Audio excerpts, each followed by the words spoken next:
As news of Mohamed al-Baradei's appointment as interim prime minister reaches Egyptians, thousands of supporters of deposed President Mohamed Morsi are protesting in Cairo.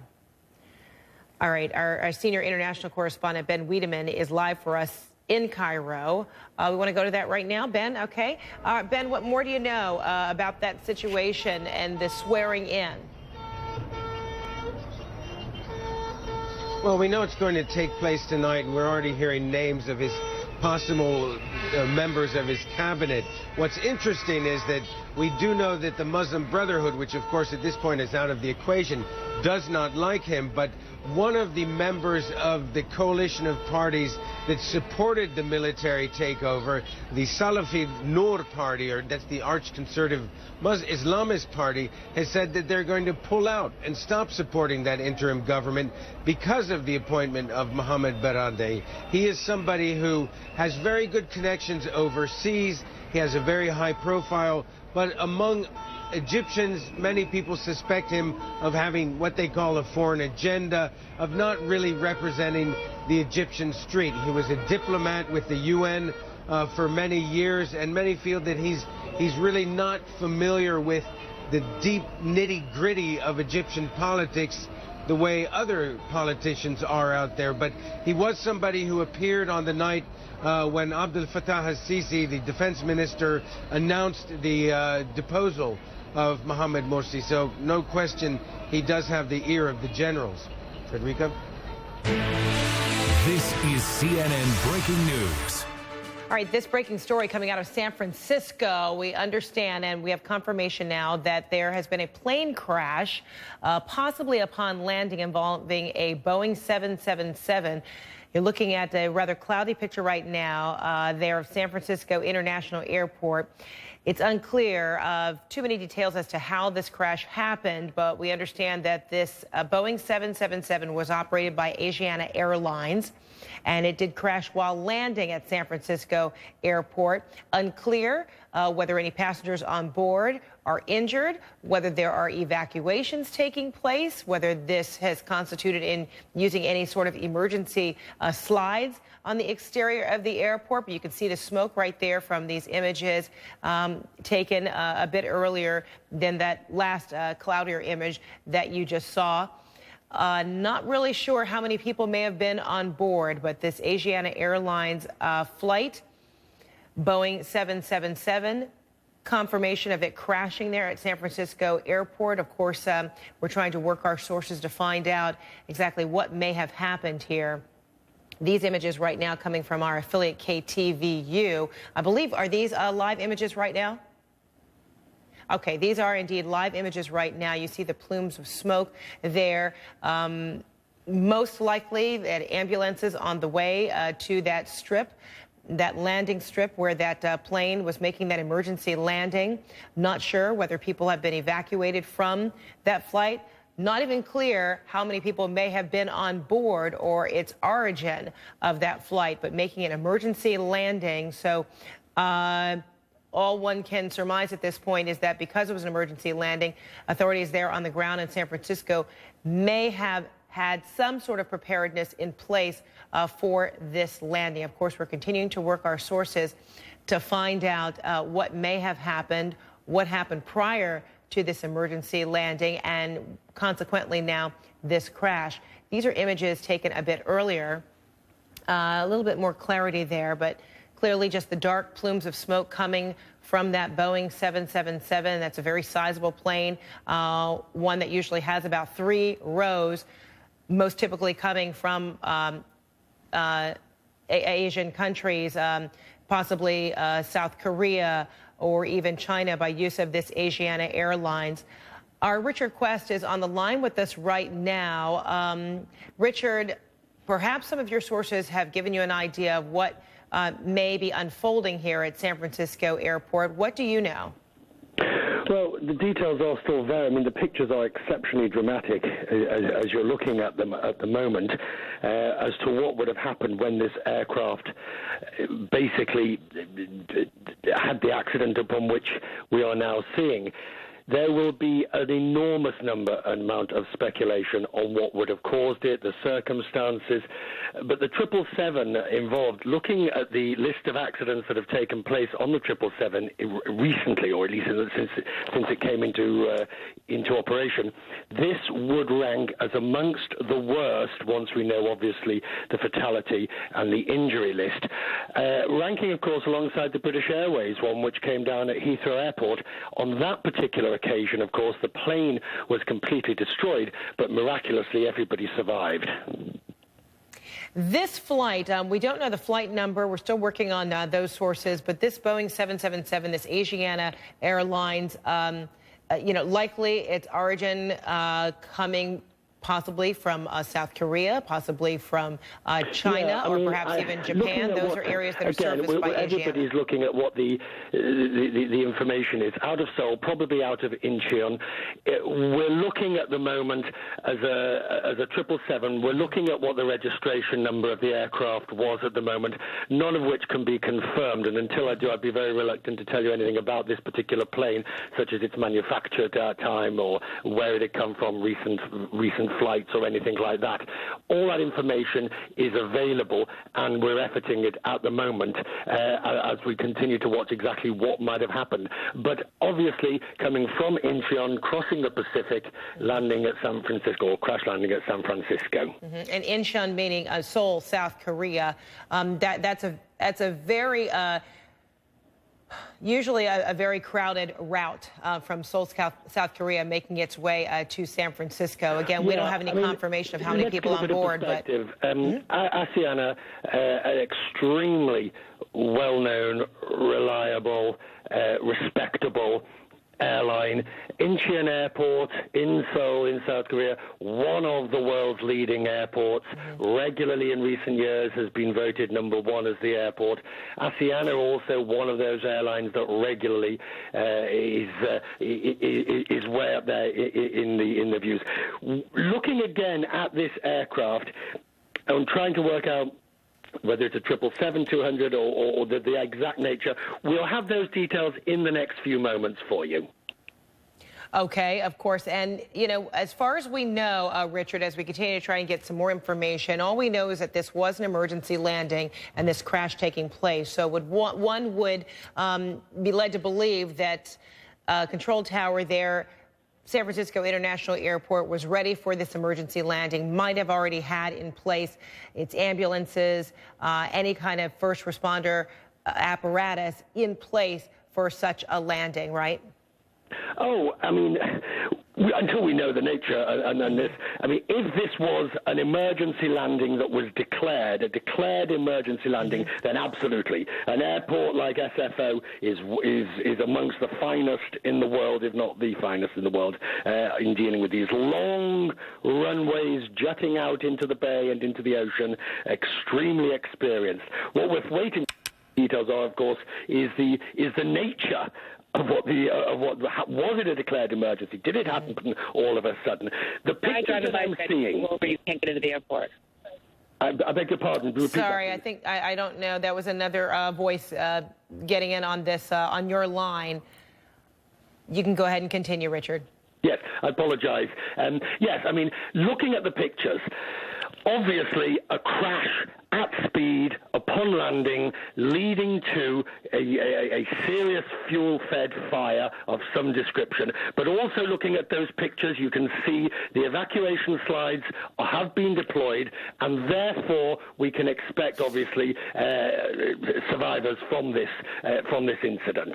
Okay, very good. Richard, don't go far. You're going to work some of your sources. Meantime, also on the line with us is congressional correspondent Dana Bash, who happened to be in San Francisco, in fact, at that airport. Dana, I understand you were at that airport. Were you flying out, coming in? What did you see?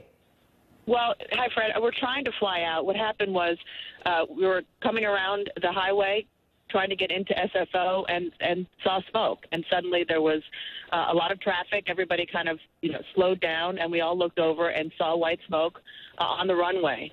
And I was heading in to the airport to come home to Washington, and suddenly a police officer drove by us and said, you have to move over. You can't get into the airport right now. So my vantage point is from the outside looking in. We can see kind of, the planes on various runways. And we've been here probably for 10 minutes, and we have not seen a plane land or take off. So it certainly feels as though everything is stopped inside the airport, and it certainly is the case for people like me trying to get into the airport to leave. It doesn't look like that's going to happen anytime soon. Right. So you're still in the car. So about what's the distance of where you are and the vantage point of seeing the smoke and, say, perhaps the entrance of the airport? Are you talking a matter of miles or feet? We're talking about maybe a mile, I would say, at maximum.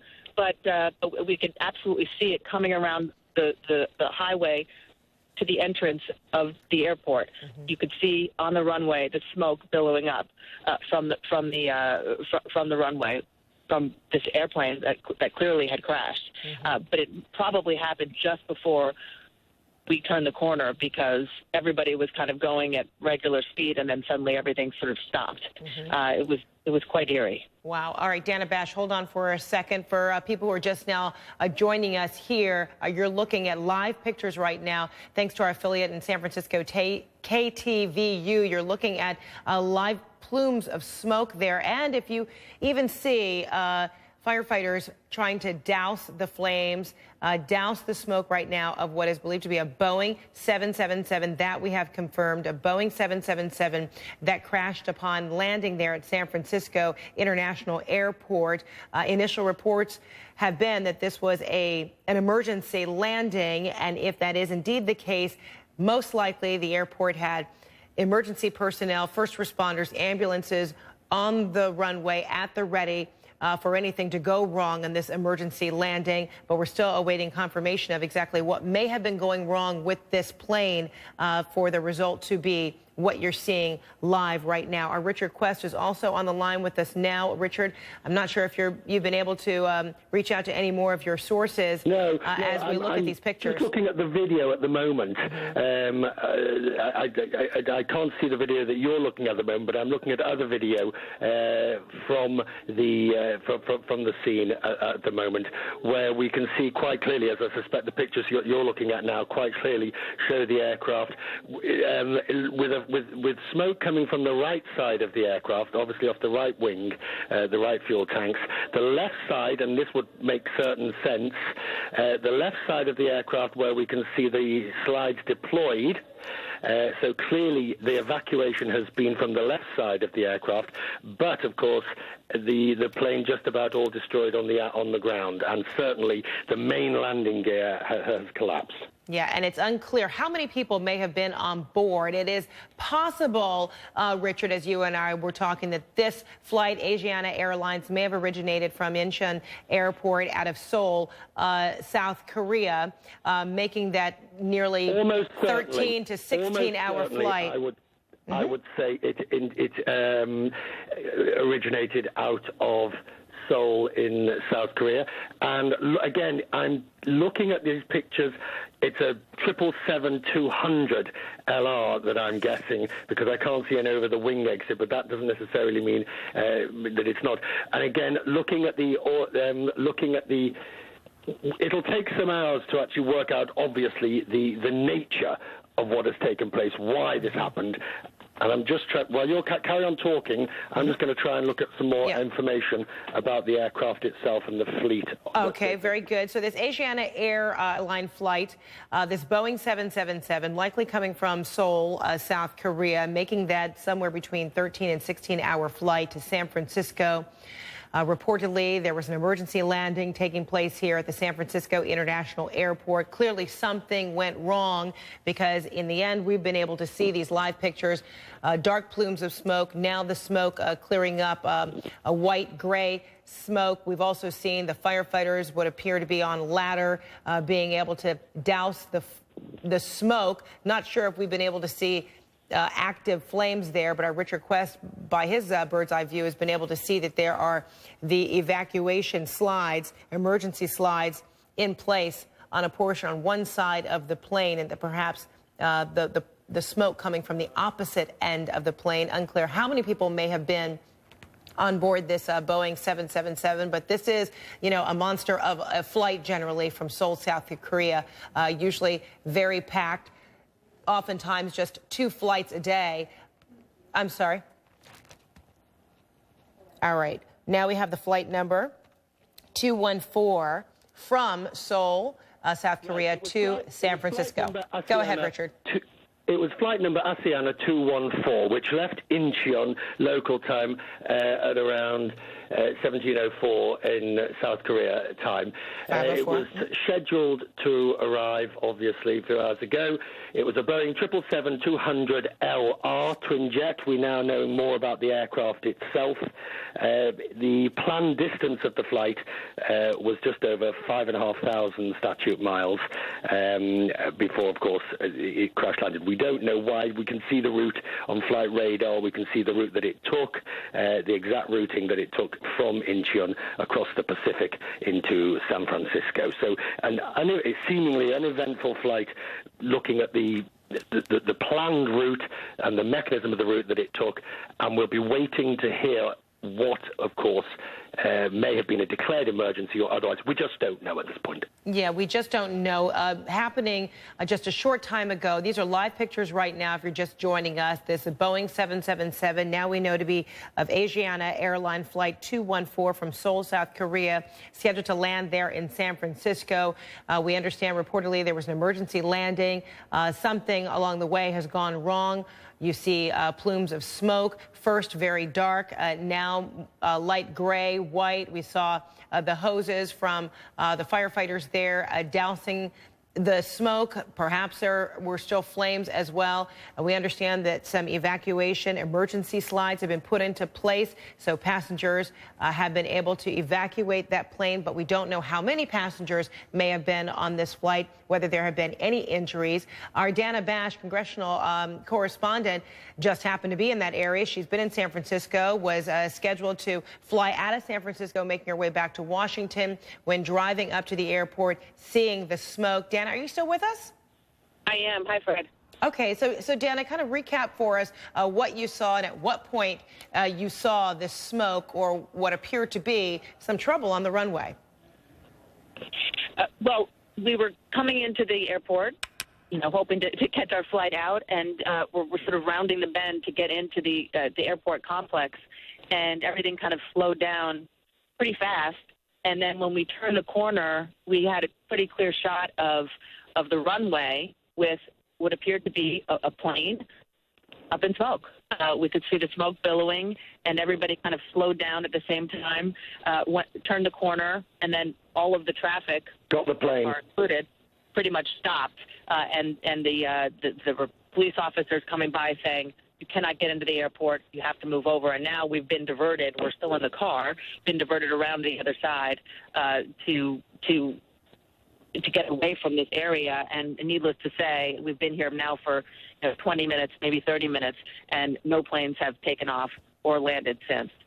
Okay, Dana, stand by. I have another eyewitness for us on the line with us right now, Anthony Castorani. You're at a hotel, I understand. Anthony, what did you see from your vantage point? Yes, that is correct. I'm actually at the Embassy Suites across from the airport, and I happen to be plane watching this morning. I'm on the 8th floor, the highest floor here, and I was waiting for the Airbus A380 from Lufthansa. Actually, I'd never seen one before, so I was just doing some plane watching, and I was watching this flight come in, and I think I identified it as a 777. Actually, I thought it was on this flight. I was watching it. And it was coming in, actually looked like it was coming in very nicely. It was pitched up, nose up, maybe about 3 degrees. And as it was coming in, it came in. It touched down on the runway a little earlier than I've seen most planes coming in and touching down. But the moment it touched down, the nose was still pitched up. The nose wheel never hit the ground yet. And where you typically see smoke from the wheels coming down, that initial touchdown, there was a larger plume of white smoke.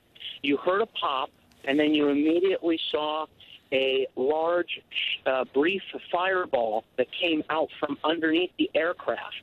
At that moment, you could see that the aircraft was again starting to kind of lift, and it began to cartwheel. And as it started to cartwheel to its left-hand side, the wing broke off on the left-hand side. You could see the tail immediately fly off of the aircraft.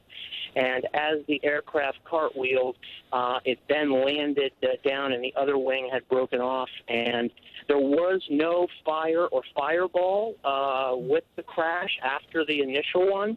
There was a large plume of whiter smoke. After they began to douse it within about 20 minutes, then you began to see more darker smoke. Maybe something else ignited within the aircraft. I've been sitting here watching it the entire time. Immediately after the initial shock, where you just kind of gripping yourself with what just happened, within about a minute, I dialed 911. To let somebody know I had actually witnessed it, assuming that they already knew. When I called 911 dispatch here in San Francisco, nobody knew what was going on. They were asking me several times if I actually was sure there was a plane crash and where this plane crash was. And I kept telling them it's San Francisco International. And then finally, I think calls started coming in, and they said, okay, now we're getting more calls. See you later. And they were not prepared. There was nothing on the runway. There was nothing. There was no lights, no information.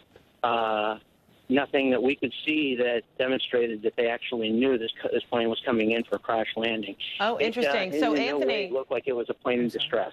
Okay, so I'm sorry, Anthony, I interrupted you. So you said you saw nothing on the runway that would let on that this was an emergency landing. It looked clear. You described this flight coming in, this Boeing 777, as far as you know, to be flight 214 from Seoul, South Korea.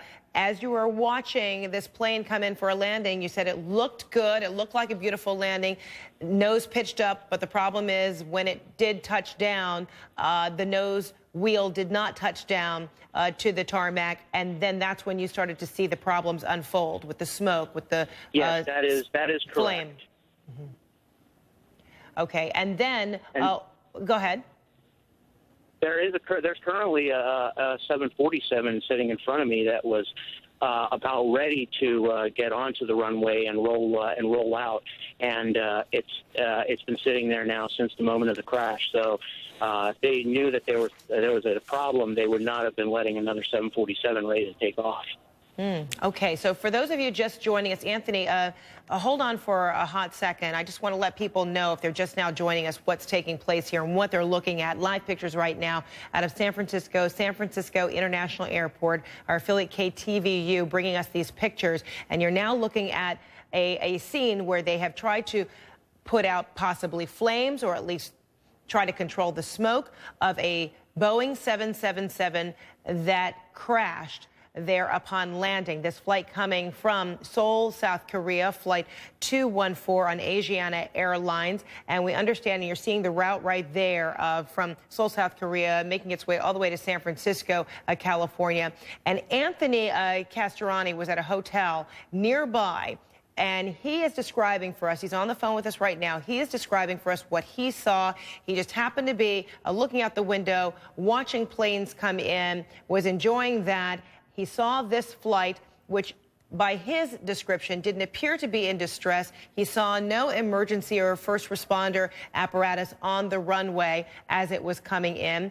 It appeared that it was making a beautiful landing, nose pitched up, but then at the point when the rear wheels touched the runway, Anthony is telling us that the nose wheel did not touch the runway. It appears that there was some sort of problem with the stability of that plane. It started cartwheeling. He saw actually one of the wings come off as the plane continued to cartwheel before the second wing came off. And he saw the smoke. He saw fire underneath the hull of the plane. And Anthony, if you're still with us, at that juncture, all of that taking place just in a matter of seconds, right in plain sight in your view? Yes, it happened within seconds. I couldn't even how long it was. It seemed like an eternity at that moment of you watching something this catastrophe has happened, you're just kind of taking it in and you're not even timing it. But yes, all within Atlanta, all within, I'm sure, 10, 15 seconds. Okay, and Anthony, I hate to interrupt you, but now we have a tighter view of the remnants of this plane, and certainly it looks pretty bad. It certainly looks like the midsection of that plane, it doesn't appear to be there intact. You see the emergency workers around the plane there. We heard a description earlier from our Richard Quest that the emergency slides were put into place, which would be an indication that there are indeed some, survivors of this plane. But Richard, back with me now, as we look at this with a tighter view, it does seem to be pretty substantial damage there in the midsection of this plane. From Anthony, we've just heard some excellent information about what he saw. And looking now at the pictures, and I can't see the pictures that you're looking at the moment, but I can see close-ups of the aircraft. These are judging by, and it is somewhat bewildering that people who've just come down the emergency slides immediately turn back and start taking photographs of the aircraft. But that's what we're looking at now. We're looking at on Twitter feeds pictures taken by people, passengers, after they've evacuated from the aircraft. And what we can see now from this 777LR, this plane was delivered in 2006. We now know a lot more about the aircraft. What seems to have happened, judging by what Anthony has said, of course, is that there has been a catastrophic landing, but not a declared emergency. So far, there's no evidence that we're seeing that. Something obviously has happened upon landing, which has caused the main gear to collapse. In doing so, of course, we still see the left wing. The right wing is where the fire has been coming from, and that is where the smoke has come from. And obviously, in the process of the accident, the aircraft has split apart, because what we can't see is the rear tail. We cannot, or at least the pictures I'm looking at, cannot see the tail or the rear of the fuselage, which leads one to assume that obviously, stating the obvious, the plane has split apart upon the crash landing. This is a crash landing by any definition, and obviously now passengers there are survivors. We can see the survivors. We can see pictures that they've taken. And we will now obviously have to work out why, or the authorities, the NTSB, who even as we speak will be on their way with a team. A GO team will have been alerted. That will include not only people from Boeing, it will include people from Pratt & Whitney, which is the engine manufacturer of this particular model. It will include just about, they will include representatives from the NTSB in Washington. It's known as the GO team. The Asiana Airlines will also have their own team that will be on their way the event in San Francisco. At Asiana itself, at their headquarters, to give you an idea of what they will be doing at the moment, they will have senior management, engineering, passenger relations, PR. They will have now congregated in a type of what's known as an epic room, or that's where they're in a closed room where information will flow in and flow out as they deal with this emergency. Oh, this is a very serious situation. Terrible to see these images right here, because Richard, we are getting a clearer view of the remnants of this plane, and we certainly see a number of first responders that have descended there, and that rear tail that you were talking about, I mean, it is nearly non-existent. I mean, it's unidentifiable, at least from my layman's view. And we're seeing the midsection of the plane, the upper portion, the rooftop, so to speak, of that plane is burned out, and you can see, of course, all of the flame retardant around it. We do see the two wings. Anthony Castorani, who was an eyewitness, had described that he, saw the breakage of this plane while it was cartwheeling. What we're looking at right now, and you can see one of the engines just kind of resting next to the hull of this plane. But Richard, what's fascinating here too is, according to Anthony, who was watching this, he said that there was nothing in place that would infer that there was an emergency landing, even though by definition you are calling it an emergency landing simply because of the problem? No. I mean, no, I'm not calling it an emergency. Okay. It's a crash landing. This is a crash landing, and crash landing.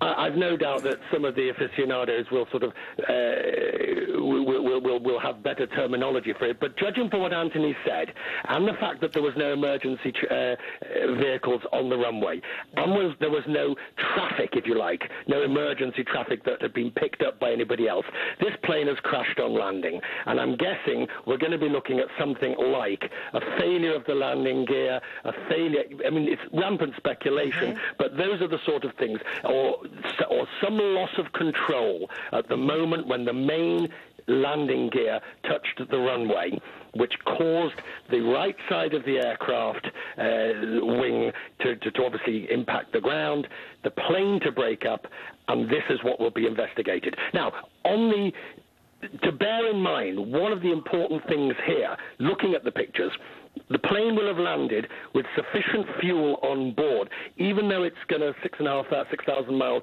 trip from Incheon in Seoul.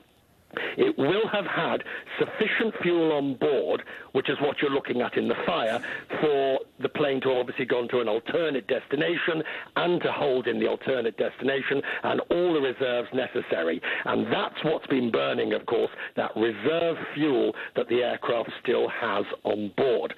On the positive side, from the investigators' point of view, even though much of the aircraft does look to be destroyed, the front, of course, where the pilots are, seems to be in good order. The cockpit voice recorder will give a very good account, and the flight data recorder. It's at the back of the plane, so it will probably have been damaged, but it is solid state in that sense. So there will be very good information for the investigators, not only from those flying, but also electronic information that will tell them. This is one accident, one incident that I have almost no hesitation in telling you. They will know very quickly what the proximate cause was, if not the ultimate cause. Okay, and still unclear how many passengers were on board. This is usually a packed flight, any of those routes going from Seoul, South Korea to San Francisco. Thanks so much, Richard. It will also be a connector flight.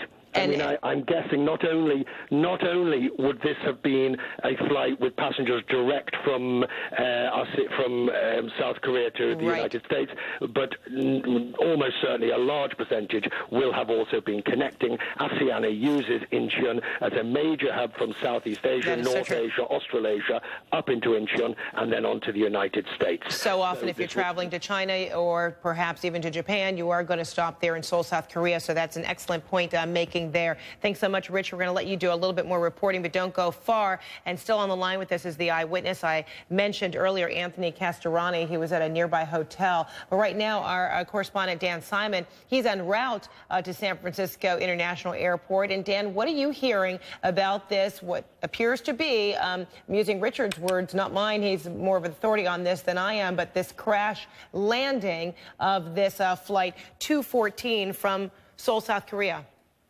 You know, Fred, at this point, we really don't know, and I hate to speculate. You know, when we get there, hopefully we'll have a chance to talk to as many witnesses as possible. But I can tell you that, you know, this is generally an airport that has overcast weather, and when that happens, traffic really slows down a lot.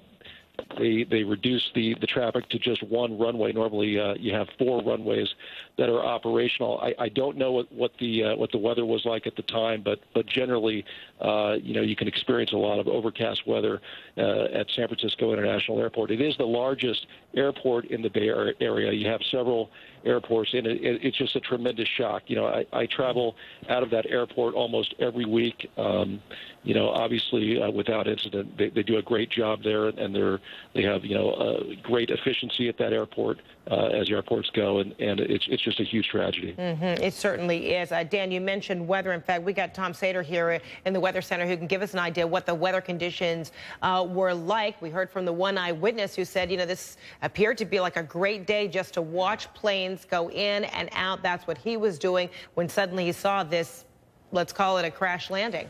Well, you know, anytime there's a situation like this, Frederica, everyone wants to know, did weather play a role? Let's put this to rest right now, and I'm sure investigators are going to find this out as well. Conditions could not have been more ideal for flight. Yes, in the morning hours from San Francisco in the Bay Area southward to San Diego, we do have a marine layer that kind of moves into the area, and of course with the higher humidity, the visibility drops, but that burns off 10:30, 11:30 in the morning.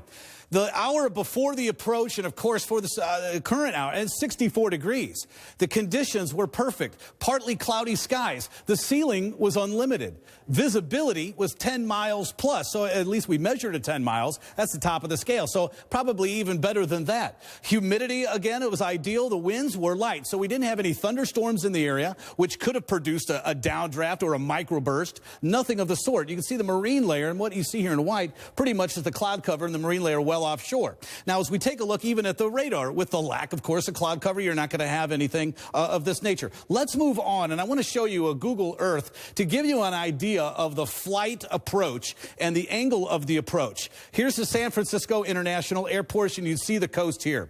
The flight, this Asiana flight, will actually come along the coast from the northwest. We're going to spin around a little bit, and we're going to finally come to an end on this dual area here. The flight, again, comes in from the northwest and slides in and around and banks, of course, to the left, swinging over the water, and then approaches, of course, from this direction.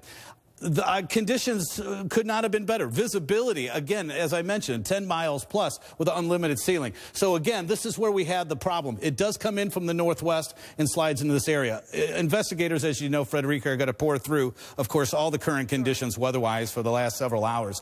But, again, we're going to put it to rest right now. They couldn't have been better for flight. All right, Tom, thanks so much. Don't go far. We're going to come back to you. And now you're seeing the debris from the tail from that Boeing 777.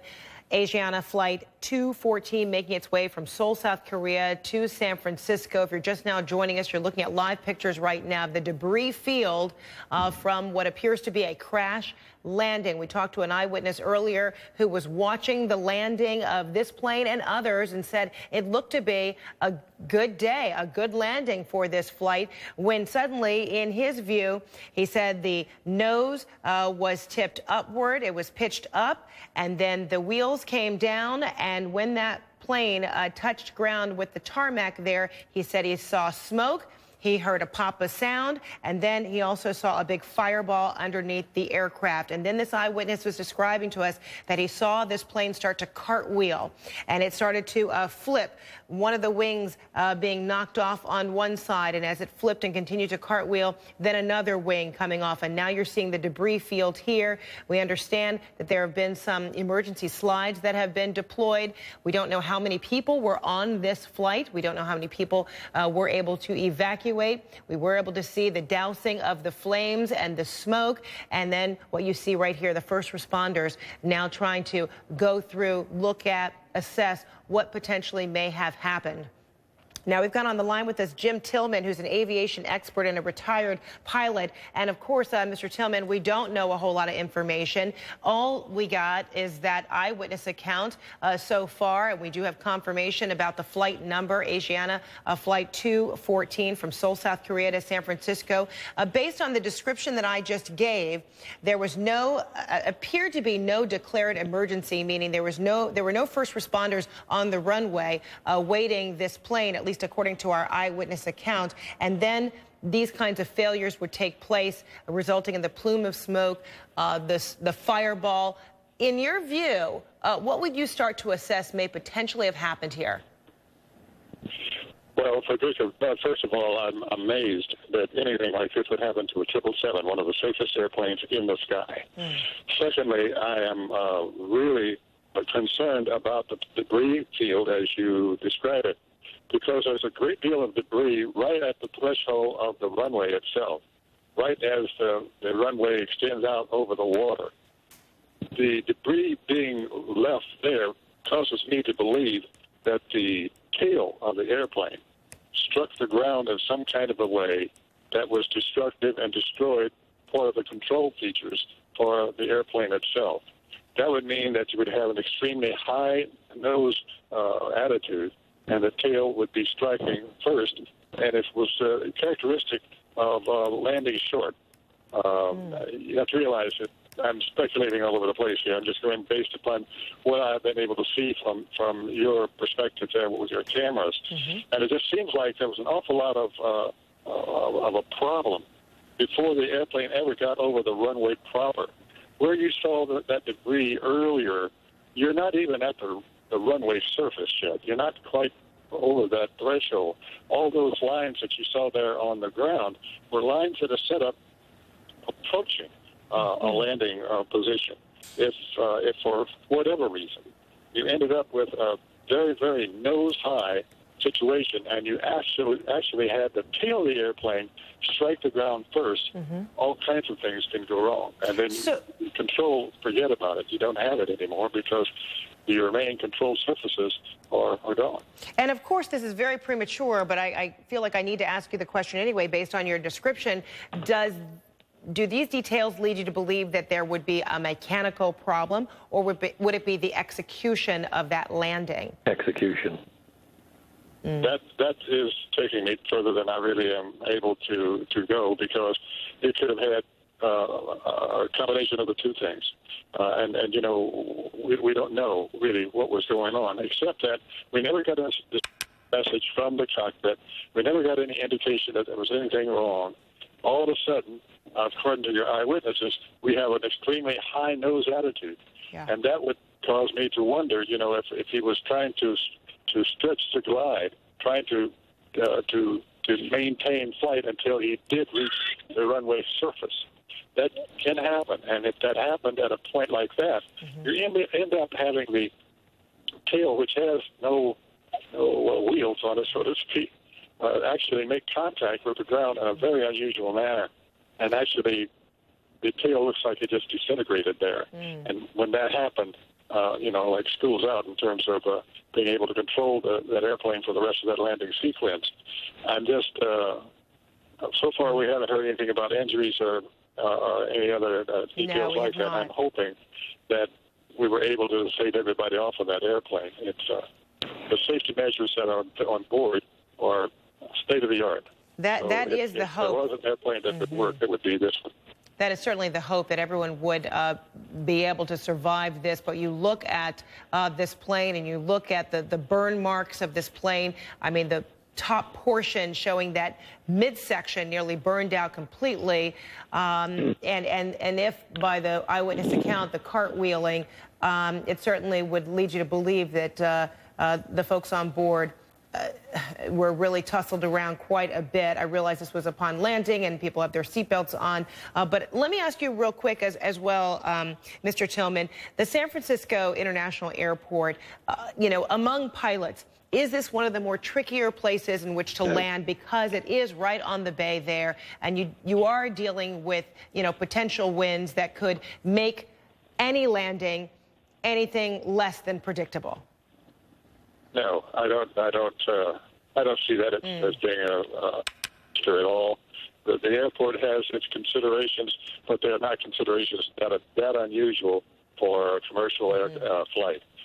No, and the fact that it's right over the water, that the edge of the runway is, it's no big deal. You know, you're right there in New York City, where we do that every day, many times every day. No, I don't think that's it. I think we have here something that went terribly wrong with the angle of the aircraft as it was trying to land.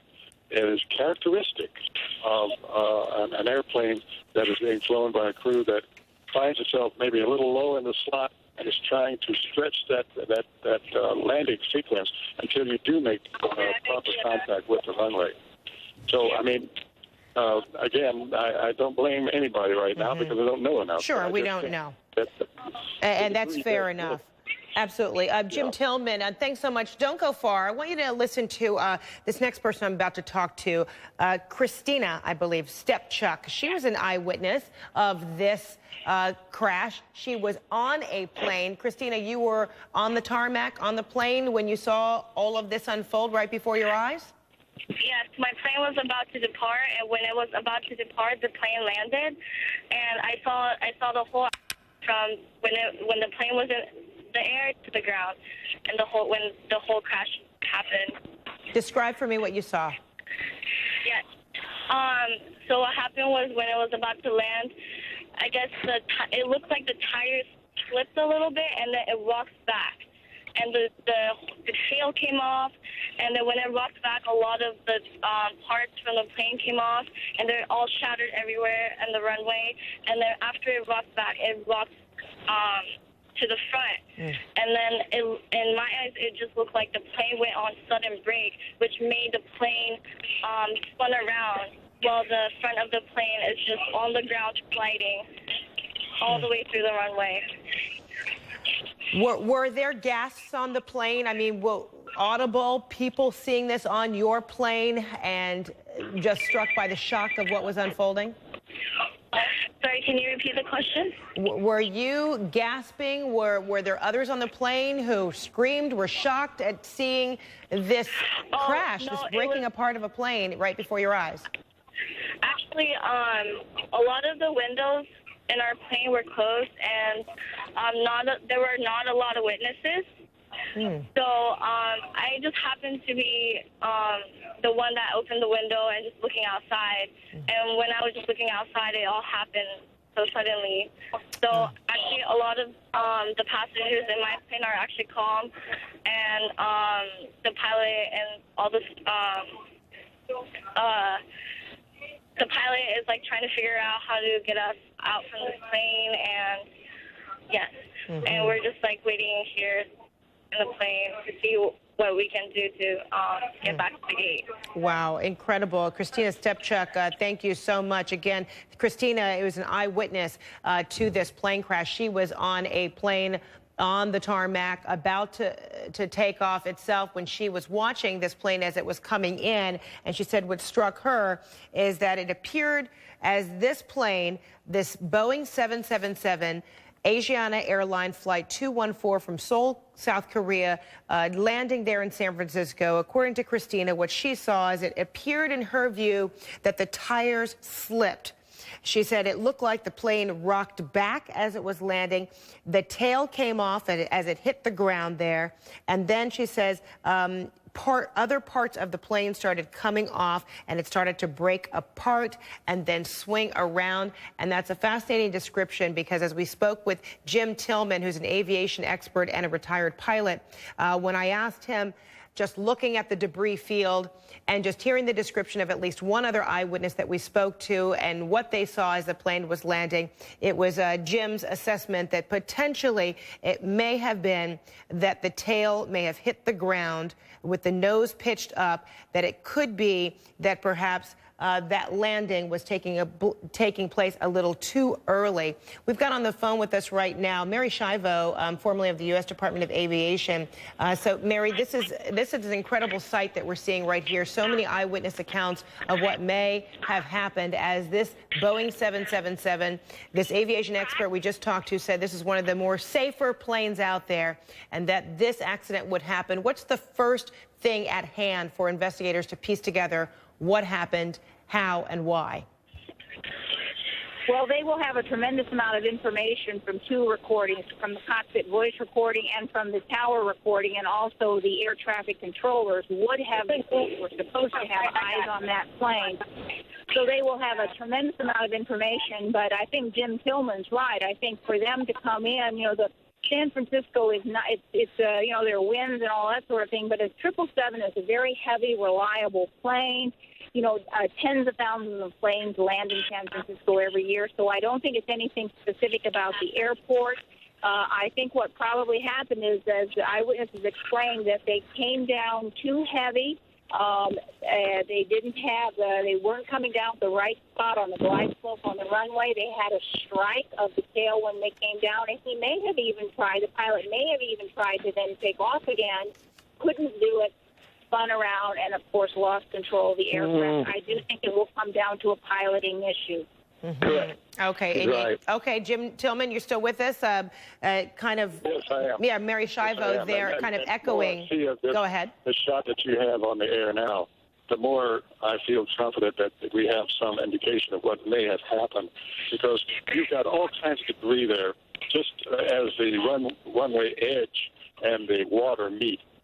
Except that's not really the runway. That's the approach area.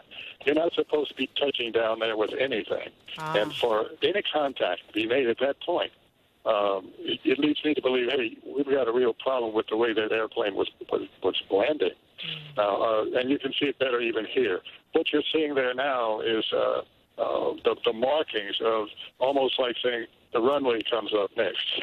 You aren't there yet.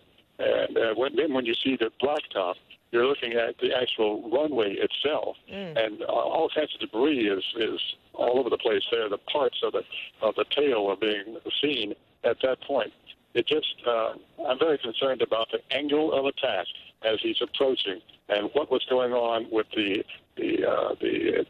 height of the tail over the actual ground. That tail came apart completely before he ever got up to what I consider to be the runway surface.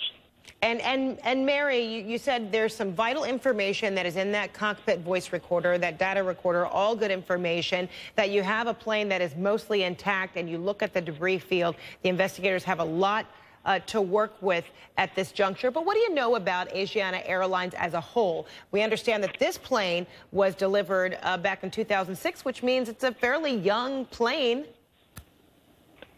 Yes, it's a young plane, and like I said, the 777 was a reliable plane. It's, you know, since they got the bugs worked out of it 17 years ago, it had growing pains, you know, new plane pains like the 787. But since then, it's been very reliable. Now, Asiana has new planes, as a lot of Pacific Rim Airlines do and Oriental Airlines do. However, it has been criticized in the past for a variety of things. It has been criticized, among other things, for piloting skills and pilot training. It has been criticized for crew resource management and cockpit discipline and communication. Please hold the line. Yeah, air traffic controllers probably will have communicated that they were below the glide slope. Okay, so sorry, there's an interruption on your call, but so you said Asiana Airlines has new planes, but it has been criticized for some of the piloting skills. It has had a reputation, or at least there have been a series of incidents that have called in question into the piloting? All right, looks like we have a little interference with our call right now. Mary Shivo, formerly with the U.S. Department of Aviation, was with us. I think we lost her temporarily. Maybe we'll be able to bring her back. Richard Quest back with us now, as you've been working your sources, and you've been working quite extensively for many years now as it pertains to airline and aviation authority and travel. What are you learning? Looking at various databases, if you take out this particular incident on the 6th of July and you start looking back at Asiana, you're talking about over the 3 or 4 incidents in the last 10, 15 years. The last major one being on July of 2011, when a freighter, the 747 freighter, crashed near South Korea, and that was had 2 fatalities. In terms of large-scale fatalities for Asiana, you're looking at 1993, when a 737 of the airline went down and 68 people. But, you know, looking again, since 1992 in the databases, it just really shows 1, 2, 3, 4, including today's incident, 5 incidents. Most of them, except seem to sort of don't seem to have had fatalities. And so, pulling those strands together, one can't really say, well, one can't cause any judgment as a result of that. Asiana is a very large airline. It's a well-known airline in the region. It has an extremely high reputation for service, obviously, on board. Looking at the pictures now that we're seeing, this is starting to become a lot clearer as to, you know, you ask the question, mechanical or pilot. Yeah. No one can come down one side or the other until we've got the final judgment from the NTSB. But listening to what Mary Schiavo said, listening to what your other guest said, we're moving towards more the flying of the aircraft rather than the aircraft itself. Right. Mechanical or execution was my question. And it sounded like Jim Tillman was leaning toward execution, and he laid out the many reasons why. And in fact, Richard, now as we're looking at these various images of the plane in its current state, take a look at this if you are anywhere near a screen, Richard, and maybe Jim Tillman, if you're still with me, aviation expert. We have a tweeted out picture that we received from I'm believing he was a passenger, David Un, and his picture shows, I guess, the number of people who were coming out of that plane.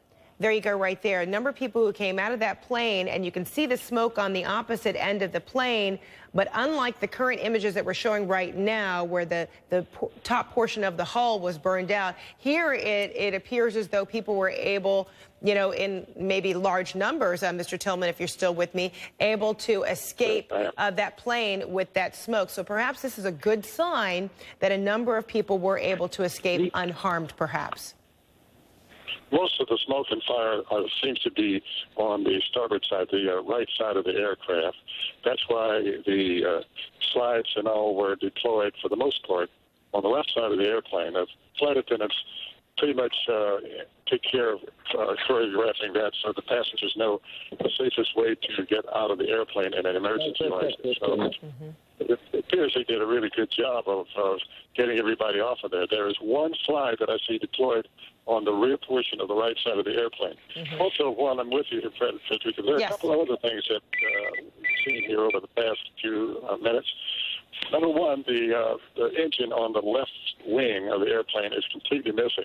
That was that came off somewhere in that sequence of cartwheeling. Another thing is you had a shot a little bit earlier of the landing gear that had completely been ripped off of the airplane that's sitting out in the middle of the runway. It says to me that once this tail situation occurred, the controllability of the airplane was up for grabs. I mean, it was just going to go where it wanted to go, and you know, you began to just distribute airplane parts all over the place.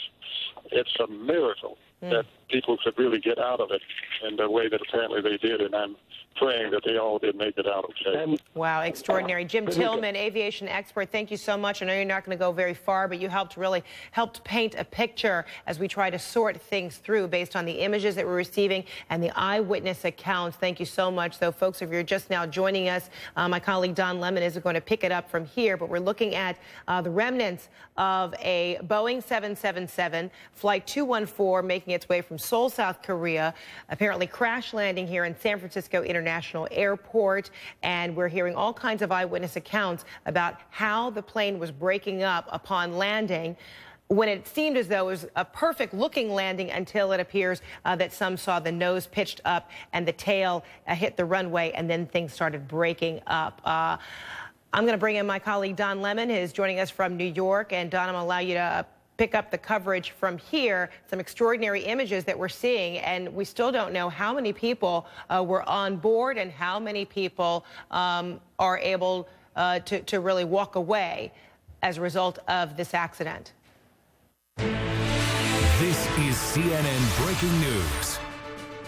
Hello, everyone. I'm Don Lemon in New York. The pictures are incredible. The stories coming out of San Francisco, incredible as well. I want to welcome our viewers here in the United States and around the world watching CNN International and other networks. We are following breaking news, and we have a team of people who are going to help us out. Our Richard Quest is here. Frederica Whitfield will stay with us as well as aviation expert Jim Tillman, and also reporters Dan Simon and other folks from around the globe will be helping with the worldwide resources of CNN. Let me tell you what's happening now as you're looking at this incredible picture coming out of the airport there in San Francisco. A large commercial airliner crashed and burned just a short time ago at the San Francisco International Airport. The pictures you're looking at, the ones earlier, were live. These are pictures that were taken from passengers who were fleeing that plane as it made that crash landing. A passenger plane it is. It is a Boeing 777 from Asiana Airlines, which is a large South Korean airline. Look at the hole in the top of that plane. Unbelievable. This is what we know right now. The plane made what the FAA is calling a crash landing. This is a technical crash landing. The tail broke off the plane. The top of the fuselage burned, as you can see it there. Witnesses say pieces of the wings and other parts were flying off the plane. We don't know how many people were on board the plane, how many of those people are hurt or possibly worse. We're getting the information in now. It's all coming in as we are talking now. I'm getting the information just as you are. We did see the emergency slides deployed from one side of the wreck.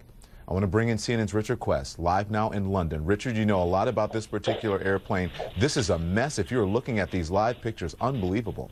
Yes, you have the advantage in the sense of being able to see the pictures, but I've seen sufficient of the damage to be able to say what you're looking at. First of all, the fact that the roof of the aircraft, the fuselage, has burnt out. We see that quite frequently whenever there is a fire, particularly if it's a fuel-fed fire from one of the wing tanks. We saw that in the British Airways years ago, where the plane guts itself right the way along the aircraft. And what's interesting is the way it is localized in the mid-section, forward section, and hasn't gone further back beyond the wing area. Again, look at the picture of the rear of the aircraft. You can see the pressure dome, the rear pressure dome, which is what keeps the plane pressurized. That's the green thing right at the end, has been fractured as the tail has separated from the aircraft. A very large debris field. The plane not even on the runway. All of these are now leading us. It's way too soon to give any form of judgment as to obviously what has happened. Right. But what we can obviously clearly say is that it was upon what was to be a normal landing that the incident took place. There was no declared emergency. There was no emergency vehicles on the runway. Air traffic control, from the tapes that we're now starting to hear in the transcripts, basically had no warning what was about to take place. So we're looking at an operational, an executional, or a mechanical failure at the point upon which the aircraft touched the ground, or was in the final seconds before touching ground on. What we do know, Richard, though, something incredible happened. Something out of the ordinary did happen once that plane got close to landing. I want to get now to CNN's Renee Marsh. She's live in Washington, D.C. She has new information from the NTSB, the National Transportation Safety Board. Renee, what do you know? That's right, Don. Well, we're finding out that the NTSB's GO team, of course, as you know, in situations like this, automatically they are dispatched. So they are en route there to start the investigation into what went wrong here. We do know that Chairman Deborah Hersman will be going to the scene, so she will be dispatched there as well. You know, we're still waiting to get more information about injuries and so forth on board this plane from the FAA. So all we can do now is really rely on the pictures that you're looking at there. We've reached out to a lot of our experts who help us just to kind of get a good idea as to what they think may have happened here and analyze what we're looking at. I spoke with one expert who is a former crash investigator, and he tells me pretty much what you just heard Richard say there. It appears that in this situation, and again, this is just speculation until we get more, that this plane landed short of the runway. And the reason why they believe that is the case is because they're looking at where all that debris is. And again, they're saying that debris is right around the area where the water meets the land. That is not where the plane is supposed to go down. That is not the runway. So it just seems as if this plane did indeed come down earlier than it was supposed to. So imagine, what did those people experience when they were on board? Well, you can expect that they probably heard a loud thumping sound. They probably heard a scraping noise when the belly of the plane went up against the ground there. Perhaps injuries, we don't know, but that is very possible in a situation like this. But here's the good news. It looks like, judging from this picture, the fuselage for the most part is still intact. However, you do see that burning there. So we know that although it did complete its trip from Seoul, Korea to San Francisco, there still is going to be fuel in this plane here, but they are required to have about an extra 45 minutes to an hour worth of fuel there. So that would explain why we're seeing some of the burning that happened there. But again, Don, we're waiting to hear from the FAA about the people who were on board. But as you look at those pictures, doesn't look like anyone's moving frantically here at the scene. So that's the good news there. You would expect to see some frantic movement if people were inside and injured and in danger. We're not seeing that at this point. But Renee, it's still very early on, And we don't it certainly know is. So we're still waiting to get more. So let's hold on a little bit. Renee, we'll get back to you. Thank you very much. If you get any information from the NTSB, from the FAA, update us. But again, I just want to tell you, you're looking at these incredible pictures. They're coming out of San Francisco International Airport. I don't really need to tell you what's going on. Look at your screen. This is a large commercial aircraft. It crash landed a short time ago at the San Francisco International Airport, a Boeing 777, with no doubt at least scores of people on board this airplane. We don't know exactly how many people on board. These are some of the pictures you're looking at now from people who ran off this airplane, trying to escape with their lives, and now they have, at least we hope, most of them have made it to a safe place. We have a team of people who are helping us out here. We have reporters stretched around the country. We have reporters stretched around the world. Even our political reporter, Dana Bash, on an airplane at the San Francisco International Airport, affected by this. Dana reported for us just a short time ago. Dan Simon is in San Francisco as well. Jim Tillman is an aviation expert, and Richard Quest reports on aviation here and is an expert for CNN. I want to go to Jim Tillman now. Jim, we're looking at this. The weather situation, at least from a layman's point of view, as I'm looking at, doesn't particularly appear to be bad. I don't know what the winds were like there, but as you look at these pictures, what do they tell you? Well, I'm going to tell you, after having forecast weather for many, many years, as you know, Don, I see absolutely nothing that the weather had to do with this situation. To do with the weather at all. Nothing that meets the eye, at least. Of course, you can always have some swirling currents and that sort of thing for wind around these airports that are right up against water, but I don't think that had anything at all to do with it. If so, it was very negligible. We're looking at a situation here where there's something that we don't know the details of right now, caused very nose-high attitude before the aircraft actually got to the runway. And in doing so, because that lip of the runway surface area was right on the water, you actually have kind of an embankment there, and you have something that, if the tail of the airplane struck there, and the debris field looks like it may have, if that did happen, it disintegrates at that point. Now the airplane is just, you might as well have a paper airplane that you're throwing around, because controls have no effect whatsoever. There isn't anything you could do. Then you end up with landing gear coming off, parts of the airplane coming off, and a cartwheeling commercial airplane down the runway surface. An absolutely, unbelievably remarkable situation. Given the fact, too, as you point out, people were strolling off of that airplane. It's unreal. Yeah, it is unreal. And, you know, Jim, of course, you said, as you know, we worked together for a very long time in Chicago. I know your expertise in weather and both aviation, so we are glad to have you here on CNN today. Jim, I want you to listen to this eyewitness, Anthony Castorani, and then we'll talk, okay? Actually looked like it was coming in very nicely. It was pitched up, nose up, maybe about 3 degrees. And as it was coming in, it came in. It touched down on the runway a little earlier than I've seen most planes coming in and touching down. But the moment it touched down, the nose was still pitched up. The nose wheel never hit the ground yet. And where you typically see smoke from the wheels coming down in that initial touchdown, there was a larger plume of white smoke. You heard a pop, and then you immediately saw a large, brief fireball that came out from underneath the aircraft. At that moment, you could see that the aircraft was again starting to kind of lift, and it began to cartwheel. And as it started to cartwheel to its left-hand side, the wing broke off on the left-hand side. You could see the tail immediately fly off of the aircraft. And as the aircraft cartwheeled, it then landed down, and the other wing had broken off. And there was no fire or fireball with the crash after the initial one. There was a large plume of whiter smoke. After they began to douse it within about 20 minutes, then you began to see more darker smoke, maybe something else ignited within the aircraft. I've been sitting here watching it the entire time, immediately after the initial shock, where you just kind of gripping yourself with what just happened.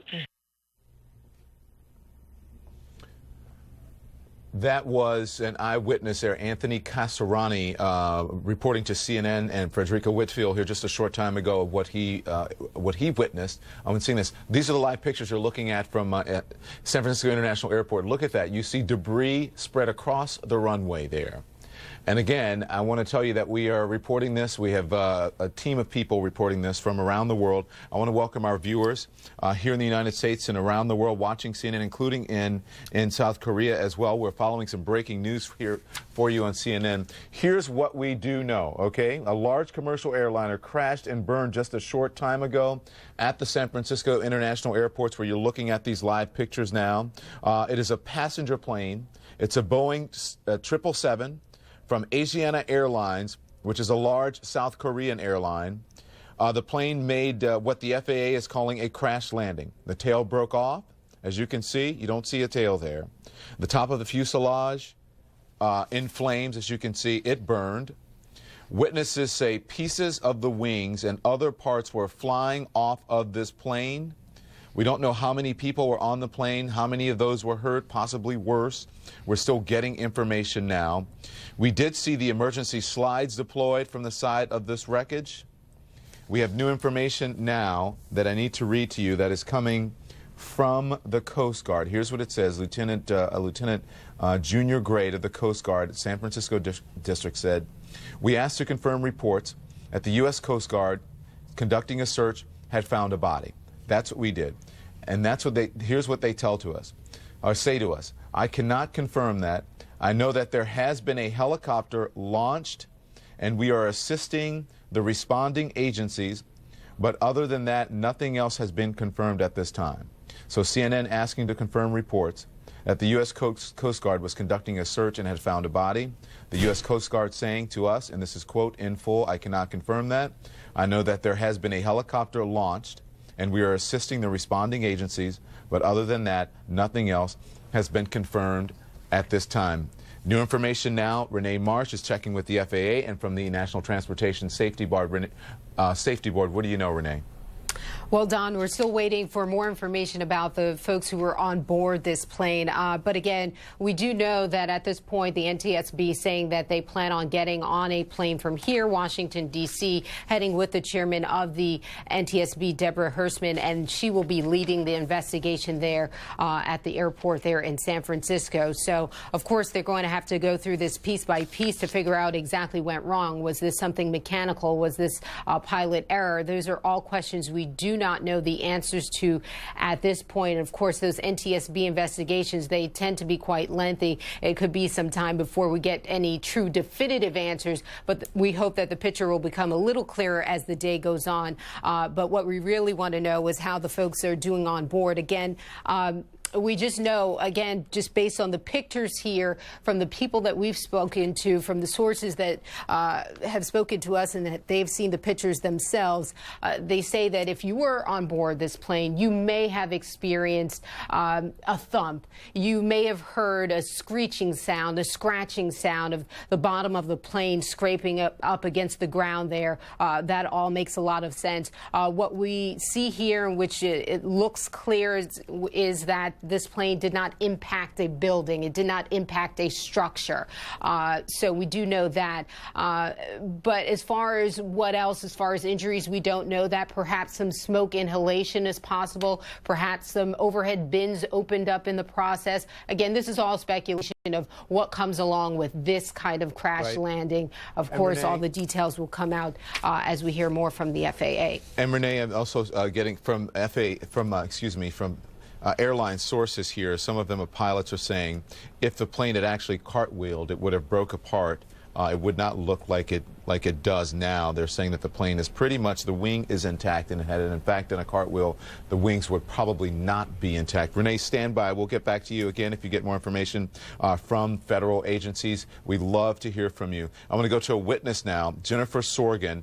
Now, Jennifer, tell us what you know. Again, we've heard from other people that they saw this plane cartwheeling. Again, the wings appear to be intact here. What do you know? Yeah, I wouldn't say it was actually cartwheeling. We saw it hit, the tail broke off almost immediately upon hitting what appeared to be the end of the runway. It kind of did a belly flop landing, and we thought that it was going to maybe be okay. It was going to come in for a real hard landing. Then all of a sudden it flipped completely 360, landed back upright, and it just started. There was a fire and lots of smoke. And but in terms of the wings breaking off, we didn't see that. So you're saying the plane flipped over in flight 360 degrees all the way around? Can't have done. Yeah, it turned. Yeah, it. From what we saw, it looked like it had actually turned completely around. It landed. No, she means spun round. She means spun round. Richard, is that Richard Quest? Is that you there? Forgive me. I think what she's saying is that the plane spun round 360, not went round 360. The plane, is that correct? The plane touched down and then spun round on its axis 360 degrees. Yes, that's exactly right. It didn't appear that the wings broke off or anything of that nature, but it definitely did spin around and then came to an abrupt stop, and that's when we saw it wasn't necessarily a huge explosion of fire, but there was definitely fire. Lots of smoke, and at that point, we were just waiting. Let me just ask you, where did you see the tail touch the ground? How far after it had crossed the runway threshold? If you can remember what you saw, where did you see the first strike of the tail? It seemed like the first strike of the tail was right at the end of the runway. We thought it was going. It looked like it hit between where the end of the runway and the water meet, and that's where we saw the first impact. And what appeared that the tail had actually fallen off at that point, or it had broke apart. And then it continued to proceed down the runway on its belly, and that's when it did the 360 spin. So Jennifer, hang on, Richard, and Jennifer, just because I want it to be completely clear here, we don't know exactly what happened. This is your assessment of what happened. When you say it spun around, you don't mean it flipped over in the air. You mean once it hit the ground, it spun around, not a flip, correct? Correct. It seemed more of a spin kind of flop, but the wings did not appear to break off in some type of air turn. It definitely was somewhat airborne when it did this spin around flip, but it definitely wasn't necessarily a cartwheel. It seemed like the wings were still intact. Okay, got you. Yeah, go ahead. Who's that? Is that Jim? Hold on one second. Before we do this, I want to just read this. This is from Boeing Planes. This is a tweet from Boeing Planes. It says, "Our thoughts are with everyone affected by today's incident at SFO. We stand ready to assist the NTSB." Again, that is Boeing. Jennifer, stand by. Richard Quest, stand by. Go ahead, Jim Tillman. Well, I mean, I think I can help clear this up. What happens once that tail separates from the airplane? You have no control, lateral control. That is the twisting of the airplane around its axis. You do have a little bit of control, perhaps, still within the wing structure to keep the wings relatively level. And that was one of the reasons, the fact that it was level, that you may have a lot of people survive this, because had the airplane gone upside down or done the cartwheel like has been described before, we would have had not only more structural damage, we may very well have had a lot more injuries on board. So what happened was this thing was spinning like a top around as opposed to cartwheeling like has been described before. Got it. It was a spin on the ground like a top, not a cartwheel, not a flip of the airplane in midair. That's okay, correct. So that clears that up. Loss of lateral control. You have no control over that part of the airplane's flight. Right. And then, again, I'm not the aviation expert, but the part that would control that would be the rudder, right? And once that rear section is gone, then you have no control. Okay. Let's go stand by. I want to go to Diana Magne, who is in Seoul, with reaction from there. Diana, what do you have for us? Hi, Don. Well, very little right now. It's 5:20 in the morning, and we've been trying Asiana Airlines, and we've been trying the various ministries. And for now, there's nothing. I mean, we're going to be monitoring the situation, obviously, and this plane came from Seoul on its way to San Francisco, so you can expect that there will be considerable reaction in the hours to come. But for now, given the time, it is very limited what I can tell you, really, about this airline, which is basically Korea's second biggest airline to Korean Air. And as we were hearing from Richard a little earlier, not necessarily one that has a bad record for safety. It's one that's considered especially good for service. But for now, I can't really give you more than that. Okay. Diana, stand by. It's very early on, and we can understand the information will be coming out as well. And after all, the accident did happen here in the United States and not in South Korea. Diana, stand by. If you get any more information, we'll get back to you as well. I'm Don Lemon, live in New York. This is breaking news here on CNN. You're looking at the pictures live from our affiliate KPIX. This is San Francisco International Airport, where a large commercial airline has crashed and burned just a short time ago on its approach to the airport there. You're looking at live pictures again. It's a passenger plane. It is a Boeing 777, a Boeing 777 from Asiana Airlines, which is a large South Korean airline, which is why you heard from our Diana Magnay in South Korea there. She's getting reaction from South Korea. With worldwide resources of CNN on top of this story, I'd like to welcome our viewers who are in the United States and also around the world, and many of them watching us from South Korea right now and on other international networks as well. Again, we're following the breaking news here on CNN. What we know is a plane made what the FAA is calling a crash landing. According to witnesses, they say the plane spun around on the air once it crash landed, spun around like a top, not flipped over in the air, but spun around because the rear section had broken off and the rudder usually controls that, so they had no control over that. The tail broke off, the plane, the top of the fuselage burned. You're looking at these eye reports from earlier as this plane was burning.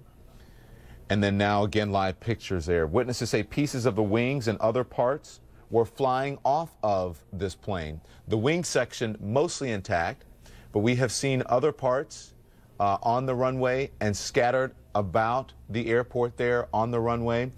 What you're looking at now is a picture taken from a passenger who was fleeing this plane shortly after it crash landed there. We don't know how many people were on board the plane, how many other people were hurt. We don't know of anything else, any fatalities, anything right now. The Coast Guard, upon asking them about a report that they were conducting a search and that a body had been found, they said they could not confirm that. They said, I know that there has been a helicopter launched and we are assisting the responding agencies, but other than that, nothing else has been confirmed at this time. So this is what we know. A horrific situation coming out of San Francisco right now, where people possibly may be injured. We don't know yet. And then again, everyone may have gotten off of this airplane safely with possibly minor injuries. Again, let's go back to Frederica Whitfield, who is in Atlanta. Frederica covered this story right when it broke on the air, and Tom Sater there as well in the CNN Severe Weather Center.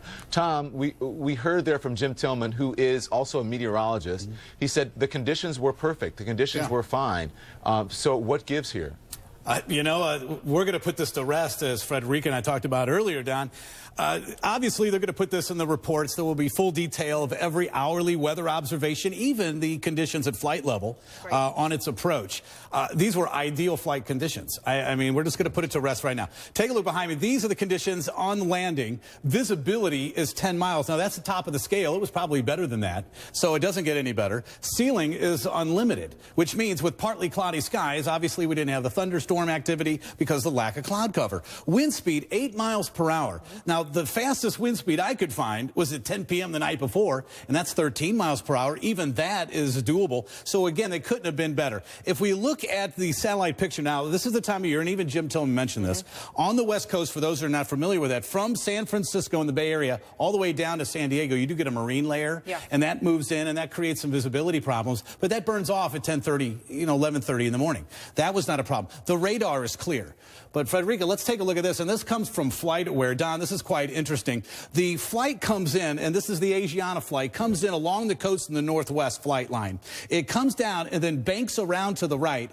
In fact, you can actually see it here as it flies around in the bay, and then it comes and approaches the landing. We're going to get in a little bit closer here. In fact, you can actually see where the runway is as it banks back and around. This is where the plane is. But what's ideal here And we all saw it here, the video, which is amazing, Frederica. We're going to show it again. It's telling the story. Yes. I mean, we don't have to be flight specialists to see the beginning of the runway. We're going to show it here again. The cobblestones, where it meets the water. I mean, Jim Tillman even mentioned that there's a blacktop area that tells the pilot, okay, this is the runway that is we're starting to approach. So he actually may have just come in too low, as we've been talking about. Now, there was a northwest wind. It's a proverbial northwest wind at only about 7 miles per hour. So that does create, for those flights that come in this direction, a little bit of a headwind so they can keep the nose up. And you can see it here. Well, in fact, I asked Jim Tillman about that earlier. If this happens to be an airport that promotes a certain challenge to a lot of pilots, and he said, absolutely not. I mean, you think of New York, you think of Washington National, you think of San Francisco. He painted the picture. These are airports that these pilots are proficient enough to understand, how to read the weather, how to read the potential weather conditions, how to make landings near water.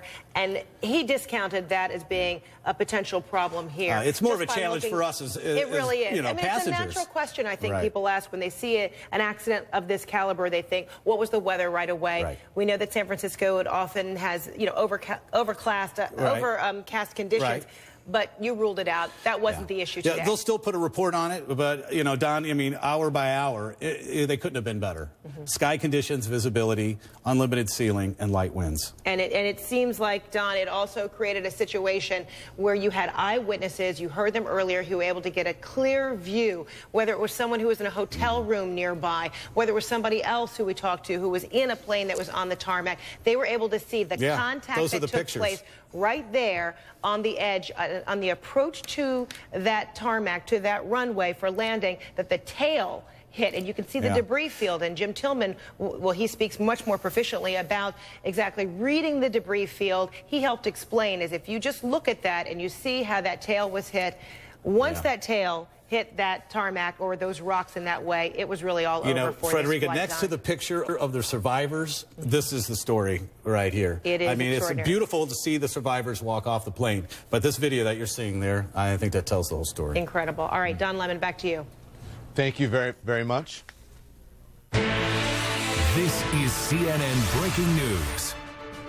It is the bottom of the hour. I'm Don Lemon, live here in New York, and I want to welcome our viewers here in the United States and around the world watching CNN International and other networks. We are following breaking news here on CNN. Here's the information that we have for you. Just a short time ago at the San Francisco International Airport, a large commercial airliner crashed and burned just a short time ago. It is a passenger plane, a Boeing 777 from Asiana Airlines, which is a large South Korean airline. We have live pictures as well as pictures from passengers who were fleeing that plane. The one you just saw was a passenger. This one is live pictures. This is a live picture. You can see the tail section of this plane is gone. You can see the top of the fuselage is burned. The wings are mostly intact.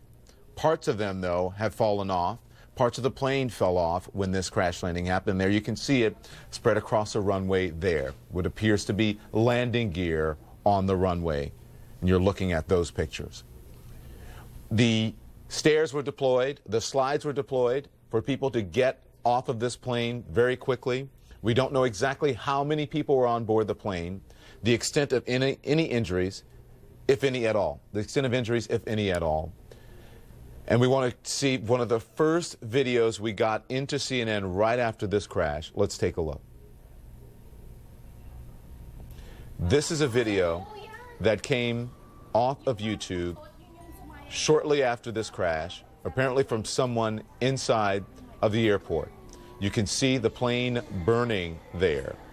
And according to witnesses, the plane made a crash landing. They also said they saw the plane spin around like a top. Important to clarify, not a flip in the air, but spun around like a top.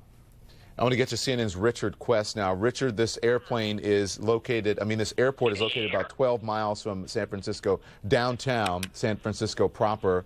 One of the 30 busiest airports worldwide. 37 million people flying through this airport. Obviously a very proficient airport. And for this to happen on a Saturday afternoon, obviously tragic. We don't know exactly what went wrong here, but obviously something did.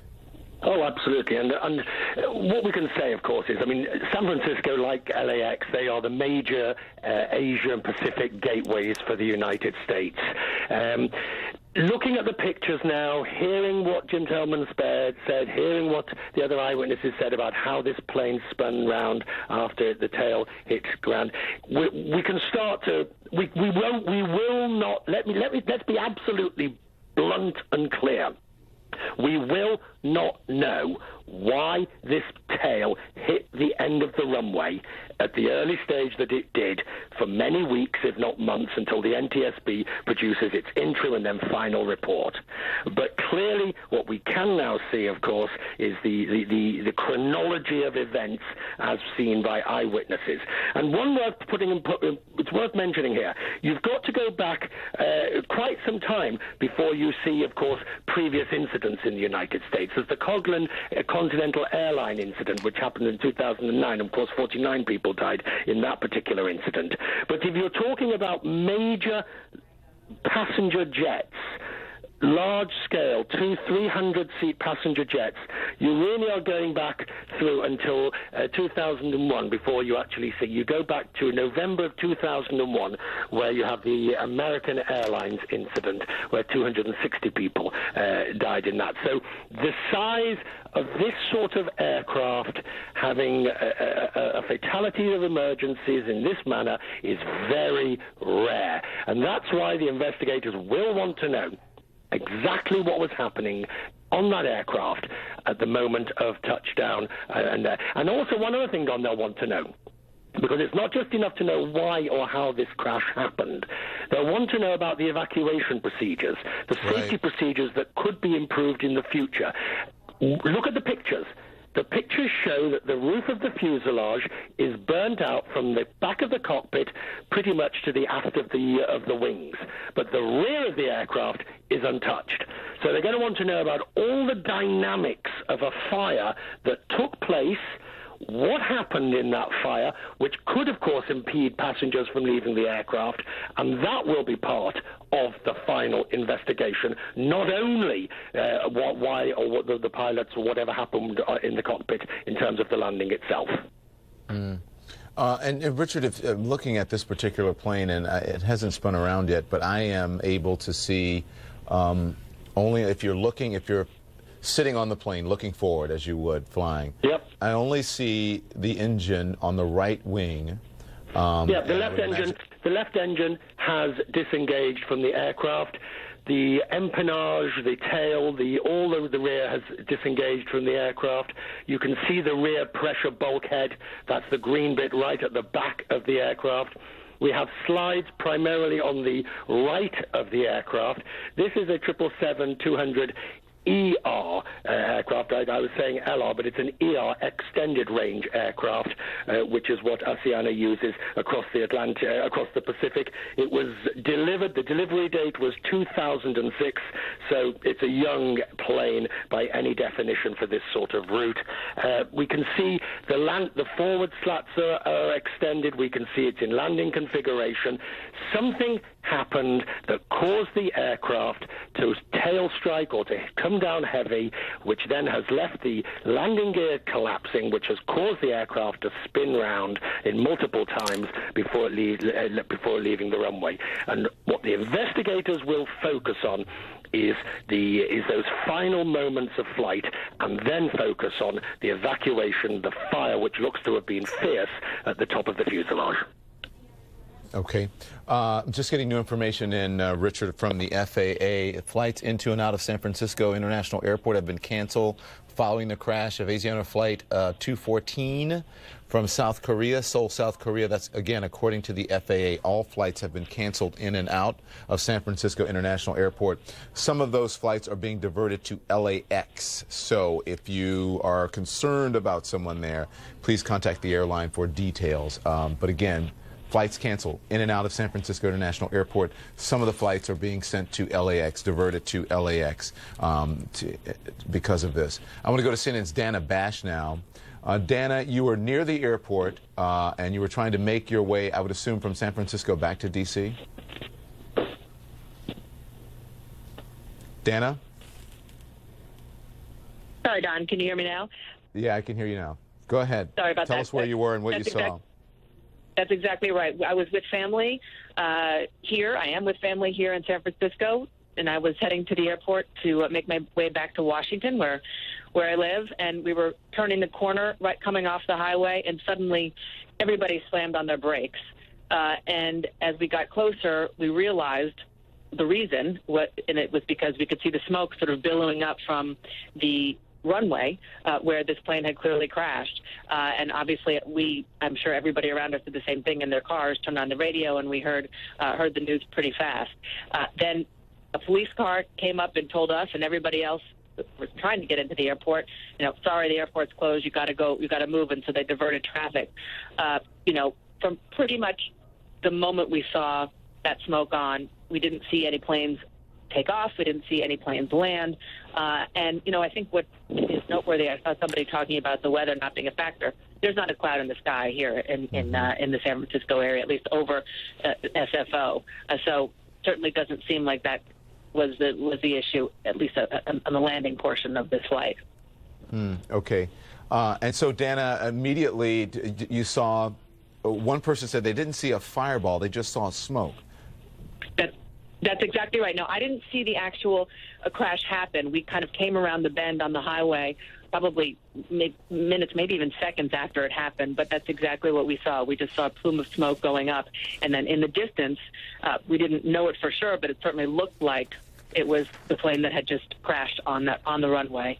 Certainly, as you can imagine, extremely eerie. And obviously we are not alone in that we are holiday travelers, and we were coming up to a major airport trying to get on a plane at the end of a holiday week, and we were diverted. And I'm probably like many people right now making phone calls trying to get alternative transportation and alternative flights home. Thank goodness it doesn't, we're still waiting to hear specifics about what happened to the people on the plane, but thank goodness that is a concern right now, more or as much as the fact that people were on this plane and are certainly very scared.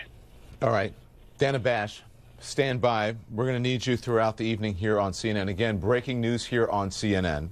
A large commercial airliner crashed and burned just a short time ago at the San Francisco International Airport. You're looking at pictures from the scene now.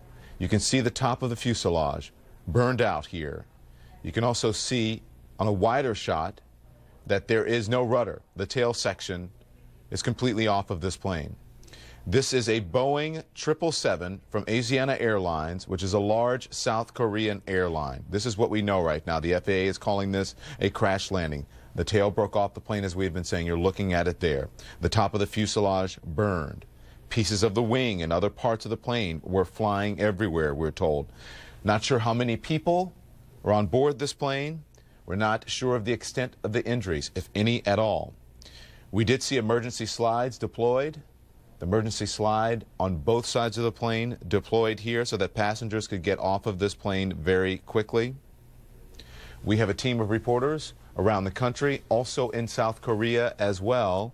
And our Richard Quest is in London, and several aviation experts to help guide us through this story until we figure out exactly what happened to those passengers, if those passengers are okay, and if there's any early information we can find out about what might have caused this crash.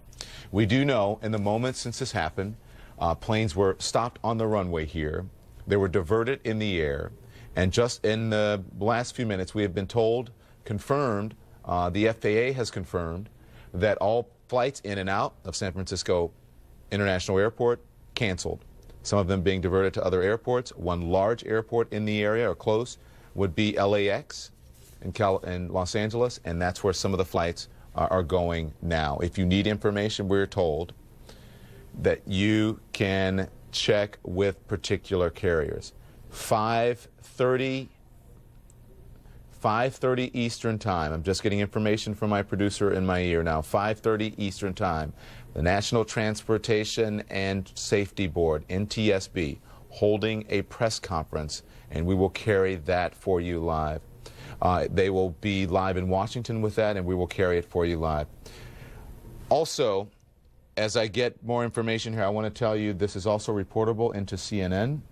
A national security official tells CNN there are no signs of terrorism from the crash. Okay? Also, other details that we are getting in from here is that, again, the airport has been closed.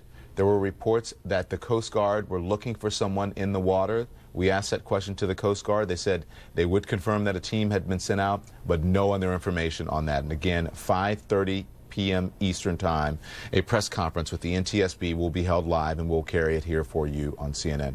Let's look at some of the eye reports that we're getting in now from people who were very close to this situation. This is Christine Miller, who is a CNN eye reporter, took this picture shortly after that crash happened. Another eye report, and I can't read the name from that one as well, but a CNN eye reporter taking a picture from a little bit further out. Sven Duenwald, I am told, thank you. We appreciate your pictures here. And you can send them to ireport.com if you have them. And this is Val Varden, who's also sent a picture in. Now, live pictures now. This is from our affiliate KGO in San Francisco. And you can see the emergency apparatus going onto the tarmac now to try to help with the situation here. These are ground shots from San Francisco International Airport. And you're getting this, you're seeing this just as I am seeing it. The crash happened just a little bit over an hour ago, but still much to clean up, tons of investigating to do, and probably some people to tend to, the people who were on board that plane. And you can see, again, the ambulances going out towards the tarmac there, emergency vehicles going out towards the tarmac. You heard from Mary Schiavo, who is formerly with the FAA, again saying that they're going to have recordings that will help them out with this particular situation. I am counting 10 emergency vehicles so far, at least, going out there, 10 ambulances, plus other vehicles, including fire trucks, hook and ladder, and I'm sure all of the resources there in San Francisco are available, and they are on top of it. This is a #1 priority. Again, this is a big story happening here in the United States, but this flight originated in Seoul, South Korea. And as we look at the burnt-out wreckage of this airplane, we want to tell you again, we don't know how many people were on board this plane and if there are any injuries. We're working to get that information for you. But they are sending emergency vehicles onto the runway here, and we're not exactly sure what is going on at this, moments after this crash happened, when it appears everyone is off this plane. At least we hope everyone is off the plane. We're waiting for official word on that. More information. This is from a source here at CNN. It says Asiana Airlines is currently investigating what caused Flight 214 to crash land at San Francisco Airport. That's a spokesman from Asiana Airlines told CNN. It's currently 5:43 in the morning in Seoul, South Korea. So it's really early there, and they're just getting news of this information as well. Let's go to Renee Marsh, who's following the developments for us from Washington, D.C., where that NTSB press conference will be held in Washington. Just over an hour and about 15 minutes, we're going to hear from the NTSB.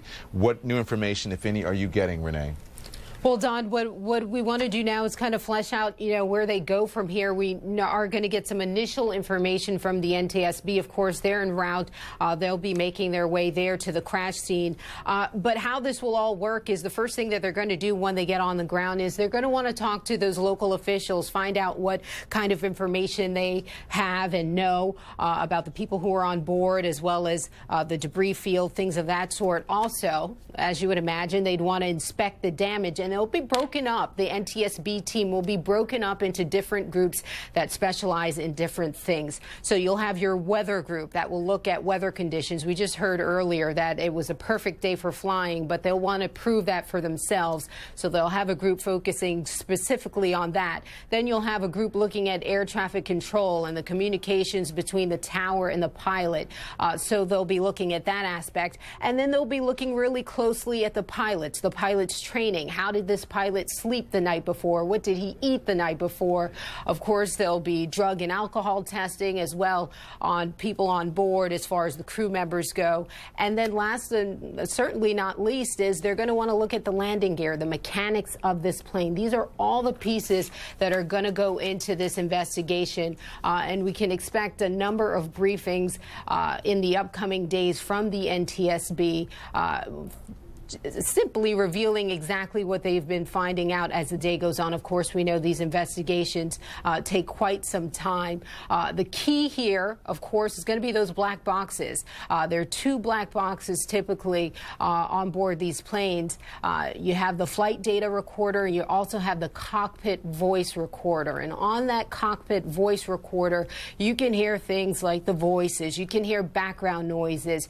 You can hear if there was a warning signal that may have gone off. The key here, though, is those boxes are usually in the tail of the plane, and we can see from those pictures what happened to the tail of the plane.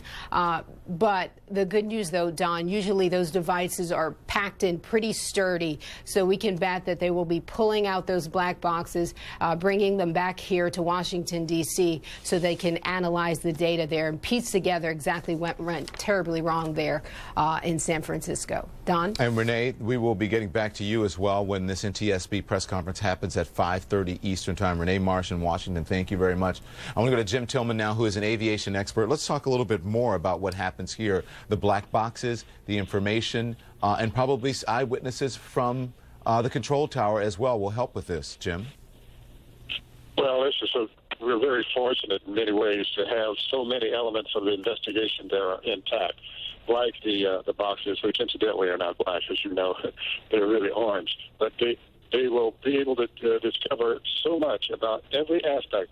The most modern and sophisticated recording devices on any commercial airplane are on that 777. So they're going to know every single thing that one can learn from what the airplane was doing. And listening to the cockpit voice recorder, we can not only hear what the crew is saying, we can also, as someone has mentioned earlier, hear all the warnings, the warning sounds, the bells, the horns, whatever is going off in the cockpit at that time. One other little thing that I noticed in looking at some of your shots here, Don, this aircraft was approaching just slightly right of the center line. If you look at the debris field on the end of the runway, you'll find that the debris starts and continues right of the center line. I got to tell you something. The crews that fly these aircraft try to nail that center line right underneath the cockpit. They want to make sure that they're right on the best part of the landing surface. So I don't know what happened at that point, and that would be real speculation. But if you look at the field, it was all lined up pretty nicely on the right of the center line of what was going to be the runway. And for those that are not familiar with the picture, when you look at this picture and you see anything but black surface, you're not looking at the runway. You're looking at the approach to the runway, giving the crew a guide for exactly where the runway is going to be when it starts. You don't want your main gear to touch down until you're well beyond that, something in the neighborhood of maybe 1,000 feet down the runway before you really want to see that the main gear touch the ground. So, yes, they did touch down very, very early, and that led to disaster. All right, Jim Tillman, I want you to stand by because I want to reset what happened, what's going on for our viewers. In case you're just tuning in here on CNN, we're following breaking news at San Francisco's International Airport. A large commercial airliner, a Boeing 777 from Asiana Airlines, crash landed just a short time ago. A number of passengers on board. We're not exactly sure how many passengers were on board. We're not sure if any injuries. We do know, though, that many of the passengers ran off of this plane, some of them taking pictures, as the ones you're seeing now, as they were fleeing the airplane and trying to get to safety here. Again, we're being told by the FAA that this was a crash landing, as what they call a textbook crash landing. The tail broke off the plane. The fuselage at the top, you can see, partially burned. Most of it is gone. And as you look at this picture right now, you can see there is no tail section. There is no rudder on this plane.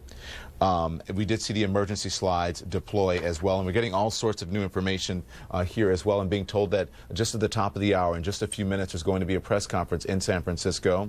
There's going to be another press conference at the bottom of the hour at 5:30 Eastern Time from Washington and the FAA. We can also tell you this. A national security official tells CNN there are no signs of terrorism from this crash, that flights have been canceled in and out of San Francisco's International Airport. Many of them, because it's a large airport, have been diverted to LAX. I know that there are other airports that are closer, but LAX is a much bigger airport and can absorb some of the planes and flights that are coming in more readily and more easily than some of the smaller airports that may be closer. Diana Magne is in Seoul now. Diana, it is what, 5:30 in the morning there? Any information you're getting? Yeah, 5:50. We know that this plane took off at 4:53 yesterday afternoon, Don. It's a little over 10 hours that it takes to reach San Francisco from Seoul's Incheon Airport, which is Asiana Airlines International hub.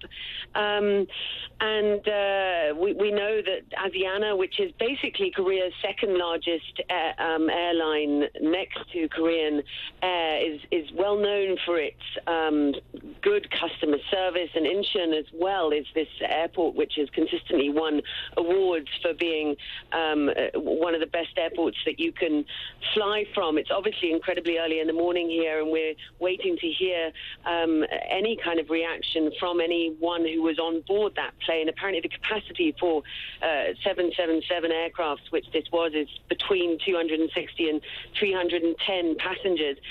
And I'll just tell you a little bit more about Asiana's fleet. It has 79 aircraft, and this 777 is a young plane delivered in 2006. As I said, its international hub is Incheon, and it serves 23 countries internationally, 71 cities. And Asiana has responded to our calls, and they're basically just waking up saying that they are investigating what happened. So we'll keep in regular contact with them and, of course, with the ministries to get you reaction from Seoul, which is obviously where this flight originated from, mid-afternoon yesterday, Don. All right, Diana Magne, stand by. We'll be needing you throughout the evening here on CNN. Again, 5:54 in the morning in Seoul, South Korea. They're just waking up to get news about this. I want to say that Facebook CEO Sheryl Sandberg was supposed to be on this Asiana flight. She just posted this on Facebook. Sandberg has, can we roll that back, please? Thank you very much. She has 1,204,000 followers, and she did this 16 minutes ago. She says, taking a minute to be thankful and explain what happened. My family, colleagues, Debbie Frost, Charlton Golson, and Kelly Hoffman and I were originally going to take the Asiana flight that just crash landed. We switched to United so we could use miles for my family's tickets. Our flight was scheduled to come in at the same time, but we were early and landed about 20 minutes before the crash. Our friend David Oon, who have you been seeing? You've been seeing photos from him. He was on that Asiana flight. He is fine. She says, thank you to everyone who is reaching out, and sorry if we worried anyone. Serious moment to give thanks. Again, that's from Sheryl Sandberg from Facebook. So she was supposed to be on that flight, she and other workers and colleagues and friends. They didn't take it except for David Oon, who you have been seeing his pictures here live on CNN. He tweeted that picture out moments after he got free of that airplane. We're waiting for a press conference in San Francisco at the top of the hour, just moments from now here on CNN, so they can update us on exactly what happened here. A horrific situation, as you can see. No doubt the pictures tell most of the story here, and I'm sure we'll be hearing from passengers very soon here on CNN as they get their bearings, as they get out of the airport, and they begin to tell us their stories. I'm sure harrowing about what happened on this flight as it crash landed at San Francisco International Airport. Again, a press conference from San Francisco expected any moment now at the top of the hour, and then one at the bottom of the hour, 5:30 Eastern, from the National Transportation Safety Board in Washington, D.C. My colleague, Richard Quest, who covers the airline industry and has been covering aviation successes and failures and disasters for many years now. Richard, as you look at this and the pictures and you hear what's going on here, what's your assessment? Well, I want to refer you to something that is now on Twitter, where somebody has posted pictures in which they have modeled the descent profile for this particular flight, both yesterday and today. Now, planes normally descend at an average of 3 degrees. That's known as the glide slope. It'll take them, and if they continue a glide slope of 3 degrees, that will take them all the way down to the runway. We don't know, of course, whether they were using autoland here. I guess we don't know. We don't know also what other form of landing aids they were using in terms of that. But the general rule is 3 degrees generally will take you all the way down to the runway once you're on the glide slope. Now, here's the point. Somebody has posted on Twitter, and I can't confirm it, but it is an interesting point worth pointing out, that if you look at FlightAware, which is one of the models and one of the places where we find out where planes are, the descent of this flight today is appreciably steeper than it was yesterday. In other words, this plane did have a steeper descent as it came into its final approach to SFO. There could be 1,001 reasons for that. There's no doubt question about it. It's not, the pilot may have decided that, air traffic control may have required it, whatever it might have been. But I'm just putting it out there that if you look at the descent of yesterday versus today, the plane did come in for a much steeper approach than it did yesterday. Interesting to ponder there, Richard. Hey, Richard, stick with me because I want to read something that I just got in here. Listen, when you see these pictures and you hear from the people who were at least near the scene, it's quite surprising that we're not talking about more casualties or in darker tones right now. But we don't know. We don't know. But this is what I want to tell you, Richard. The U.S. Coast Guard has transported one person linked to Saturday's plane crash to Stanford Hospital. Okay, Stanford Hospital. That's according to the Coast Guard. They're not sure of the patient's status. We may be hearing different, more stories to come out, but at this point, it seems that that we're not speaking in those darker tones now, and that may not be as horrific as it could have been. Richard? Have crash landed or had fires on the runway. British Air Tours in the 1980s, Air France in Toronto. Now, Air France, of course, everybody got off the plane in that one. A miraculous one in bad weather. The A340 landed and everybody got off. There were multiple deaths in the British Air Tours fire. Once fire starts, if you survive the impact, fire becomes your worst enemy. Fire, smoke and fumes becomes your worst enemy by far Richard? In any form of aviation accident. Richard Quest, I'm going to need you. I'm going to need the rest of our experts in the field as well. Don't go anywhere. This is CNN Breaking News. I'm Don Lemon here in New York. I want to welcome our viewers in the United States and around the world, the folks who are watching CNN International and other networks as well. We are following breaking news here on CNN. The breaking news is that a large commercial airliner has crashed and burned just a short time ago at San Francisco International Airport. You're looking at a number of pictures there, some of them live, other pictures that were taken from passengers who were fleeing that plane. It is a passenger plane. It is a Boeing 777. It's from Asiana Airlines, which is a large South Korean airline. The plane took off from Seoul and was headed to San Francisco International Airport, and on its approach, that's when this horrible incident happened. Here's what we know. According to the FAA, they're calling this, quote, a crash landing. We're not making up that term. The FAA is calling it a crash landing. The tail broke off the plane. Top of the fuselage, if you look at it there, burned. Pieces of the wings and other parts flying off the plane. Look at this plane. Do you see a tail? No, the tail of this plane fell off, came off, as believed to be on impact here. How many people on board, we're not exactly sure. We're waiting to get more information. There should be a press conference at any moment here at the top of the hour. We're waiting on officials in San Francisco to come up to the podium and give us that press conference, and we'll carry it live for you here on CNN. You're not going to miss it.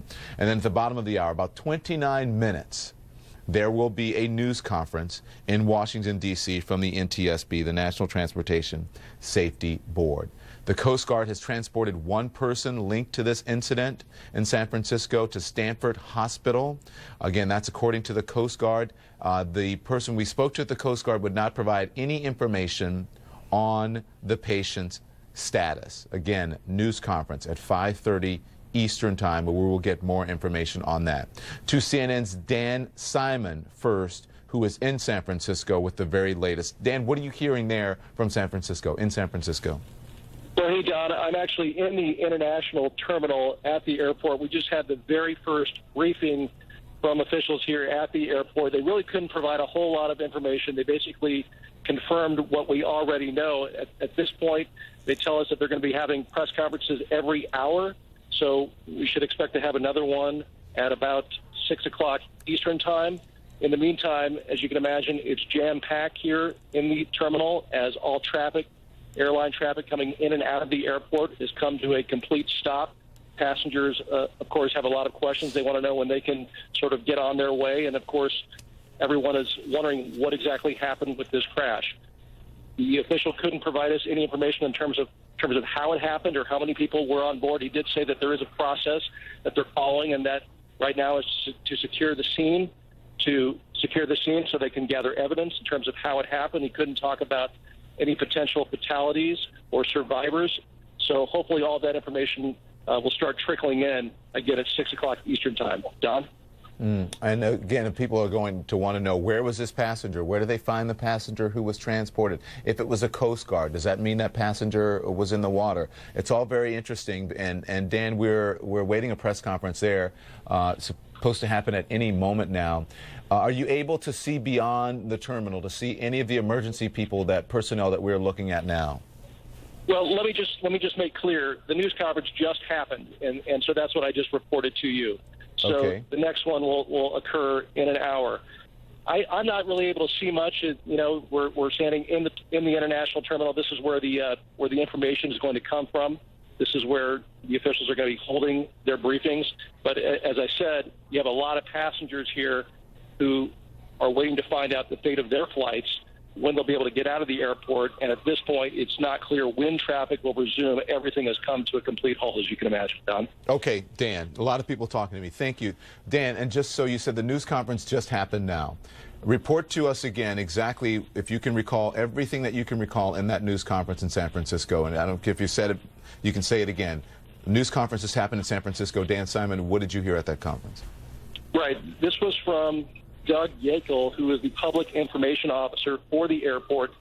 Basically, it was to address reporters, to let folks know that he is there, that we should direct inquiries to him, and at this point they have a process going forward, and that is, number one, to secure the scene, to preserve any type of evidence, to make sure that anybody who requires medical attention has already gotten it. That's where they are at this point as far as the scene is concerned. The next thing is, in terms of media briefings, he wanted to let everybody know that going forward for the next 24 hours or so, there will be news conferences every single hour. He wanted to make that very clear. So they want to keep the public informed, because obviously there is an incredible amount of interest in terms of what is happening here. So the next news conference, I would imagine, will occur in an hour from now at about 6 o'clock Eastern time, where hopefully more information will begin to trickle in. Don? Okay, Dan, great reporting. Thank you, Dan.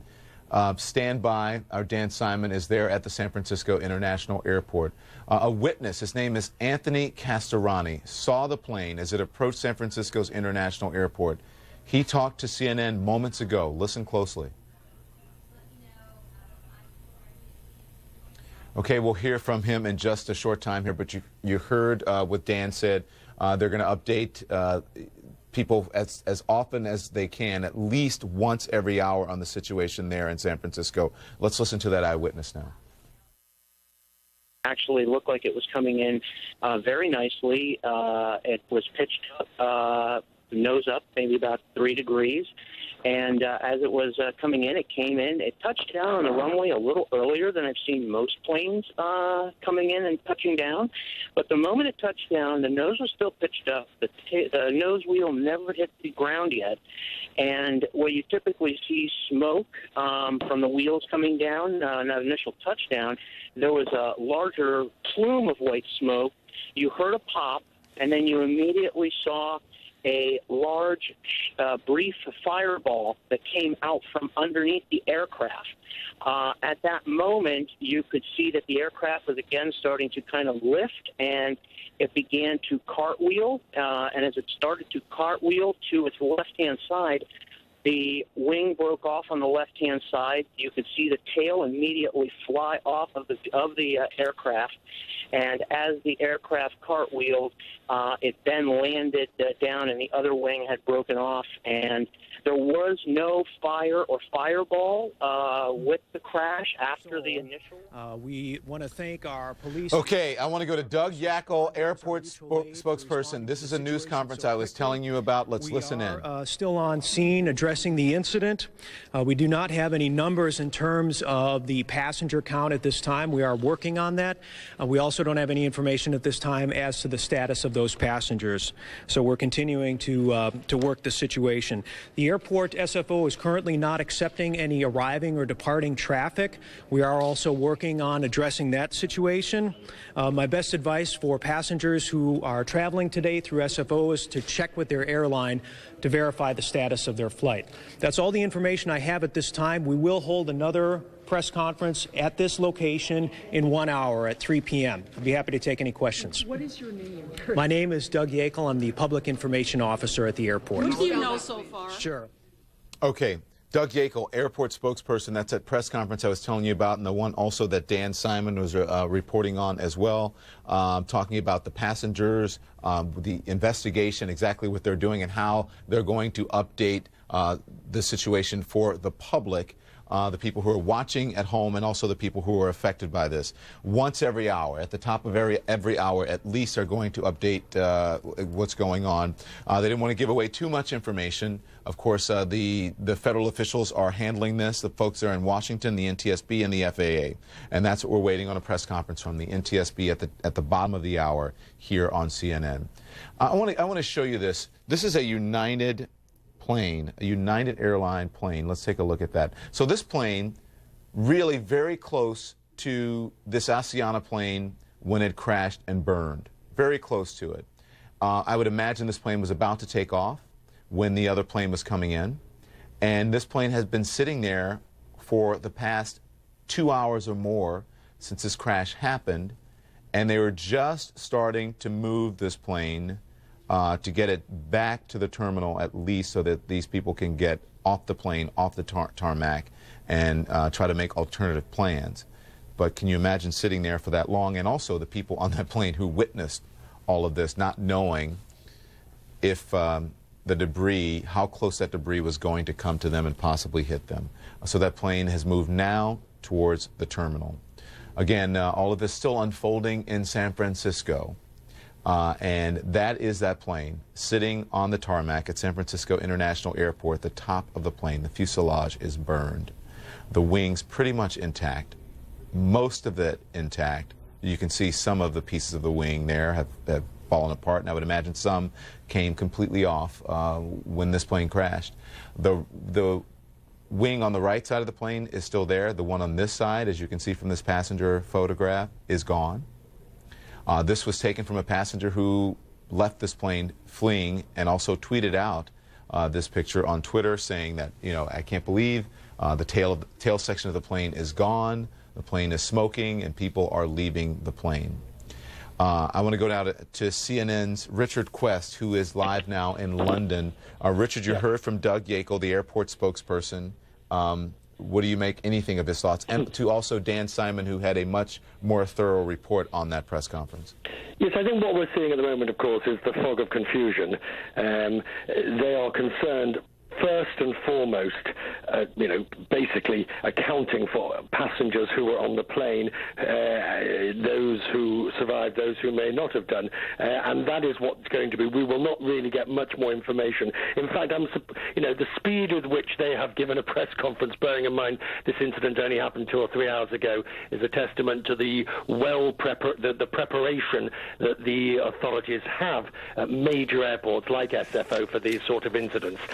Looking again and listening and seeing exactly what people are saying now about what may have happened and how this all transpired, it does now, if you look at the pictures, and the pictures of where the debris field is, as Jim Tillman was saying earlier, if you look at where the plane clearly touched the ground, It is in what's called the displaced runway area. It is the end of the runway. It is often it is the bit where you have the yellow arrows, which clearly you're not supposed to touch anything down because the runway may not be strong enough or whatever. It's not geared for that. So the plane definitely, clearly made contact with the runway before the threshold, which is the piano keys, which is further down the runway, and in doing so, either because of attitude of the aircraft, speed, or whatever was going on in the cockpit at that time, then of course the tail split off and the plane spun round. Whether it was once or twice, we'll know once the report comes out. Before the main gear collapsed, it lost one of its engines, the fire broke out, and that fierce fire is absolutely lethal in any survivable accident, and this will be classed as a survivable accident. And in any survivable accident, it is the ability to get the passengers off the plane. And remember, Don, when they certify a plane, any passenger aircraft, you have to be able to evacuate the aircraft within 90 seconds with up to half the doors being inoperable, either for fire or other reasons. Yeah. So this plane, this 200ER, has been designed to get everybody off the plane within 90 seconds, even with some of the exit doors inoperable. And that's what the investigators will also want to see. How did they manage to get the people off the plane, and how can they improve that in the future? Richard, there are a couple of things that I want to talk to you about. Number one, officially, from officials, they're saying that the flights were diverted, most of them to LAX. We know that there are closer airports than that. But LAX, why LAX? Because it's a bigger airport? That's an easy one. First of all, for the sort of traffic that might have been going into SFO, LAX is, by the way, LAX is an alternate.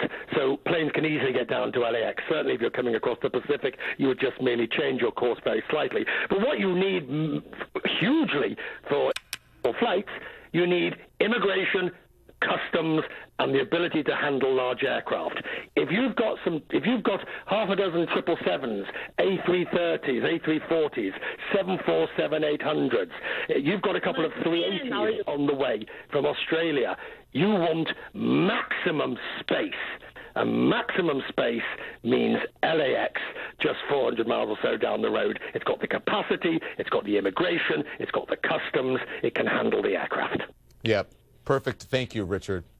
Thank you very much. Common sense prevails there, because people were saying they wouldn't go to LAX because LAX is too far. It makes sense now. And it's a perfect time now to talk about the size of this airplane and what we know about this particular aircraft. It's a 777 or 777. It can carry a lot of passengers, Richard, between 305, 440, depending on how it's configured. It crosses the oceans. The newer models can fly more than 8,000 nautical miles without stopping to refuel. 777 cruises about 43,000 feet. It entered the commercial fleet back in 1990, and more than 60 commercial airlines have them in their inventory. What do you know about this about a 777? The 777, it is the workhorse of the oceans these days, where you need large numbers of seats. So you're not going to use a 330. Where you need large numbers of seats, but you don't need an A380 or a 747, it's the 777. It came into service with United Airlines, who were the launch customers. I mean, one airline CEO said to me when he brought it into service, it's a game changer. You have the Series 200 of the plane. That's not so much in use being sold anymore. It's now the 300 series, which is an even longer version. And Boeing only last month at the Paris Air Show, Boeing has announced that it is going to consider, and it will look to make a larger version of the 777. Not the 787-10, but they are going to look at making a 777X, which is an even larger version of that plane. It is at the moment one of Boeing's, if not Boeing's single most successful aircraft and most popular aircraft. Airlines can't buy enough of them.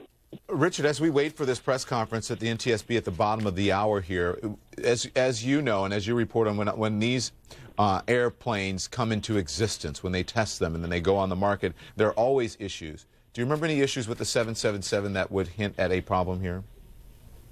No, not at all. No, I mean, let's scotch this now. The 777. I mean, there are. I'm just looking at. If you just look roughly, get rough ballpark numbers, 1,400 of them have been ordered in various variations from the 777-200 right the way through to the freighter version.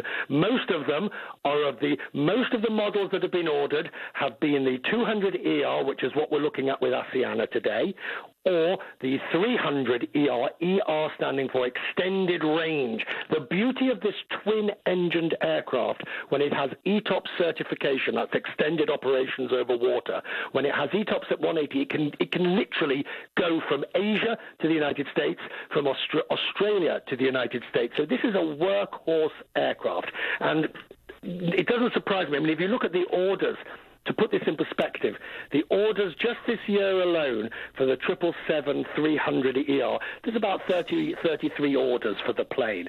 So I'm not expecting, I mean, this isn't speculation.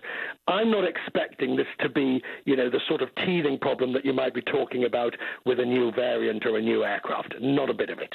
Okay. Richard, don't go anywhere. Richard, Richard knows a lot about this, as you can tell. I'm going to need Richard throughout the hour as well. Just so you know, a lot of this information is just coming in. Richard is talking to me, a producer is talking to me, and people handing me things. So I'm trying to deal with this as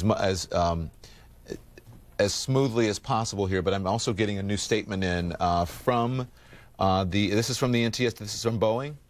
There it is. Boeing extends its concern for the safety of those on the Asiana Airlines Flight 214. We're preparing to provide technical assistance to the National Transportation Safety Board as it investigates the accident. So again, that is coming from Boeing, and we just got that information in as well. So bear with us here. We're getting a lot of information coming in from multiple sources throughout the world. Again, we have the worldwide resources of CNN on top of this story, including our Richard Quest there in London. We also have a reporter in Seoul, South Korea, where this flight originated. We have aviation expert Jim Tillman, who is joining us as well, a reporter in Washington who is reporting on the NTSB and the FAA portion of this, the official portion, and what they're doing. A reporter at San Francisco International Airport who's actually inside the terminal now. Eunice Bird is on the phone now. Her father was, Berg Ra is on the phone now. Her father was on that Asiana plane and took these photographs. So Eunice, first off, how is your father? These pictures are unbelievable. How's your father doing? Hi, Don. My father's doing fine, thank God. He's doing all right. We've been actually texting for the last hour and a half, 2 hours, and from where I'm sitting right now, I can actually see the wreckage right in front of me, and the line of fire trucks and medics is the width of it is the size of a football stadium.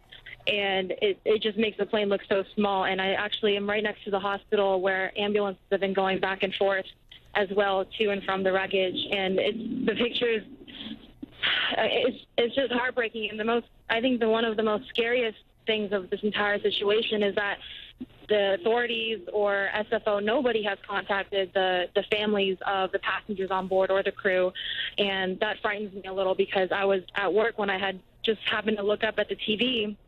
And I noticed that my father was on that plane, and that's how I found out. And I texted him, and he said he's just waiting. And he's usually a very articulate man. He texts me a lot of details. And when I asked if he's okay, if he's injured, what other injuries there are, he wasn't able to tell me in detail. And I think most of it was because he didn't want me to know the full-on detail of what was going on around him. So Eunice, let me ask you this. You said that you have seen ambulances taking people off the plane or out of the area. Have you seen people being transported? No, I see the ambulances coming back and forth the freeway exit, right, that leads directly to the airport, coming off the only exit here to the nearest hospital, which is literally a couple miles down the road. Mm-hmm. Eunice, you told my producer that your father knew it was coming. What did you mean by that? So I asked him, what happened, and he texted me saying the flight was landing too low, and the pilot tried to raise the plane at the last minute, but was too late. I knew it was coming, looking outside, and saw that the plane was going too low. We hit the runway from the back part of the plane and bounced very hard, lost control for a few minutes before it was stopped. Again, did your dad say, or did he appear to think that most of the passengers made it out okay? He did. I asked if there were any serious injuries, and he did say some. You know, like I said, I don't think he wanted to tell me all the full-on details that was going on. But, I mean, my heart really goes out to the families who aren't able to get in contact with the passengers on board, including the crew. I mean, I think the authorities or the SFO should at least reach out or, you know, try to organize this a little more in reaching out to the families. Eunice Birdra, her dad was aboard this plane and sent in these incredible pictures. We're glad your dad is okay, Eunice. We're glad that you're okay. Thank you. Thank you for getting with us here on CNN. Again, these are pictures all coming from people who are on board the plane, some of them coming from CNN iReporters. Look, this is an incredible picture. Can you imagine being on this plane and having to escape that? And that's exactly what happened. Eunice's father sent out this picture. There's also another gentleman who was on the plane at the time sending out a picture as well. This is about as graphic as we have seen it, as up close and personal as we have seen it on any of the coverage here. Jim Tillman, if you're able to see this picture, unbelievable. It's amazing stuff, man. I've never seen anything quite like it. I suppose one of the most amazing shots is the one that's up now, where we don't see any activity whatsoever. So apparently somebody did a really good job of getting the people off of that airplane. That's the only thing that appears right now. But you look at this picture, and you can clearly see the flames inside the airplane through the windows. And that's the interior materials inside the cabin of the airplane that are obviously burning. And you can see that there were two main burn holes in the top of the airplane, and gives you the impression that those were the sources of real fire inside. But apparently everybody was out, because you look at this picture, you don't see anything like a passenger anywhere. And I don't believe they're still on board. Pray they are. At the bottom of the hour, when we get this NTSB press conference, what can we expect from that? Not a whole lot, because the NTSB is extremely careful about what kinds of information they release early on. They will give you some great general information and that sort of thing, but they don't answer questions that are specific to exactly what happened, exactly what the cause was, and all those kinds of things. They can give you information about data that they do have a handle on. They may or may not be able to give you information about the passenger count and that sort of thing. But their reputation is incredibly trustworthy, because they are so careful about what they say and when they say it. So I don't expect that you're going to hear anything terribly newsworthy out of that conference. It will be helpful, but they're very quiet until they have some facts. What do you make of Eunice, whose father was on the plane? He said he knew it was coming. She felt he knew it was coming because he said the plane, in his estimation, was coming in too low, and then the pilot tried to get the plane back up in the air at the last second. Well, it's consistent with what we've been speculating throughout this time, that for whatever reason, and who knows what that reason was, he was much lower than he should have been at that point in the landing sequence. And the only reaction is to try to get some altitude to level this thing out and reach the runway safely. And that would require raising the nose, putting on the power, and doing all kinds of other things to last minute. But apparently it was a little too late, too little. And that's what happened, apparently. At least it seems that way. But if you look at the debris, you can see that there was a strike made by the aircraft just prior to the time they even got to the threshold of the runway, nevertheless, the runway itself. Jim Tillman, stand by. Thank you very much. I want to get live now, live pictures on the ground. CNN's Dan Simon at San Francisco International Airport. Dan, we listened to that press conference just a short time ago. You were there. What information are you getting in?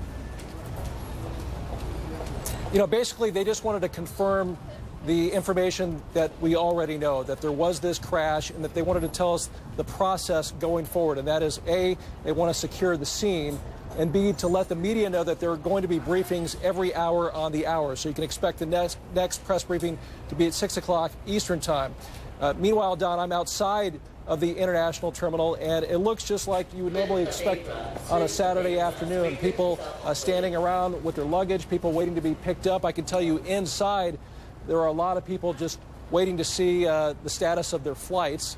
I can also tell you that the friends and the family of the victims on board, they have reportedly been taken to a private area on the second floor of the international terminal where they're awaiting more information about their loved ones. At this point, Don, we simply don't have a lot of information in terms of how it happened, the number of victims or casualties. Hopefully, we're going to get some more information at the top of the hour. But we're standing by here at the airport, awaiting all of those details. We'll send it back to you.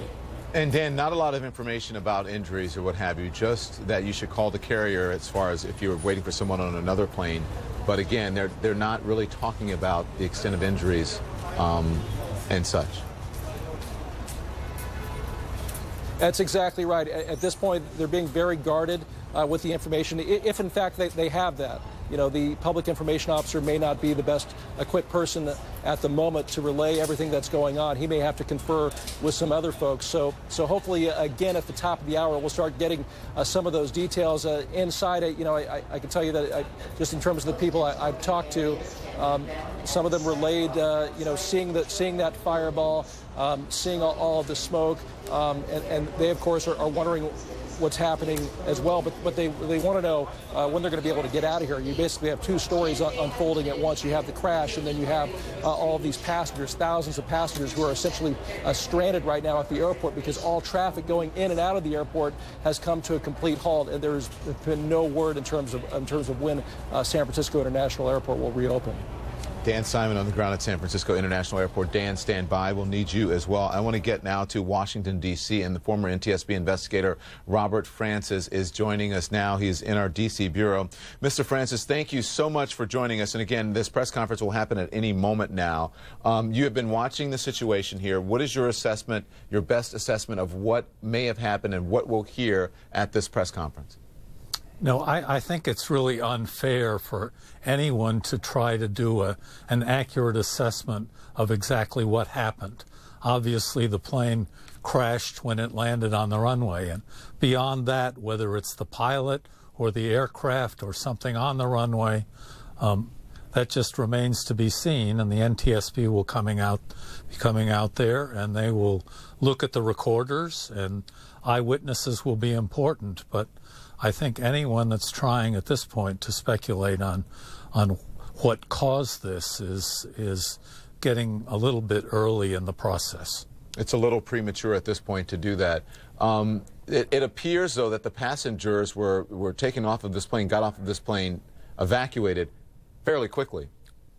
It seems that way, and it's a tribute to a lot of work that has been done in the aviation industry over a lot of years in terms of emergency evacuation and the doors and the slides and who goes where and what the flight attendants do and flammability of fabrics and strength of seats. So all of these things are pluses that have come about over the past, 30 years maybe? Okay. Robert Francis, stand by. I have lots more questions for you. But again, I want to tell our viewers here, we are following breaking news here on CNN. I want to welcome our viewers in the United States and around the world. This is CNN Breaking News.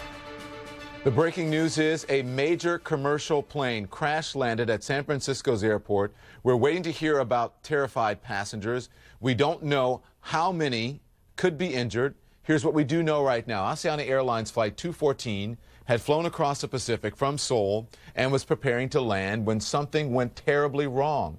The plane crash landed on a runway. A fireball erupted. Parts of the plane rocked and broke apart. Huge plumes of gray and white smoke rose up. The plane's roof, what's left of it, now charred with a large gaping hole in it. The plane's tail in pieces.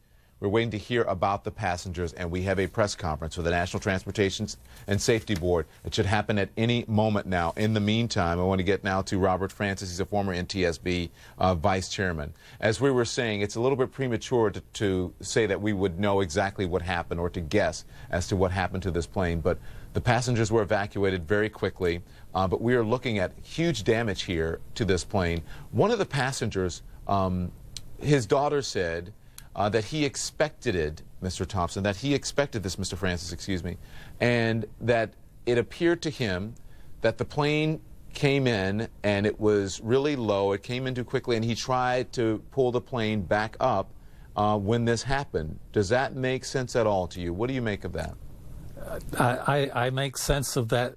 That could have happened, but until the investigators get there and start to look at the flight data recorders and the cockpit voice recorders and whatever film was taken, I don't think that one passenger is in, unless he's a very experienced pilot and had a unique perspective, I don't think that you can draw conclusions like that at this point. There are so many different things that could have caused this. And for this 777, where are the flight data recorders? Is one in that tail section? Yeah, both the flight data recorder and the cockpit voice recorder are in the tail section of the aircraft. And so, if this does that contribute this another possible problem, a bigger problem, because the tail section of that aircraft broke off? I think that would be a very remote chance. Those recorders are really tough. They are geared to go through accidents. They are geared to withstand fire. So I think that I'd be very surprised in this case if there were not good data from the recorders. Mm-hmm. In all of your years in your investigating here, as you're an NTSB investigator here, I'm sure you've dealt with similar problems, similar issues, similar crashes, similar accidents, I should say. And how quickly afterwards were you able to determine what caused a particular crash from once you get the flight data recorder, the voice recorder, and the cockpit recorder? You know, it's hard to say depending on how good the data is, and there are lots of other things that are done by the safety board other than just the recorders. They'll be wanting to get witnesses to the accident and interview them. They'll be looking obviously at the wreckage of the plane. What happened to the landing gear? Where did it come off? Where does an engine come off? Which direction does it go? How did the fire start, etc.? So there's so much to be done that you're not going to have good information on exactly what happened here for at least some days. Okay, stand by because I'm getting some new information here on CNN. You can hand that to me. Thank you very much. This is just into CNN, and we're being told now, this is confirmed, there were 291 passengers on board that plane. 291 passengers, 16 staff members were on board the Asiana Airlines Flight 214 from the international airport in Seoul, South Korea to San Francisco. That's according to a public spokesperson, a public relations spokesperson for Asiana Airlines in Seoul. Again, 291 passengers on board the plane. 16 staff members were on board this flight, Flight 214. Getting more information now, John King, from a senior White House official. This is from CNN's John King. The president has been made aware of the situation, and his team will update him as new information becomes available. We'll continue to stay in constant contact with our federal, state, and local partners as they respond to this event. I want to get back now to Robert Francis, who's a former NTSB vice chairman and an investigator. So as they are preparing for this press conference right now, take us behind closed doors. What are they preparing for now? What are they doing before they come out and speak to the public about what they know? Well, they're getting their team ready to leave, and there are certain people that are on call, on duty, as it were, and when there's an accident, those people will check in with the board, and they'll get their team composed, and then I would assume usually it means the team going to Hangar 6 at National Airport and flying out to the accident site in either a FAA or perhaps a Coast Guard aircraft. And so at this point, it's supposed to be at the bottom of the hour. It's a couple of minutes late. I would imagine not unusual when you're dealing with this. This is, right? Well, that's true. And I would guess, when I'm speaking like this, I indicate when I'm guessing. I would guess that the GO team has been composed and may already be on their way to Hangar 6. There will be somebody at the NTSB headquarters who will be doing the press conference and saying who's going, who is the board member on duty that will be going with the team, and maybe the composition of the investigative team. All right. Thank you. Stand by. I want you to listen to this with me, Mr. Francis. This is an eyewitness, and it's new into CNN. Let's take a listen. And I saw it coming in. I was just watching planes come in, and this one, I saw that it looked normal at first. It was taking the same angle that they always come in, like this, and then the wheels were down, and then I knew something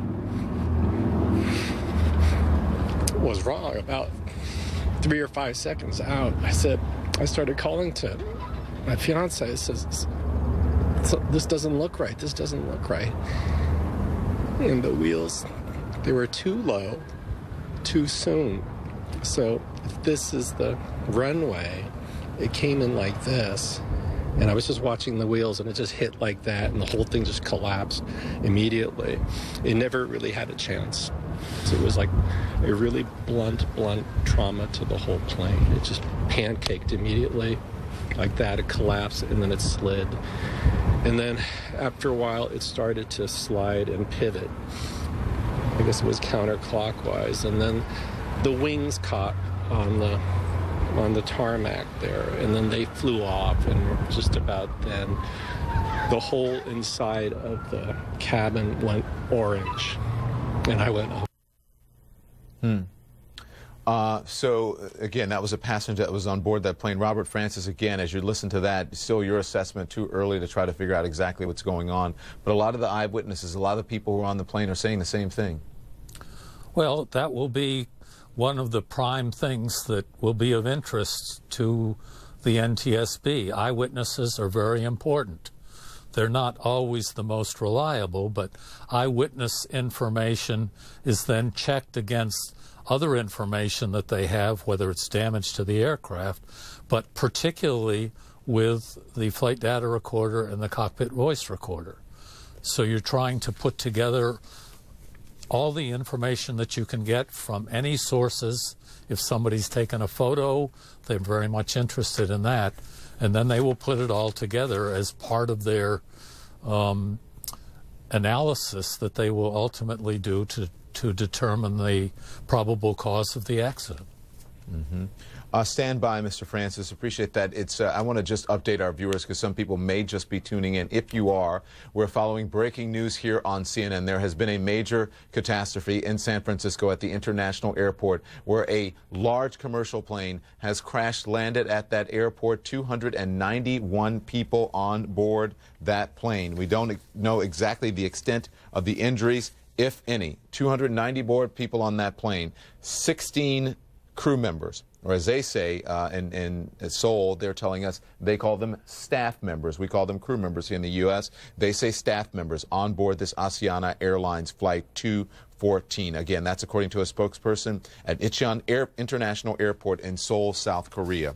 Some of the pictures that we're getting in now are from people who were fleeing that plane as it was burning, as it was on fire.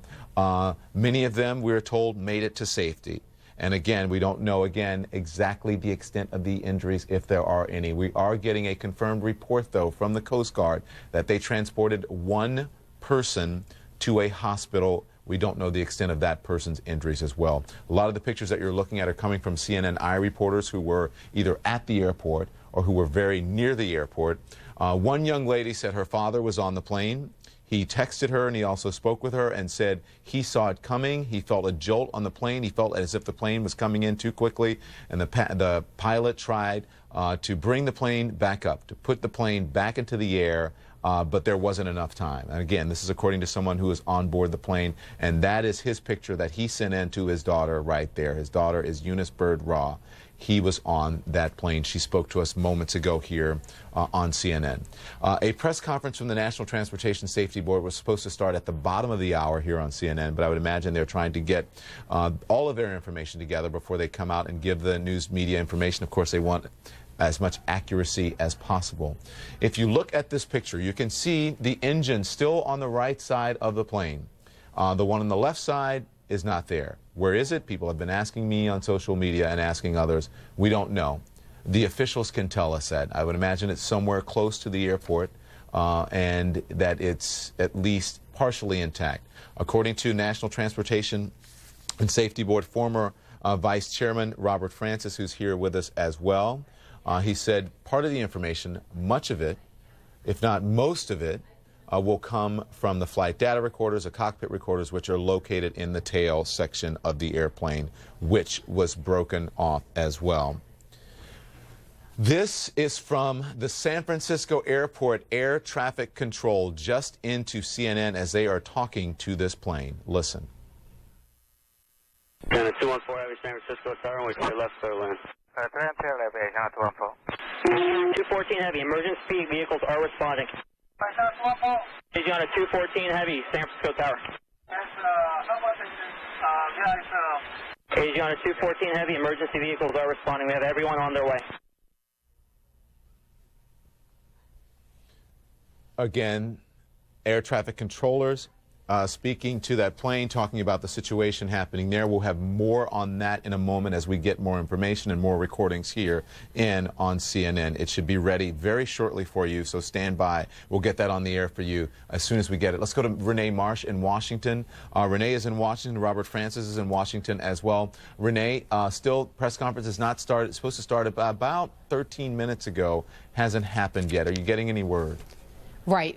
We did get some word that they've pushed that back to 6 o'clock, but that's not even a hard time. That could change again as well. I would imagine they're gathering their GO team and they're getting ready to go over there as well. But the last check we got was that this press conference will happen at 6. But again, that could change. And, you know, one of the folks on our air, one of the experts, they hit it right on the head. We don't expect anything groundbreaking to come out of the press conference. Nevertheless, it will be information that we will hear directly from the NTSB, who is leading this investigation. So we will be listening very closely to that. And Don, I just want to talk a little bit about that recording that you just played there. I mean, it was a little hard to hear the pilot, but you could clearly hear the tower letting the pilot know that help was on the way. So clearly, in those few minutes leading up to this crash landing, everyone was seemed to be aware that something was going terribly wrong. We are working on turning around another piece of audio in which you're going to hear some of the other chatter between traffic control and the other planes that were in the vicinity at the time. So we'll hear how they had to rearrange things very quickly to make way for this plane that was coming in for that crash landing. Don? Renee, stand by. I would like to get Jim Tillman back up, but before I get Jim back up, can we roll again the air traffic controllers, the portion that we have, and I want Jim to listen to that, and then we'll talk about it. Let's get it back up. Can we play it? 214 Heavy San Francisco Tower, and we clear left clear land. 214 Heavy, emergency vehicles are responding. Asiana 214 Heavy, San Francisco Tower. Asiana 214 Heavy, emergency vehicles are responding. We have everyone on their way. Jim Tillman, 214 Heavy. What does that mean? Jim Tillman, are you there?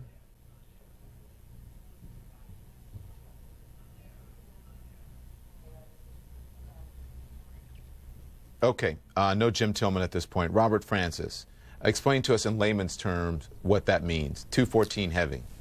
214 is the flight number. Heavy is an aircraft that's bigger than a 757. 737, 757, 767 none of those are considered heavies.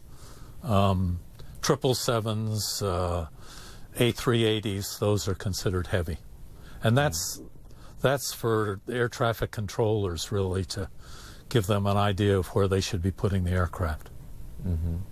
So as we were listening to that, basically, I mean, that obviously after the incident happened, they were saying they're trying to get as much emergency personnel. That's really what that transmission right there was all about. They're trying to get as much emergency personnel to this plane to help them out as quickly as possible. Absolutely.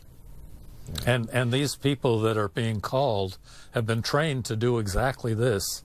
The emergency vehicles, the fire vehicles, that's their business. Yeah. Let's talk again about, as we wait for this press conference, and I want to tell our viewers here, we're going to be on the air this evening, rolling coverage until we get to the bottom of it as much as we can within this day to figure out exactly what's going on. But we will have live coverage for you here on CNN throughout the evening. And don't go away because you're going to get all of the information that you need here. So back now to Robert Francis, former NTSB Vice Chairman and investigator here. We're waiting again for a press conference. We heard from our Renee Marsh. 6 o'clock, possibly they're scheduling it for 6 o'clock. But this is being pushed back again to get as much information as possible so the NTSB can come out with some knowledge and authority to tell people what they know at the particular moment when they speak. Mr. Francis? Yes. Yeah, I could see you were talking, but I wasn't hearing anything. You weren't okay. You weren't able to hear. I can't lip read. Okay. Okay. Sorry you couldn't hear it. What I was saying is that the NTSB, the press conference, has been pushed back to 6 o'clock and possibly later. I would imagine that they're gathering as much information to speak with authority, as much authority as they can when they come out to address the public. But I think they're going to be limiting themselves to pretty much what they're preparing to do. I don't think you're going to find them talking very much about the accident and what happened. I mean, they've got to be very careful not to get into a speculative mode, so they're going to be very sure about what the information is they have before they say anything. Okay. Stand by, sir. I want to go to Dinah Magne, who's live now in Seoul, where this flight originated. Dinah, what are you hearing anything as morning and the sun starts to come up there? Hi, Don. Well, there has been a countermeasure task force set up by the Ministry of Land and Transport here in Seoul who are investigating into it. Asiana Airlines, the flight responsible also, the airline responsible also says that it's investigating. We know that there were 291 passengers on board that flight, which left Seoul's Incheon Airport yesterday, Seoul time at 4:53 p.m. in the afternoon, and 16 staff, so 307 people altogether on board. Asiana Airlines is Korea's second largest airline, second to Korea Air. Incheon is its major hub. It has flights to San Francisco every day. The flight time's a little over 10 hours. But as you can imagine, it's early in the morning here, just past 6 a.m. So it will be some time before we'll get reaction from passengers. But many people on board that 777. I'll just tell you a little more about Asiana's fleet. It has 12 of these 777s, commissioned in 2006. The airline itself has been running since 1988, and it's known here really for its good service. It's had 5 incidents, we've been hearing from Richard Quest, since 1992. But it's difficult really to make any assessment, you know, when we know so little about why this particular incident happened, or to make any judgments on Asiana's safety record per se. So that is the situation in Seoul right now as people wake up to this news of that flight which originated from Seoul's Incheon Airport yesterday afternoon, Don. All right. Diana, thank you. Appreciate it. We'll be getting back to Diana throughout our coverage here on CNN. And again, rolling coverage here on CNN until we deem necessary to go off the air, at least with live coverage. But stick right here. You'll get all the information. As I've been telling you guys, you know, we have been awaiting word from the National Transportation Safety Board. They told us over an hour ago that they would hold a press conference at 5:30 Eastern Time. It is now 5:50 Eastern Time, 5:51 to be exact. And still, the NTSB has not come out to give that briefing. We're told that they may do it at 6 o'clock Eastern time. But according to Robert Francis, who's a former NTSB vice chair and investigator, it's not unusual. They're trying to get as much information as possible. And he would imagine, as he said, the GO teams were already in place and they were working on this particular situation, this particular incident. Again, and the information, a lot of it is coming in, streaming into CNN, and we don't want to speculate. And there are a lot of rumors and inaccurate information coming across on social media, and we're not going to put it on the air here on CNN unless we know for sure that is true. And we do know for sure, according to the Coast Guard there in San Francisco, that they have taken one person to a hospital, not exactly sure of their condition. We also know that all flights in and out of the airport have been canceled, although word coming in that they're about to open, if they haven't opened, at least 2 runways to try to get some of the congestion out of the way. We also know that this plane came in from Seoul, South Korea, a routine flight that happens daily into San Francisco International Airport. The weather, according to our meteorologist, according to Jim Tillman, who is a meteorologist and an aviation expert as well, the weather would not have been an issue in this particular situation. As a matter of fact, we're going to get to our Frederica and Tom Sater down at the CNN World Headquarters in Atlanta. They are standing by with more information on the weather situation. And as we have been reporting here, it doesn't appear that the weather would have been a problem, so investigators might have to look elsewhere. Right, Don. You know, and I'll let Tom speak to that, but we heard from eyewitness accounts earlier when I talked to people. They said it was a clear day. Right. It was a beautiful day to watch planes. That's what they were doing. And when they saw this plane, Flight 214, coming in for a landing, they say very clearly they saw it hit that seawall right there at the San Francisco Bay, which is where the airport is. But you described the conditions, and are their accounts right? That it was a clear day. It appered to be a great day for flying. Well, you know, the first time any incident like this happens, the first thing everyone thinks of, thunderstorm. Sure. You know, microburst, downdraft, wind shear, creating problems. But really, the conditions could not have been better. And we would just break them down. When you have visibility at 10 miles plus, it doesn't get any better. There's 2 elements we look at, visibility and the ceiling. The ceiling's unlimited, which means, I mean, it was mostly sunny skies. I mean, we had a light wind, 8 miles per hour. This is the landing conditions. The strongest wind we could find was 13, but that was at 10 p.m. the night before. There's absolutely no problems weather-wise, and of course, they're still going to have to make a report on this, and also the flight weather observations for every flight elevation that they were at. Now, this is the marine layer, and of course, our aviation specialists have been talking about this, and you know, on the West Coast, from around San Francisco down to San Diego, the marine layer moves in, visibility is reduced, but that burns off at 10 to 11:30 in the morning. Here is the radar, Frederica. Closest thunderstorm activity, if there is a thunderstorm, is well out in eastern parts of Nevada. I mean, we're not looking at really any chance of rain in the past, 24, 48 hours or the future forecast, which is good because as we break down this is for investigators. I mean, the conditions could not be better for the next 3 days as well.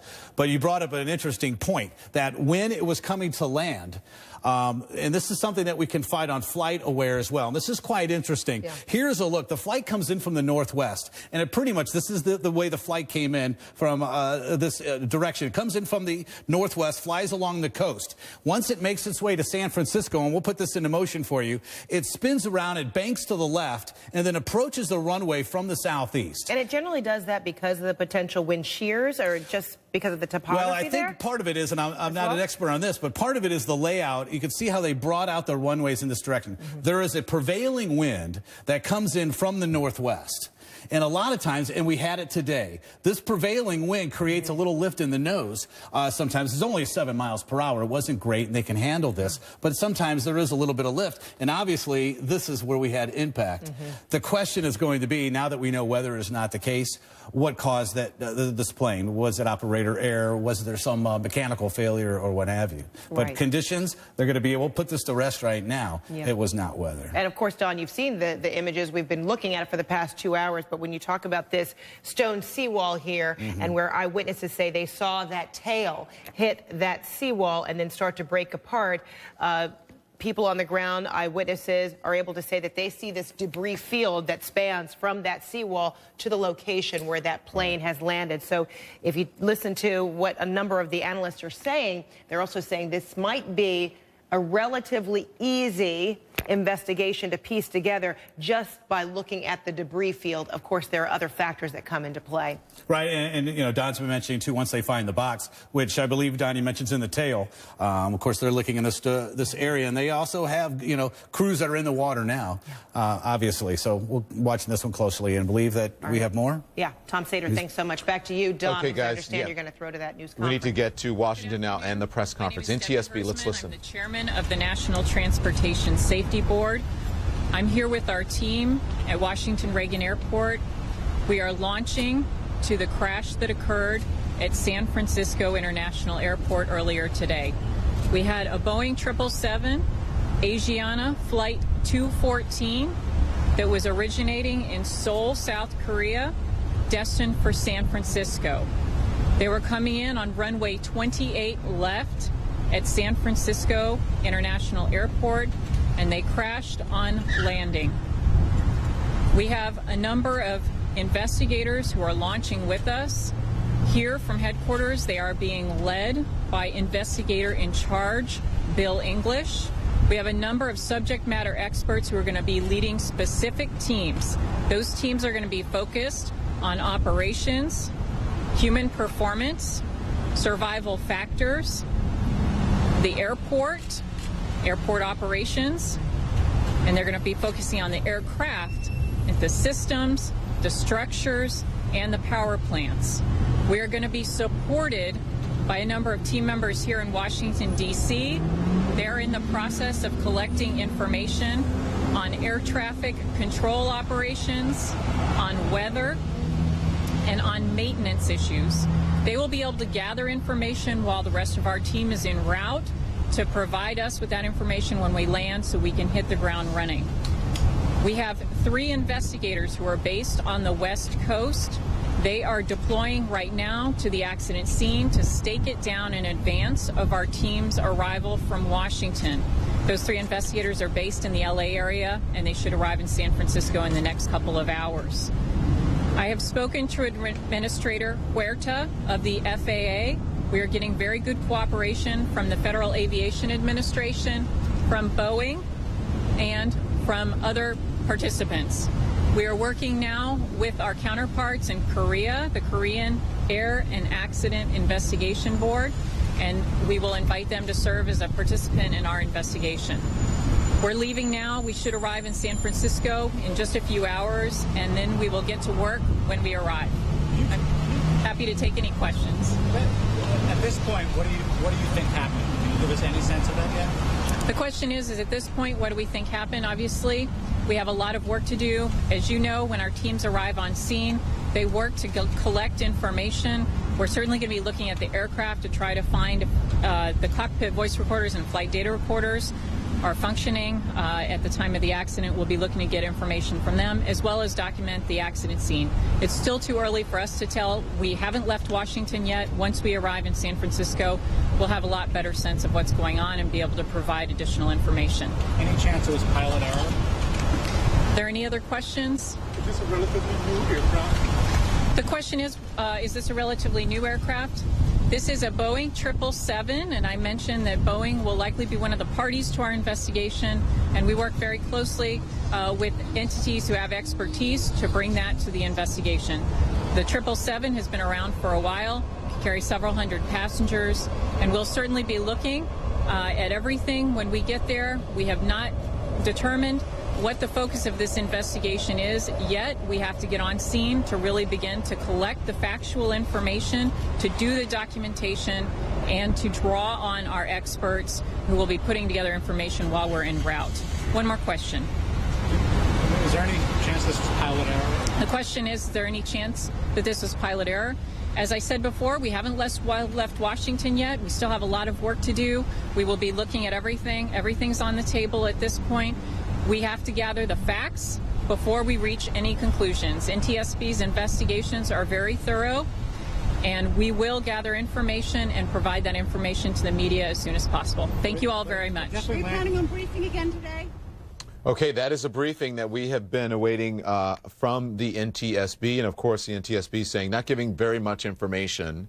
Of course, Robert Francis, the former NTSB chairman, right about that again. They talked about where the plane was landing, that it was a Boeing 777 Asiana Flight 214, took off from Seoul, as we have been reporting, en route to San Francisco. Runway 28L, it was supposed to land, but it made that crash landing there. And they said that they are working now, they're en route, they're on their way to San Francisco, their teams, and that they're working in conjunction with their counterparts in Korea to try to figure out exactly what's going on, and that Boeing will likely be a part of the investigation as well. Robert Francis, if you can hear me this time, former NTSB vice chairman and investigator, you heard that press conference. That's about what you thought what would come out of that press conference, right? Exactly. Oops, I just lost you. Yeah. Okay. Yeah. Okay, Mr. Francis, we'll get back to you. Thank you very much for that. It's the top of the hour. We want to update our viewers now. This is CNN Breaking News. I'm Don Lemon, live in New York here. I want to update our viewers now on what is going on. I want to welcome our viewers in the United States and watching around the world, watching CNN International and also other networks. It is our breaking news here on CNN. A Boeing 777 on a flight from South Korea crash landed today at the San Francisco airport. 291 passengers, 16 crew members were on board the Asiana Airlines Flight 214. Some of the passengers were seen walking off the plane. We know there are some injured, but the exact number has not been disclosed. The Asiana Airlines plane had flown across the Pacific from Seoul and was preparing to land when something went terribly wrong, obviously. The plane crash landed on a runway. We're told runway 28L. It crash landed there. A fireball erupted. Parts of the plane rocked and broke apart. Huge plumes of gray and white smoke rose up. The plane's roof, what's left of it, is now charred with a large gaping hole. The plane's tail in pieces. And as I said, we're still waiting to hear about the injured. We just heard from the National Transportation and Safety Board. There were a number of passengers on board, obviously. Some of them are talking now about what they saw and what they felt. This is an eyewitness to the crash. Let's listen. And I saw coming in, I was just watching planes come in, and this one, I saw that it looked normal at first. It was taking the same angle that they always come in, like this, and then the wheels were down, and then I knew something was wrong about 3 or 5 seconds out. I started calling to my fiance. I says, this doesn't look right. This doesn't look right. And the wheels, they were too low, too soon. So if this is the runway, it came in like this. And I was just watching the wheels, and it just hit like that, and the whole thing just collapsed immediately. It never really had a chance. It was like a really blunt trauma to the whole plane. It just pancaked immediately like that. It collapsed, and then it slid. And then after a while, it started to slide and pivot. I guess it was counterclockwise. And then the wings caught on the tarmac there, and then they flew off, and just about then, the whole inside of the cabin went orange, and I went, oh. All right, that was an eyewitness to that. I want to bring in now Dr. Todd Curtis, who's an aviation expert and also the founder of airsafe.com, which has been in existence for how long? Since 1996. As you're listening, you sat here and you heard the NTSB press conference That's with correct. me, and you also heard from the eyewitnesses to this. It's really soon to sort of speculate as to what happened, but what is your assessment from listening to these folks? Well, from listening to the witnesses and also looking at some of the footage from San Francisco, it appears that the aircraft landed short of the runway. There was a debris trail going right to the water's edge and ending up where the aircraft came to rest. So for whatever reason, the aircraft landed maybe 1,000 feet, maybe longer, short of the runway. So when witnesses say there was Eunice Berger, who was on earlier, said her father was on the plane and said he knew it was coming because it looks like the plane was coming in short, and then the pilot tried to go back up into the air very quickly, which is many people who fly a lot have had missed landings where they overshoot the runway or they come in too short, and then all of a sudden you get that jolt where the plane goes back in the air. Usually it works out. In this one, if that's indeed the case, it did not. For whatever reason, and again, it's entirely premature to speculate, but they did land substantially short of the runway. And the way jet engines work, the way aircraft respond, even if the pilot had put on extra thrust several seconds before impact, it may not have been in time. People have been asking where, and we're looking at these pictures now from our affiliate KPIX out there, and you see the number of people who are on the tarmac now and trying to figure out exactly what went wrong. We'd imagine all the passengers are off the plane now. We hope. Yeah, we hope that all the passengers are off the plane. So you've heard from the people in the tower as well speaking, saying, 214 heavy. And most people at home don't know what that means, 214 heavy, what that means. But explain to us what happened in this particular situation, what might happen in the control tower and the folks in the plane. What's going on? Well, calling it 214 heavy is thoroughly routine. It depends on the size of the aircraft, so we should read nothing into that. As far as what the air traffic controllers could do at that point, it's all in the hands of the flight crew at that point. The air traffic controllers may be able to give them some feedback that they see the aircraft coming in at an unusually shallow angle or too low, but this is a situation where the best information is in the cockpit. Yeah, people are asking, where's the tail? Where's that other engine? Well, as you see from some of the photos, there was quite a bit of a debris trail going back to the water's edge. And early in that debris trail, you saw what appeared to be the vertical fin, the tail, as well as the two horizontal stabilizers. And also the rear bulkhead at the rear of the fuselage was also ruptured.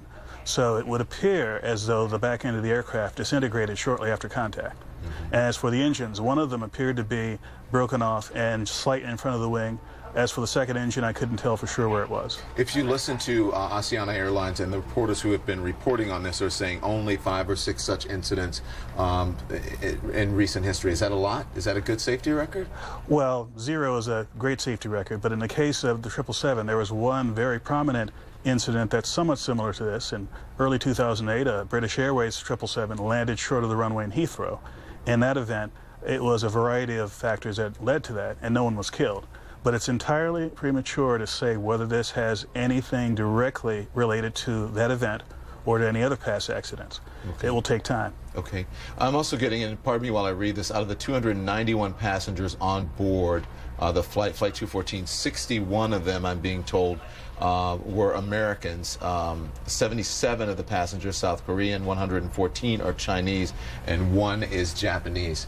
Again, we also have a statement from San Francisco General Hospital that I'm going to read to you right now. It is from the Hospital and Trauma Center there. They said, as of 2 p.m., SFGH, San Francisco General Hospital, has received 6 female and 4 male patients for a total of 10 patients from the Asiana Airlines incident. There are 8 adults and 2 children. The adults range in age from 20 to 40 years old. All patients are in critical condition. In order to increase the capacity for more patients, we are expected to be transported to SFGH. Tents have been set up outside the hospital emergency department to accommodate both walk-in emergency patients and to care for additional patients from the crash whose injuries may not require trauma-level care. San Francisco General Hospital is the only trauma center in San Francisco, and at this time, the number of additional patients from the airline incident is unknown. This is still unfolding. That's correct. And for something of this capacity, of this magnitude, when you look at that, you expect injuries here? Well, given the state of the aircraft, it's not surprising. And given the fact that we had a large capacity aircraft crash, it's also normal for hospitals in the major metropolitan area to respond this way. This is a mass casualty type event. And at major airports around the country, they do have periodic drills where the hospitals, fire departments, police departments, airport personnel basically run through an exercise. What if we had a large accident here? What would we do? So I would say that many of the people involved here, especially organizations like the hospital, are falling back on time-tested procedures. All right, stand by. Thank you very much for coming in here on a Saturday afternoon. An incredible story unfolding here on CNN, and we're getting new information by the moment. We want to tell you we're expecting a news conference at the San Francisco International Airport at any moment. We want to get a quick break in. We're right back after this.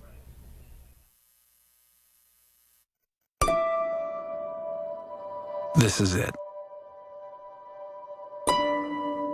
This is what matters. The experience of a product. How will it make someone feel? Will it make life better?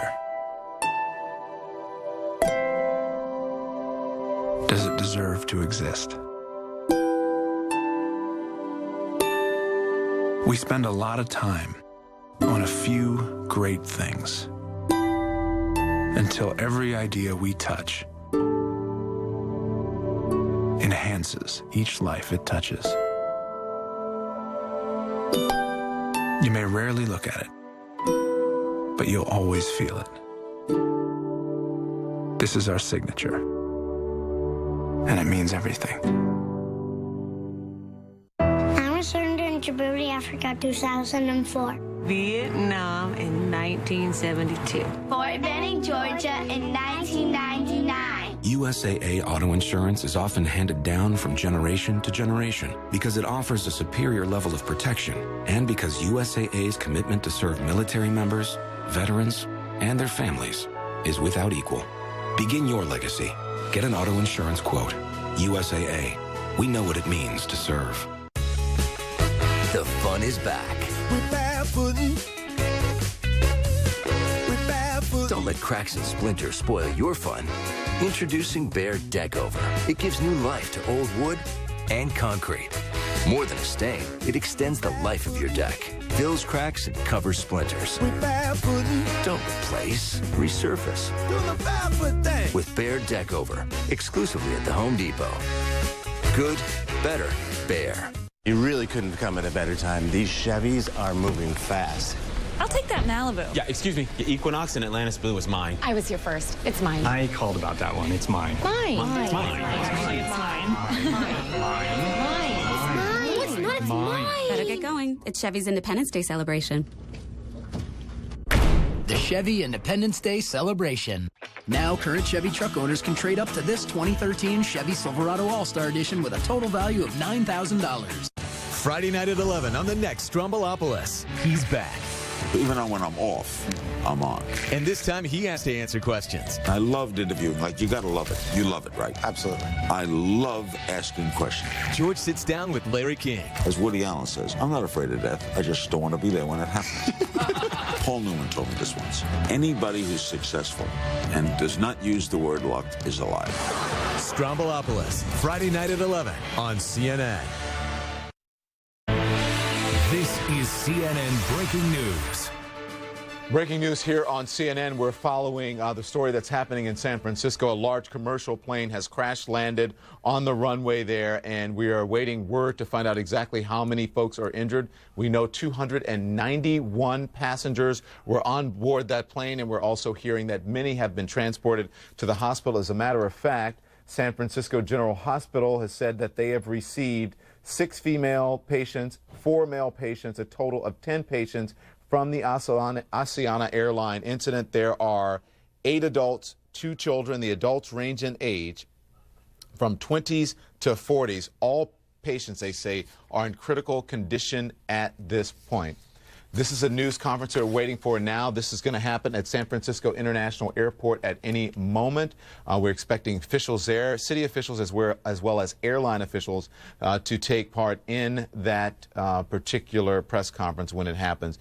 Just a short time ago, we heard from the National Transportation and Safety Board in Washington. All they would say was confirm the information that we have been reporting to you here all afternoon and evening on CNN. Flight 214, the Asiana Flight 214, a Boeing 777 from Seoul, South Korea to San Francisco, crash landing on runway 28L, crashed upon landing. They're saying that they're working with their counterparts in Korea to deal with this, and also they said that they are expecting Boeing to be a participant in the investigation as well. They're sending their teams there, and they will regroup as soon as they get more information. Again, a press conference, a news conference about to begin at the San Francisco airport. There it is. We're expecting the mayor as well as other officials from the city and from the airlines and from the airport as well to take part in this particular press conference. Richard Quest is in London. Diana Magnay is in Seoul, South Korea. First to Richard Quest before we get to Washington, where we have Renee Marsh, who is following the investigation for us here in the United States. First to Richard Quest.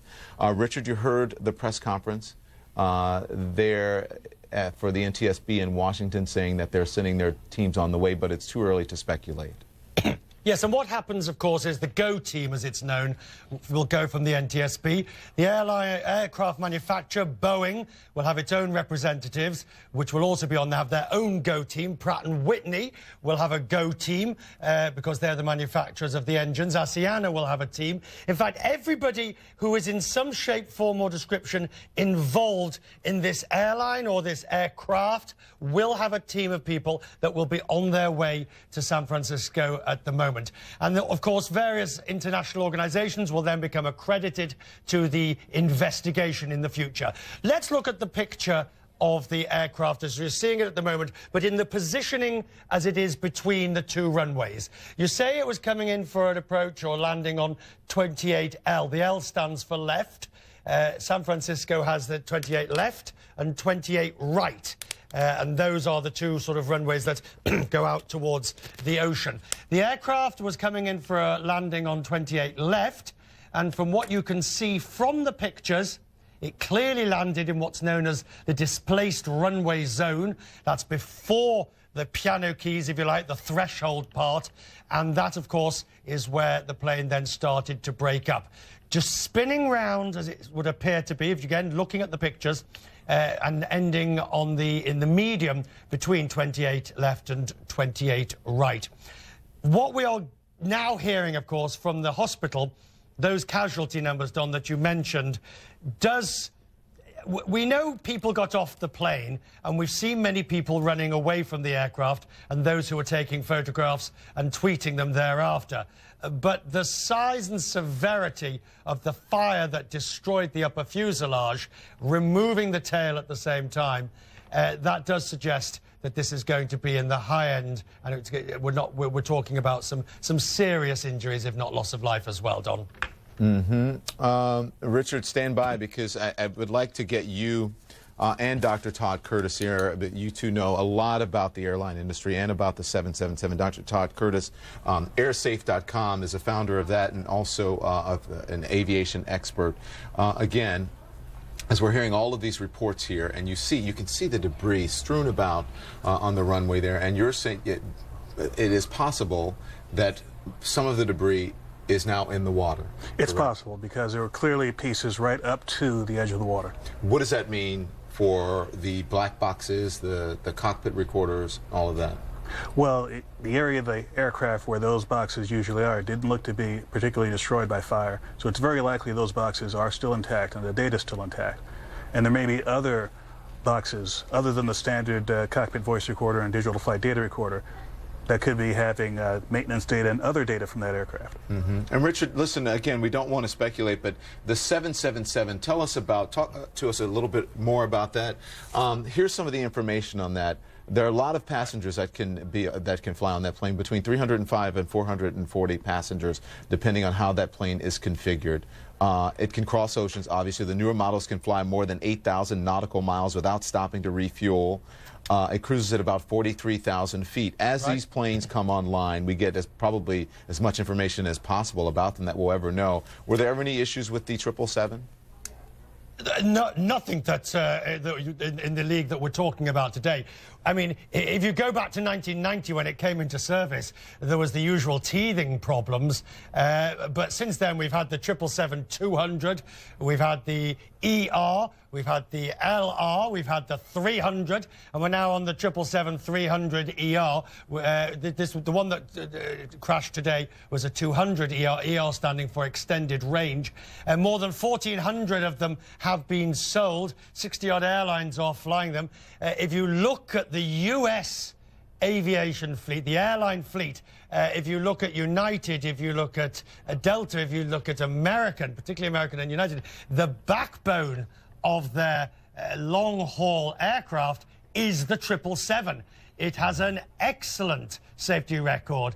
In fact, I mean, if we talk about incidents with the 777, probably the most serious before this was the British Airways incident where the plane lost power on its approach to London Heathrow and crashed just before it glided in for the last half mile or so and crashed just short of the runway. Now, on that occasion, and before everybody gets it, starts to draw similarities. On that occasion, it was entirely because of a problem with icing in the fuel system, which has since well been rectified and dealt with. So anybody who wants to refer to the British Airways 777 incident some years ago, I think that's not going to be relevant in this particular case. And certainly, looking again, Don, at what the pictures we're seeing, that's an excellent picture that you're looking at the moment, because here you see 28 left and 28 right. Anybody who's flown into San Francisco knows well, you really do feel like you might land on the water. You are, of course, 100 or 2 above before you go over the arrows and then over the threshold before the plane flares. And what's happened here is, for whatever reason, the pilot has put the aircraft down, or the plane has come down short of the threshold, landing in the displaced part, not on the center line, and then spinning round, having lost the tail, ending up in the middle. Very similar to landing, as you would know, Richard, landing at LaGuardia Airport. For our viewers here in the United States would be familiar with that as well. You're landing right over water. Go ahead. One difference, of course, with one of LaGuardia Airport, there's pontoons off one of the runways. But yes, on the other runways, certainly.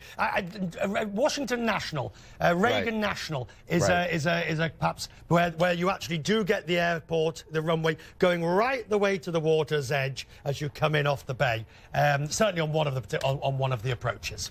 Yeah. Richard Quest, stand by. Dr. Curtis, stand by. Again, as I want to tell our viewers who are waiting for a press conference, awaiting a press conference at the San Francisco International Airport. We will have that for you on the other side of a very quick break.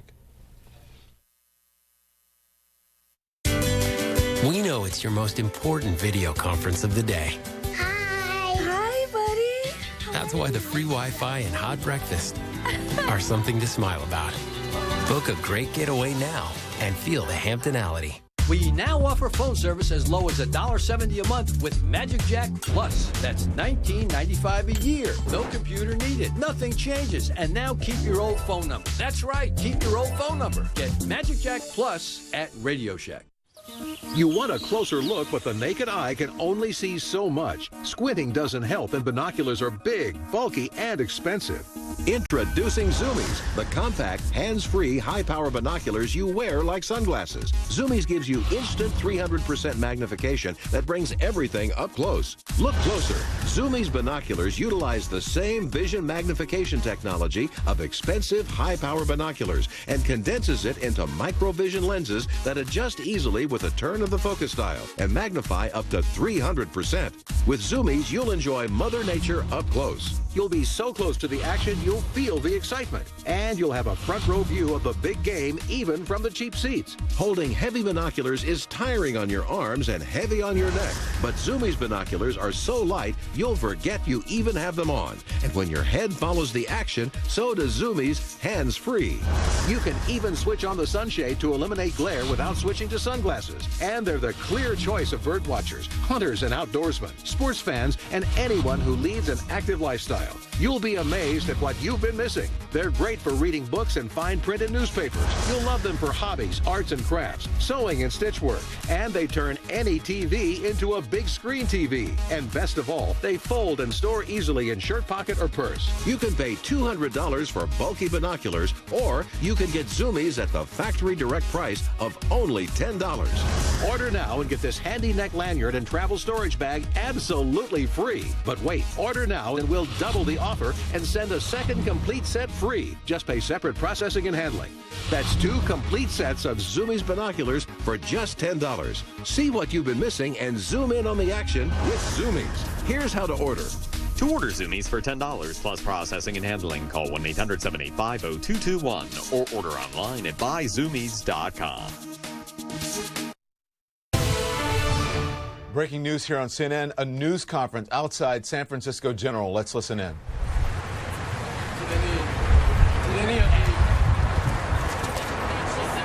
Go ahead. Did any deaths happen here, or were they all on the scene? I don't know of any deaths here. I have no information on deaths here. Yes.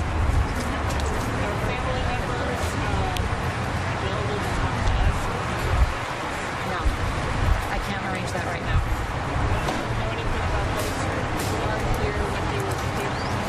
I don't have any information other than what I've given you all. So I'm going to stop now, and I'll be back at 4.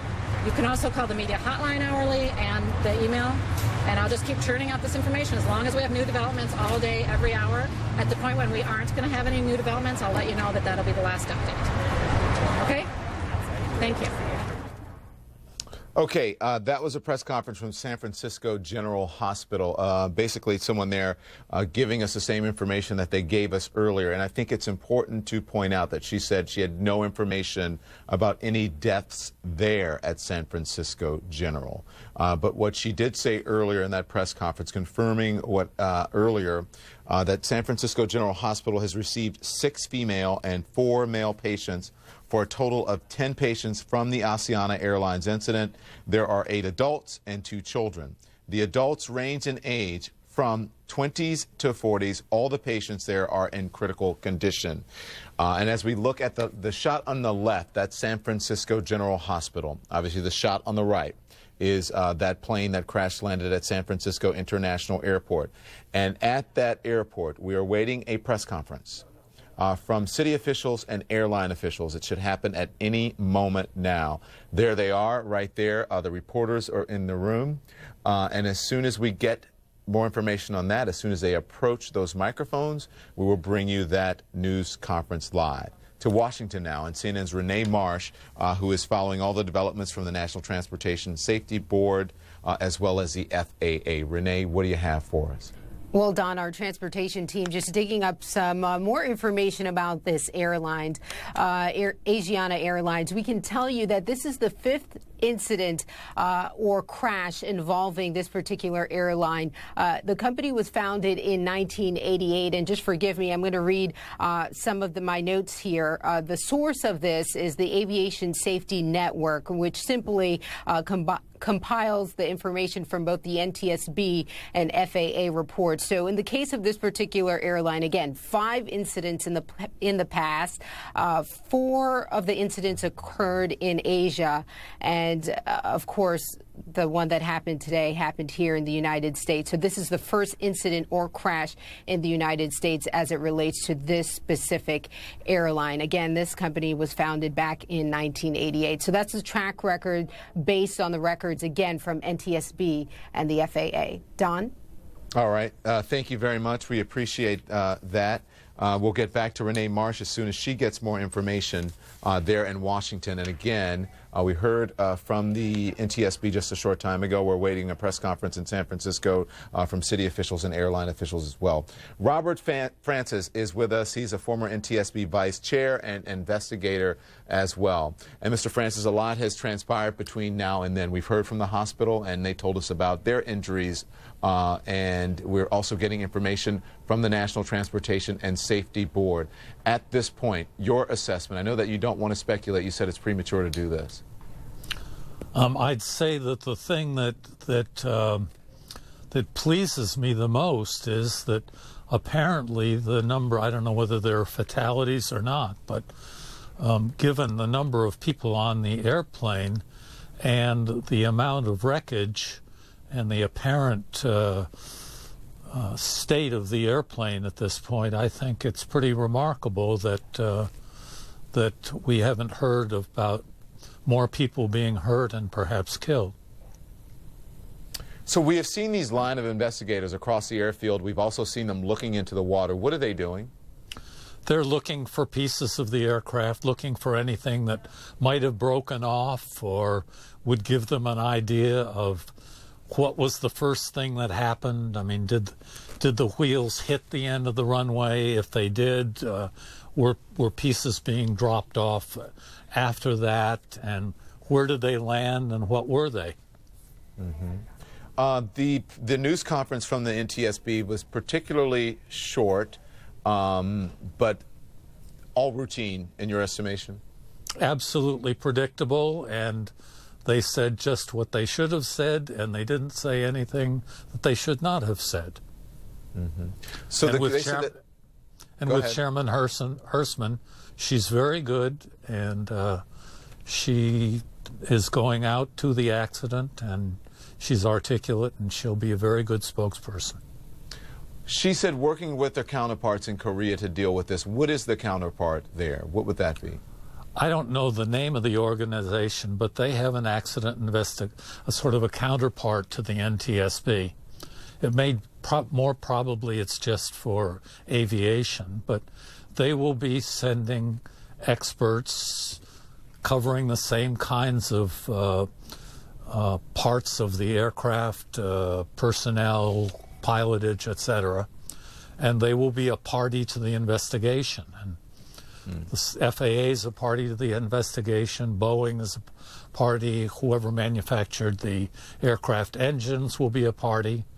And there'll be a large number of parties to start, and then when it's found out perhaps that an engine wasn't an issue, then maybe GE or Rolls or whoever it is will drop out. But certainly the airline and the Korean counterpart to the NTSB and maybe the Korean counterpart to the FAA will continue to be parties throughout. All right. Mr. Francis, thank you. We appreciate your expertise. We'll get back to you throughout the evening here on CNN. And I want to tell our viewers that we're awaiting a press conference at the San Francisco International Airport to begin in just moments. This is live, continuing coverage of this disaster in San Francisco here on CNN. We're back after a very short break. I'm a hospice nurse. Berta Olson is my patient. I spend long hours with her, checking her heart rate, administering her medication, and just making her comfortable. One night, Berta told me about a tradition in Denmark. When a person dies, she said, someone must open the window so the soul can depart. I smiled and squeezed her hand. Not tonight, Berta. Not tonight.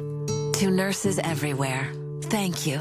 From Johnson & Johnson. Americans are asking, just what will our energy future look like? Well, it could look very bright. New technologies are safely unlocking vast domestic supplies of oil and natural gas, like energy from shale. And with smart policies, we can create even more great jobs and could generate billions to fund schools, roads, and other services. So what does all that look like?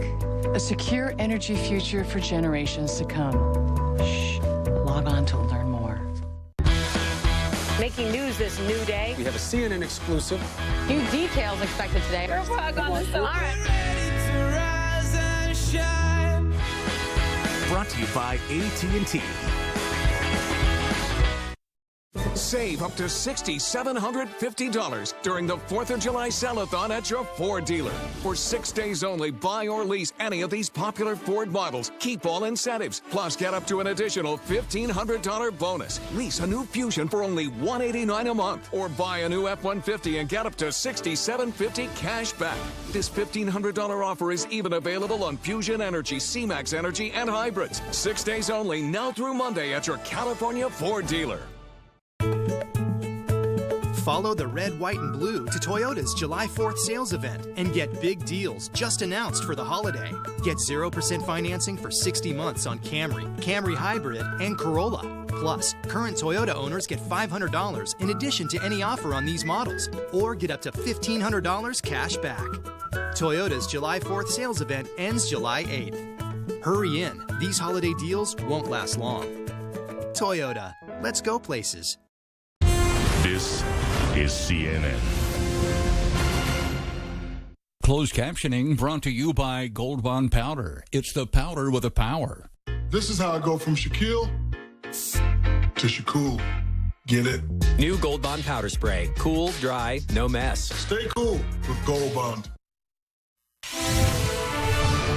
Breaking news here on CNN. There you see the plane. Live pictures of that plane at San Francisco International Airport. That is Flight 214 from Seoul, South Korea. The Asiana airliner was on its way to San Francisco International Airport when it crash-landed on runway 28L.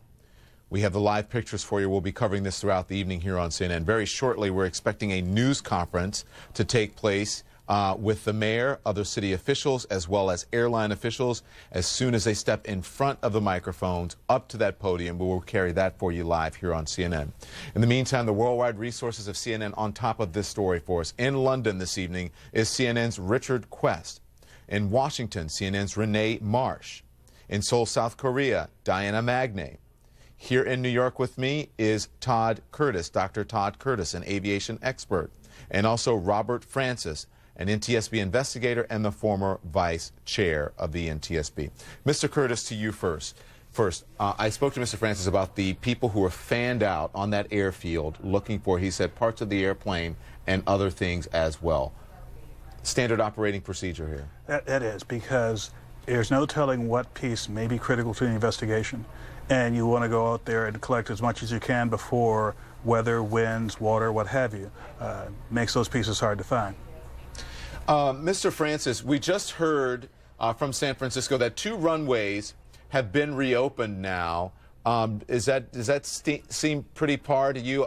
Something of this magnitude, many people would be surprised that the airport would be back up and running, even if it's just 2 runways at this point. I think that's normal. I mean, they've got delays, major delays already. The runways are separated enough so that they'll be able to use the runways that remain to them. Probably the capacity of the airport will be down somewhat. Obviously, they've lost a major runway, but it's not surprising that they start up again. Okay. And I want to tell our viewers for information from San Francisco General Hospital. They also just held a press conference a short time ago as we await the one from the city in just moments. But they said as of 2 p.m., which is their time, they said San Francisco General has received 6 female and 4 male patients from the Asiana Airlines accident. There are 8 adults and 2 children. The adults range in age from 20s to 40s. All patients, they said, are in critical condition at this hour. Here's also what's important to me. They said in order to increase capacity for more patients who are expected to be transported to San Francisco General, they said that tents have been set up outside the hospital emergency department to accommodate both walk-in emergency patients and to care for additional patients from the crash whose injuries may not require trauma-level care. San Francisco General is the only trauma center in San Francisco. The hospital emergency department and staff are ready to accept more patients as they arrive, and at this time, the number of additional patients from the airline accident is unknown. So let's talk about all of this. I want to get to CNN's Richard Quest in London. As we look, Richard, at all of this debris on the runways here, runway 28L, we were talking just a short time ago about the challenges, if any, in landing at San Francisco International Airport. Because they land over water, does that present some issue, any particular issue with landing there? No, Not in the slightest. San Francisco has a very long out approach. In fact, it's got quite a complicated system, but obviously because there's a lot of other aviation that's going up and down the western seaboard, there are other airports nearby as well. But substantially, I mean, no, you go way out, you come round, and you come straight back in again for those 28 left and 28 right. Bad weather can sometimes be an influence at San Francisco, low fog and the sort of weather that they often enjoy or suffer in the Bay Area. But as we know today, there was none of those incidents, there were none of those questions. It was a clear day from everything that we are hearing at the moment. The 777 aircraft, let's talk a little bit for a second or two about that, because it does have an excellent record when you think that 1,400 of them have been ordered, and it's substantially, there's only been 1 or 2 serious incidents in all the time it's been flying. Lots of glitches or things on the way, but nothing, absolutely nothing of this sort of magnitude, except perhaps the British Airways case in London. And to put into perspective for you, the press conference that you are now waiting to hear, the news conference you're waiting to hear from at the airport, that will obviously be crucial, because we're going to get some idea of how the airport responded. We might get some more information from that particular news conference, Don, on the number of casualties or the number of people who at least have walked away. I remember the first one of those news conferences that I covered, shows you, the length of this, that was in Kennedy Airport, Pan Am 103, Lockerbie, all those years ago. So when you do get an incident like this, we're looking to get that sort of information of what might happen, how many people were sent to hospital, how many people are still in the airport, what their condition is, and that we will get from that news conference, which we are still awaiting to take place anytime now.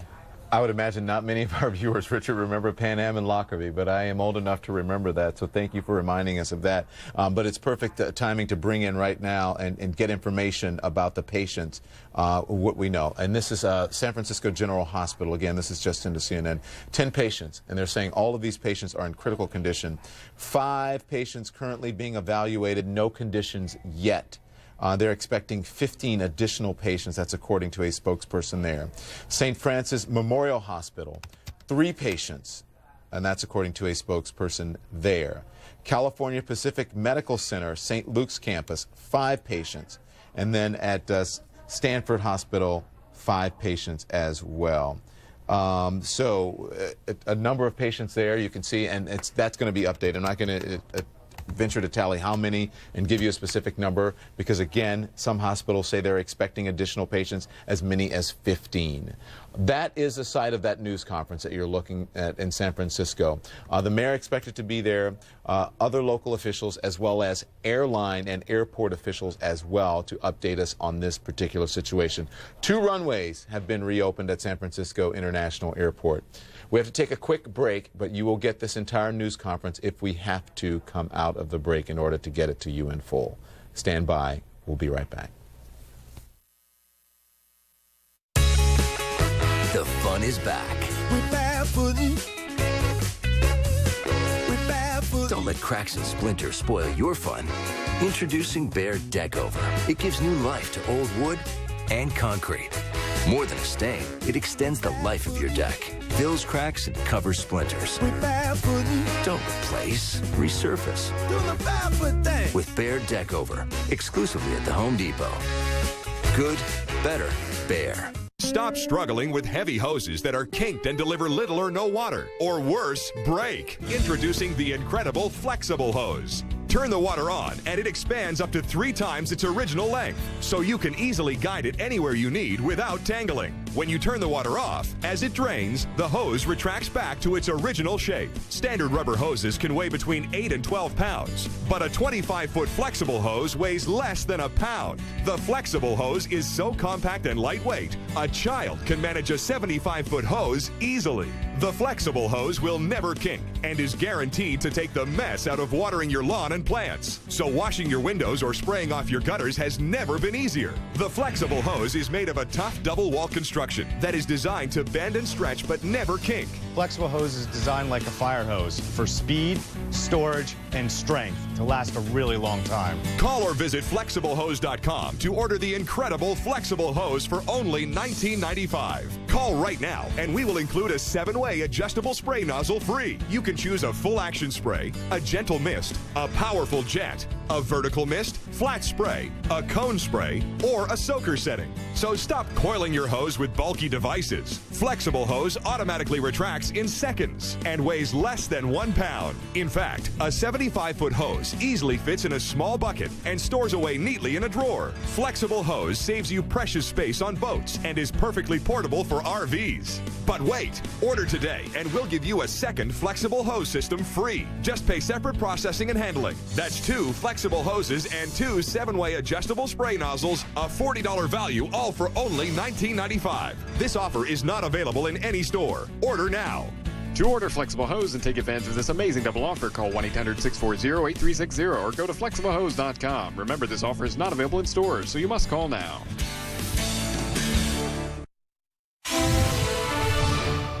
We're following breaking news here on CNN. A plane crash at the San Francisco International Airport, and that is the plane that crash landed on approach just over 3 hours ago in San Francisco. It is an Asiana airliner, an Asiana airplane, a Boeing 777, on its way from Seoul, South Korea, to the San Francisco International Airport when it crash landed. The picture you're looking at now is from someone who was on board that plane. He took that picture as he was leaving the plane to safety.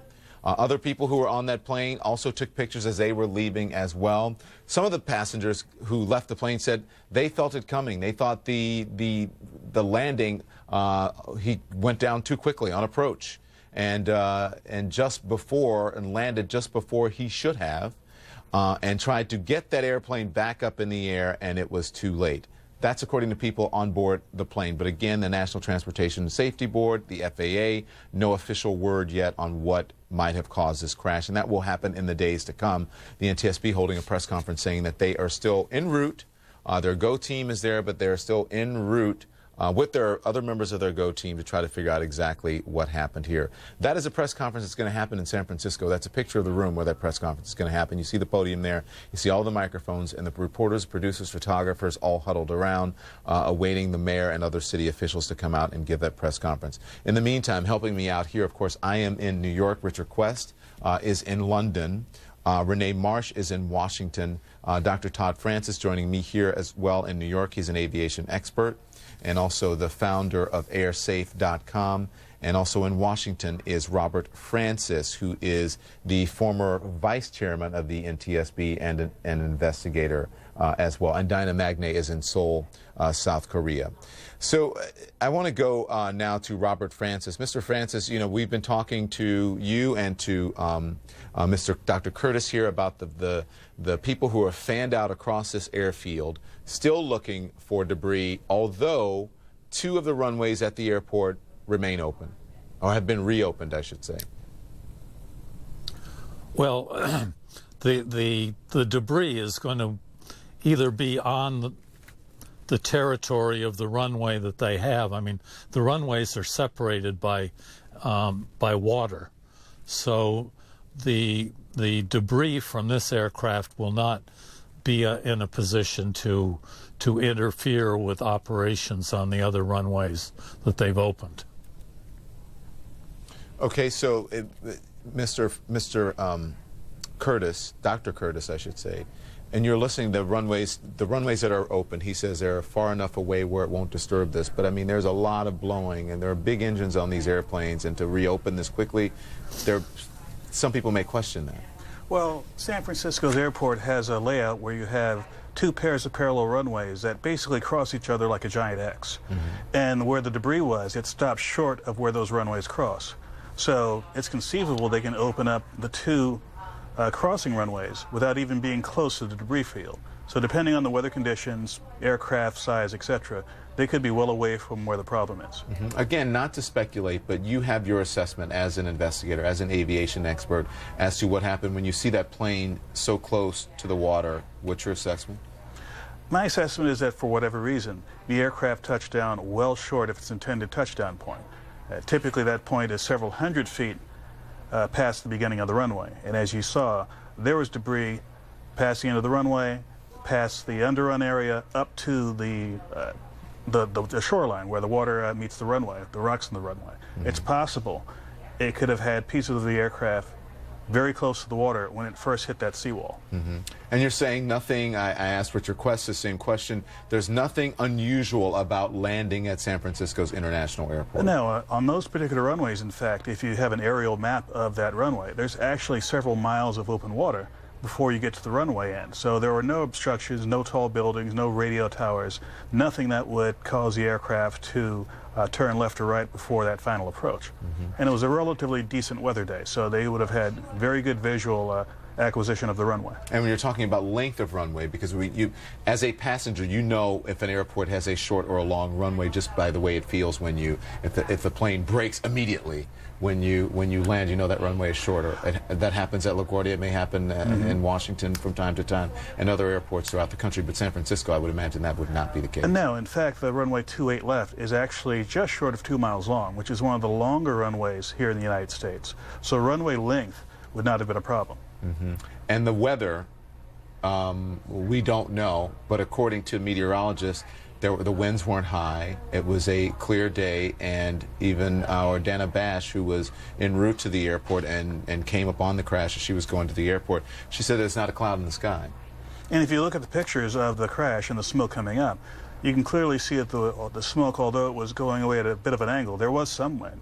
But it was by no means a gale force crosswind or that sort of thing that would have made it dangerous to land. Okay. Stand by, everyone. Again, we're awaiting a press conference that should happen anytime here on CNN. It's with the city officials in San Francisco as well as other airline experts and airport experts to give us the information on exactly what they know at this point about this horrific crash at the San Francisco International Airport. Details on the other side of this break.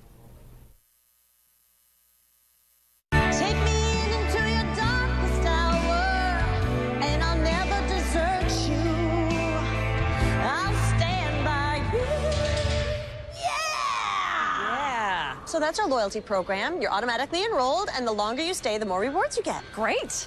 I'll stand by you.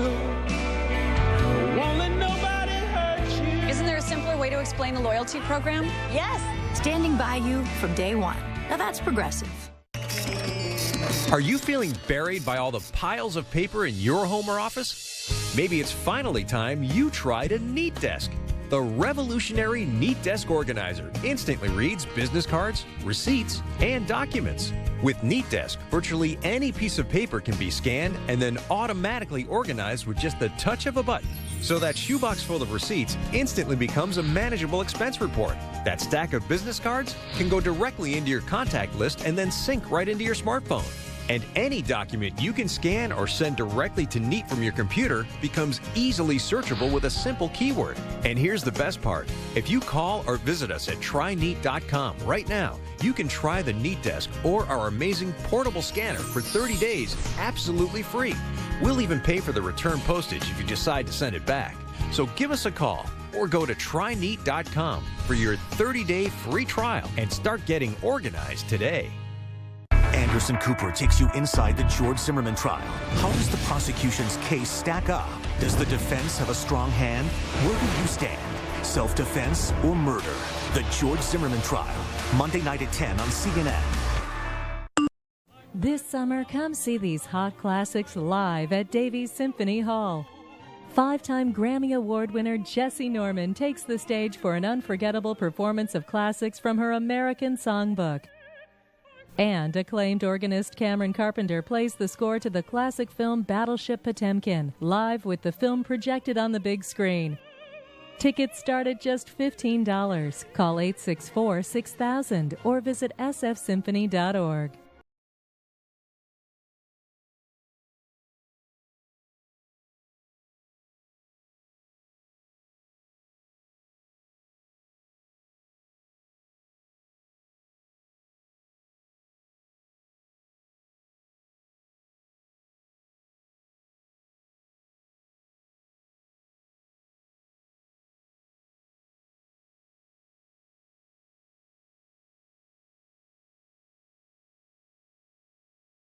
This is CNN.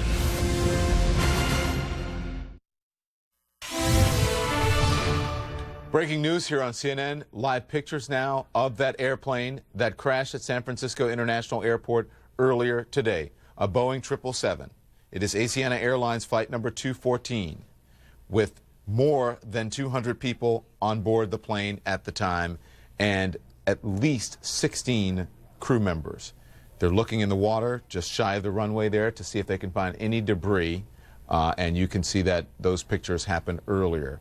I want to get to Patrick Smith, who is a pilot air travel columnist and author of Cockpit Confidential. Thank you for joining us. As we await this press conference, let's talk a little bit here. You have flown into this airport a number of times, I understand. What is it like? I have. I've flown into San Francisco many times. I don't think the airport is going to turn out to have much or anything to do with this. The arrival pattern that they were flying, the runway they were arriving on, those things shouldn't matter. Either an approach is stable and safe or it's not. And, a few minutes ago, you used the words horrific crash to describe this incident. And I want to take a minute to try to put this in some perspective. I think this is very important. Not to diminish the seriousness of what happened, but as we know right now, the death toll is somewhere in the low single digits. And meanwhile, there hasn't been a large-scale fatal accident in this country involving a major carrier in 11 years. And I'm including that one in this. There's going to be a tendency in the aftermath of this accident to hype things up and really seize on this as a calamity. But in the bigger perspective, the bigger picture, air travel's never been safer than it is right now, this accident notwithstanding. There are somewhere around 20,000 commercial flights taking off and landing in the U.S. every day, almost all of them flying successfully and safely. And I don't want that to get lost in the follow-up to this accident. Tragic as it was not a major calamity, an air disaster like we used to see a lot more frequently back in the 70s and in the 80s and so on. Air disasters are much less frequent now than they were in years past, and I think that's lost on a lot of people when the media tends to grab onto these incidents and just play them for days and days. Yeah, and listen, not to get caught up in descriptors here, but anyone who can look at this footage from the airplane, and we still don't know how many people are injured or have died possibly, and we haven't reported any deaths here on CNN. Sure. But you can't look at these pictures and describe them any other way but horrific. I mean, if I was on this aircraft and if I was watching it, it's horrifying to imagine. And so I understand what you're saying, but it's still horrifying anytime there is an accident of this magnitude. What happens from here? Well, about the worst thing we can do right now is start playing fast and loose with what we think caused this accident, because almost always the initial theories turn out to be wrong. We just don't know, and investigations into these sorts of things can go on for months, and it could turn out really to be almost anything. What I see here as an airline pilot is a plane landing short of the runway. That's not why it crashed. That's a symptom of something else that had gone wrong prior to that. Whether it turns out to be crew error or some kind of mechanical function remains to be seen. We just don't know, and it's just not a good idea right now to be, throwing all these possibilities out there, because it could be almost anything. Yeah, and that's what every person here on CNN has said the same thing. We don't want to speculate as to what happened. And you as well said the same thing, Mr. Curtis. You said that you believed that it stopped short. It came in short, but it doesn't mean that that's a cause of the crash. That's correct.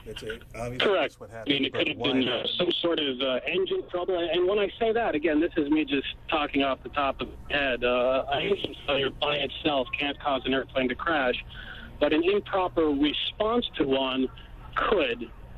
It's unlikely, but it could happen. And we just don't know. That's something to look at, and so are a lot of other things. Meanwhile, one thing here that this actually involved a Korean airliner. And Patrick Smith, thank you very much, Patrick. We appreciate it. We'll keep you on standby, but I just want to update our viewers here and tell them what they're looking at. These are pictures, obviously, earlier, closer to the time when this happened. And we want to tell you that there is a news conference that will happen at any moment in San Francisco. At that news conference will be the police chief, the fire chief, and the mayor of San Francisco, and they are getting ready now. As soon as they approach that podium, we'll bring it to you here on CNN. We do want to tell you, though, 291 passengers on board that plane, 16 crew members when it came in and crash landed at San Francisco International Airport. A number of people have been taken to local hospitals. We're going to continue to update you. In the meantime, I'm Don Lemon here in New York. I'm going to step aside just for a couple of hours so that Mr. Wolf Blitzer can guide you through the next 2 hours of this breaking news story. I'm going to see you back here at 9 p.m. Eastern for special coverage of this crash landing at San Francisco International Airport. In the meantime, here's Wolf. Don, thanks very much. I'm Wolf Blitzer here in Washington. We want to welcome our viewers in the United States and around the world. You're watching CNN's special coverage, the breaking news tonight out of San Francisco. A Boeing 777 has crash landed at the San Francisco International Airport. Witnesses say they saw the plane come in and it appeared to tip. They say the tail hit the ground and then ripped off. One witness says a giant fireball simply developed from under the plane, and the airliner flew into the grass as passengers evacuated and emergency crews rushed in. Here's what we know right now, and I must admit there's a lot we don't know, but here's what we know. There are at least 28 people in hospitals in the area. San Francisco General Hospital says they have 10 critically injured people and 2 children. They also are expecting 15 more patients. We also know there were 291 passengers on the plane and 16 crew members. 61 of the passengers, we are told, are Americans. And the NTSB, the National Transportation Safety Board, is sending what they call a GO team to San Francisco to begin this investigation. People who were on that plane have already shared some pictures with us. This is what they saw. Smoke pouring out of the plane, flames in the windows, people jumping down the emergency slide and trying to rush away from that plane as quickly as possible. We also have audio from the air traffic controllers just after that plane crash landed in San Francisco. Listen very carefully to this. It's short, but you can hear officials say emergency vehicles are on the way. Listen to this. Hello, I saw a slow fall. 214 Heavy, emergency vehicles are responding. I saw a slow fall. Emergency landing. Okay, that was... Earlier this evening, we also heard directly from the NTSB, the group that will be leading this crash investigation here in the United States. Listen to what the chair of the NTSB, Deborah Hersman, says out of Washington just a little while ago. We had a Boeing 777, Asiana Flight 214, that was originating in Seoul, South Korea, destined for San Francisco. They were coming in on runway 28 left at San Francisco International Airport, and they crashed on landing. We have a number of investigators who are launching with us. Here from headquarters, they are being led by investigator in charge, Bill English.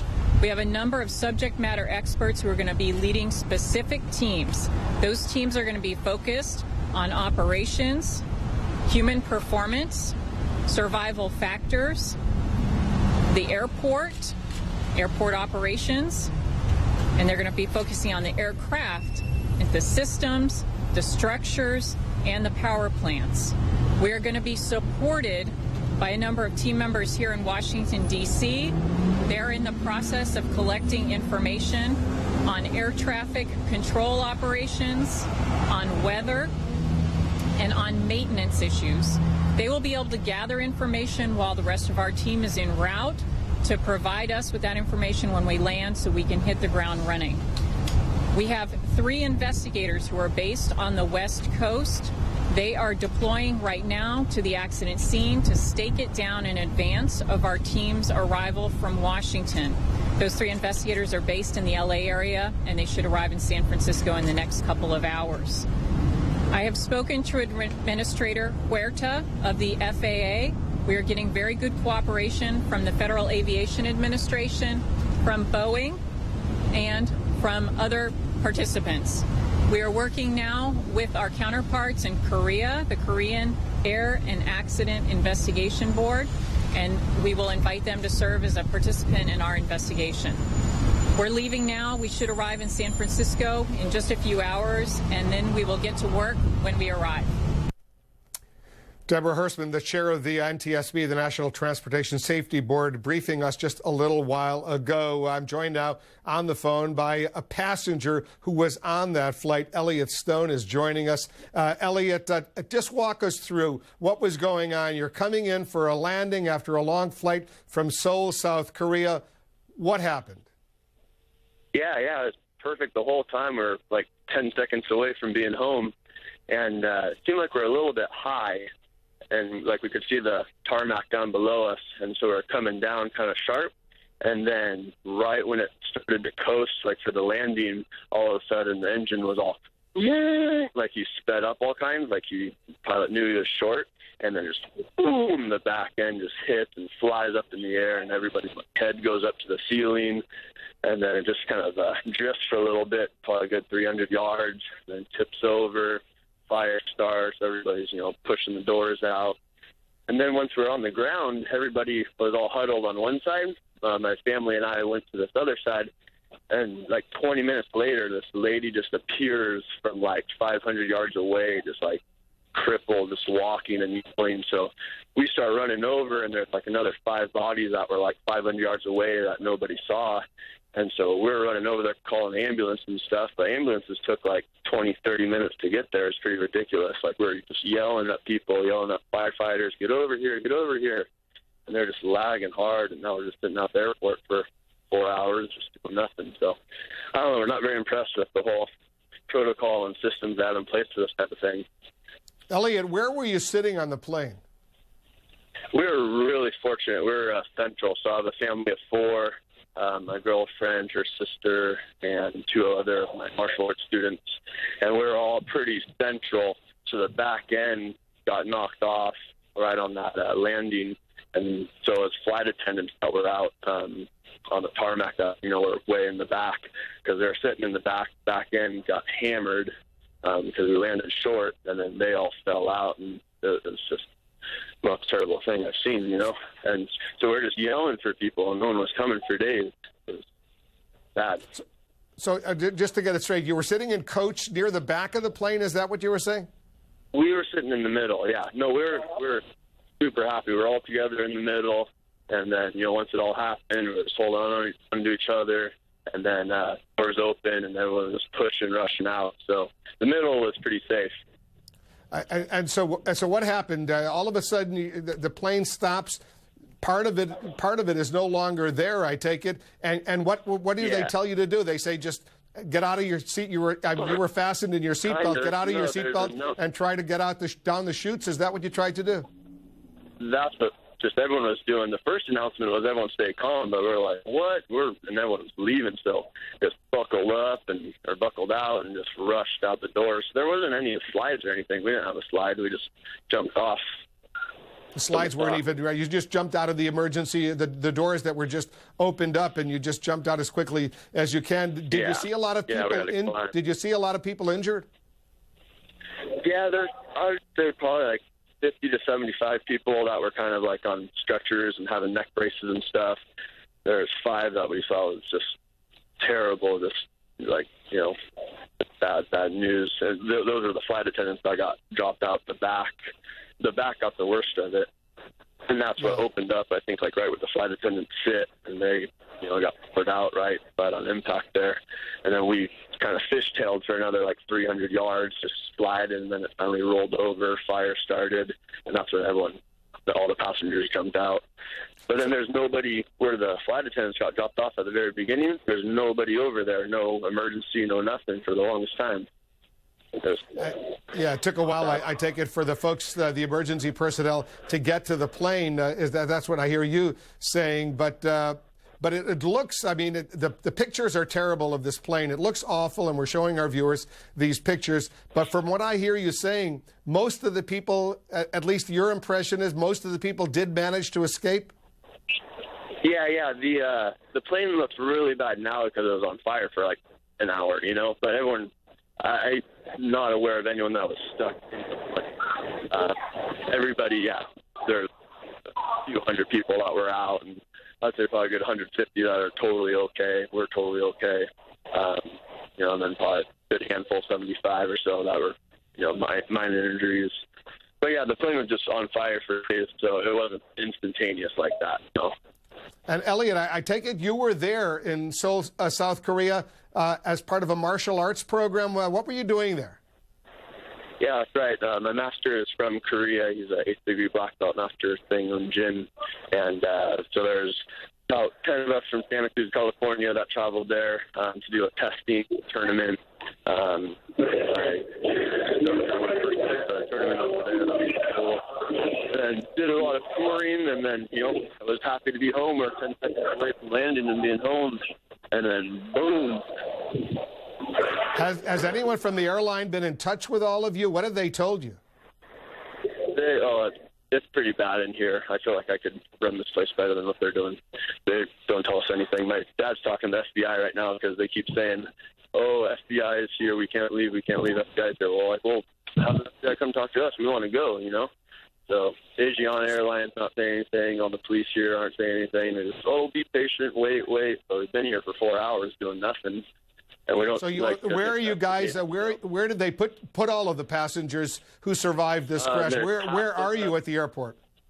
There's half of us in the customs center, just camped out, and the other half is like right when you get off the airplane. We went up this elevator thing, and there's just some room. I don't know. All right, hold on a second. Elliot Stone, a passenger. They're having a news conference now at the San Francisco airport. We'll listen in. I'd like to turn it over to the mayor now to say a few words. Thank you, John. Good afternoon. First, let me say that on behalf of the people of San Francisco, our thoughts and our prayers are with all of the passengers on the Asiana Airlines Flight 214 from South Korea. We're deeply saddened by this incident, and our hearts and our friends are with our friends and our families of those that are affected. Ladies and gentlemen, this is still a fluid and active scene. Not everyone has yet to be accounted for. Our first responders responded immediately to this incident, and Bay Area hospitals, some 9 of them, including San Francisco General, are treating those with injuries, and we will continue to monitor their conditions. I've just spoken with Deborah Hersman, who's the chair of the National Transportation Safety Board, and she will be flying out here, and they will be investigating this incident. We're also in touch with our FBI agents as well. I have spoken, and he is here today, the Consul General from Korea, and we have relayed our city's sympathy to the people of the Republic of Korea. Consul General Han is here. The passengers and their families are our first priority, and we'll continue to provide them with support they need. Right now, I have with me Fire Chief John Hayes White, Police Chief Greg Sir, of course you heard from Director of our airport John Martin, and Special Agent David Johnson from the FBI. And let me now turn it over to Doug Yago, who is the Public Information Officer for our airport, for more details. Thank you. To confirm the flight information, again, at approximately 11:27 a.m., Asiana Airlines Flight 214 experienced an incident coming into San Francisco Airport. This aircraft is a Boeing 777 aircraft. For a count of the passengers and the status of those passengers, I'm going to turn it over to San Francisco Fire Chief Joanne Hayes White. Chief. Thanks, Doug. Good afternoon, everyone. Joanne Hayes White, San Francisco Fire Department. I wanted to let you know and emphasize again what Mayor Lee stated, obviously, and John Martin as well. A tragedy at San Francisco International Airport, but I want to assure you that the scene is now secured.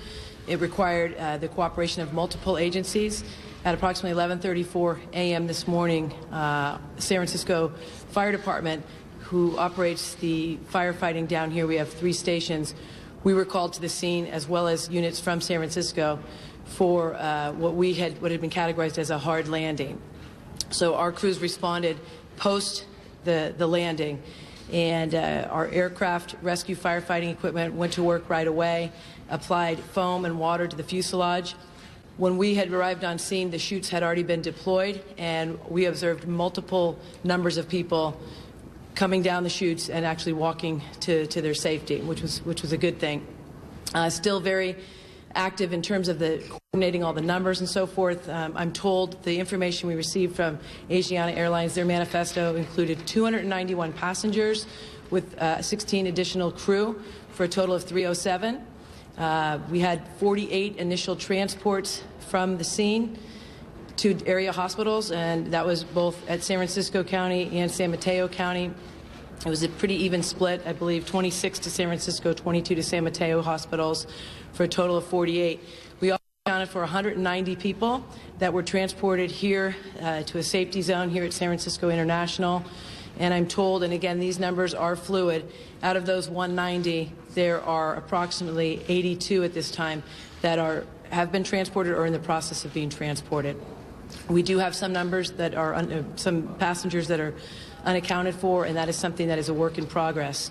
Our crews worked collectively and collaboratively with not only SFPD, but our brothers and sisters in the South Bay, made valiant efforts. We're actually on the plane doing some search and rescue attempts, and at 2:45 p.m. this afternoon, we turned our investigation and our efforts over to the Federal Bureau of Investigation, who will be working and coordinating with the NTSB.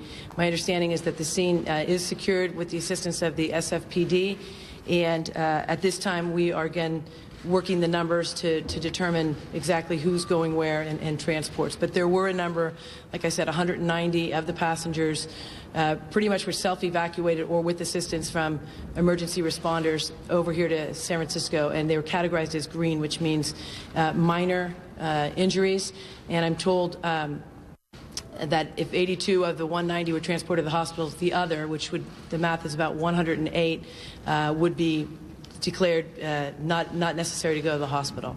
That's all that we have at this time. Thank you. Okay. Command was transferred at approximately 2:45 hours to FBI agent in charge Dave Johnson. Dave, did you wish to make any additional comments? Thank you. Thank you. I'm FBI Special Agent in Charge David Johnson, and on behalf of the FBI, I want to convey that our thoughts and prayers are with all the flight's passengers and crew and their families. At this point in time, there is no indication of terrorism involved. The FBI will be working closely with the NTSB on this investigation to determine the cause of the incident. We currently have all of our resources available to assist in this investigation, and we will do all that we can to find out what occurred. I also want to thank you to all the first responders for their quick response, our local, state, and federal partners for the work that they've done so far. Thank you.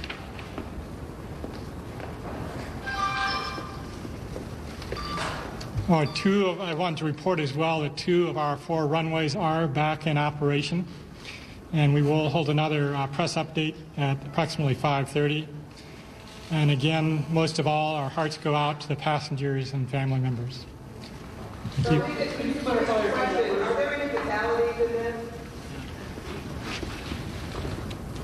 Yes, there are, and I failed to mention that. At this time, there are 2 fatalities associated with this incident.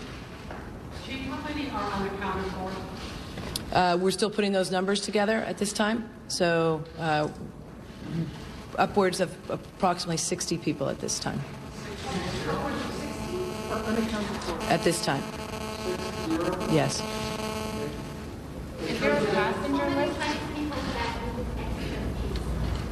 So the plane originated, I'm told, from Shanghai, China, with a stop in Seoul, Korea, and then the final destination was San Francisco International. Undetermined at this time. Can you once again just clarify these numbers just so we're all on the same page? As I There's a news conference also happening at one of the hospitals in the San Francisco area. I want to listen to that as well. Listen in. Patients. There were 8 adults and 2 children. They were in critical condition, and I do not have an update on their status. As far as I know, they are still critical. After that time, there was a second... Whoops. All right, okay. You're sitting on the wire. Well, I am now. Okay. Everyone good? Yeah. Okay. After the first wave of critically injured patients, there was a second wave who came in from the scene. We received approximately 17 of those patients. I do not have a full breakdown. They are currently still being assessed and taken in. I do know that they range in condition from critical to good condition. They will not all be admitted to the hospital. Some have minor injuries. Others have more serious injuries, and they are all being assessed now. The types of injuries would include fractures, abrasions, and possible internal injuries, which are being evaluated. So we're not certain of the full spectrum yet of care that these additional 17 will need, but the grand total that we are currently treating from this accident is 27. We also have been informed that there is a third wave of patients that are expected who will be the least injured, and we expect that that amount will also be the smallest amount, so less than 10, less than 17, but a third group are expected. At the next update, I hope that I will have the gender breakdown and ages and conditions of the second wave, which I don't yet have. I also wanted to follow up on a couple questions that were asked an hour ago. Did we call in extra staff? Yes. We called in additional staff from every discipline, meaning physicians, nurses, social workers, radiologists, lab people. We also had a spontaneous outpouring of staff coming and showing up to get to work, and that's not surprising here at San Francisco General. So we are fully staffed and then some, as we need to be. We also, I was asked a question about if we're transferring patients to other hospitals. We did have 11 patients that were already scheduled to go to Laguna Honda Hospital. That was their discharge plan. Because of this event today, they were... All right, we're getting an update from the hospitals, but I want to go back to the other news conference at the airport because there's a lot of questions, especially how many people are still unaccounted for. 307 people on that plane, 291 passengers, 16 crew members, 190 of them self-evacuated, according to the fire chief. But that leaves a lot of questions about all of the others. 2 fatalities confirmed, but what about the unaccounted for?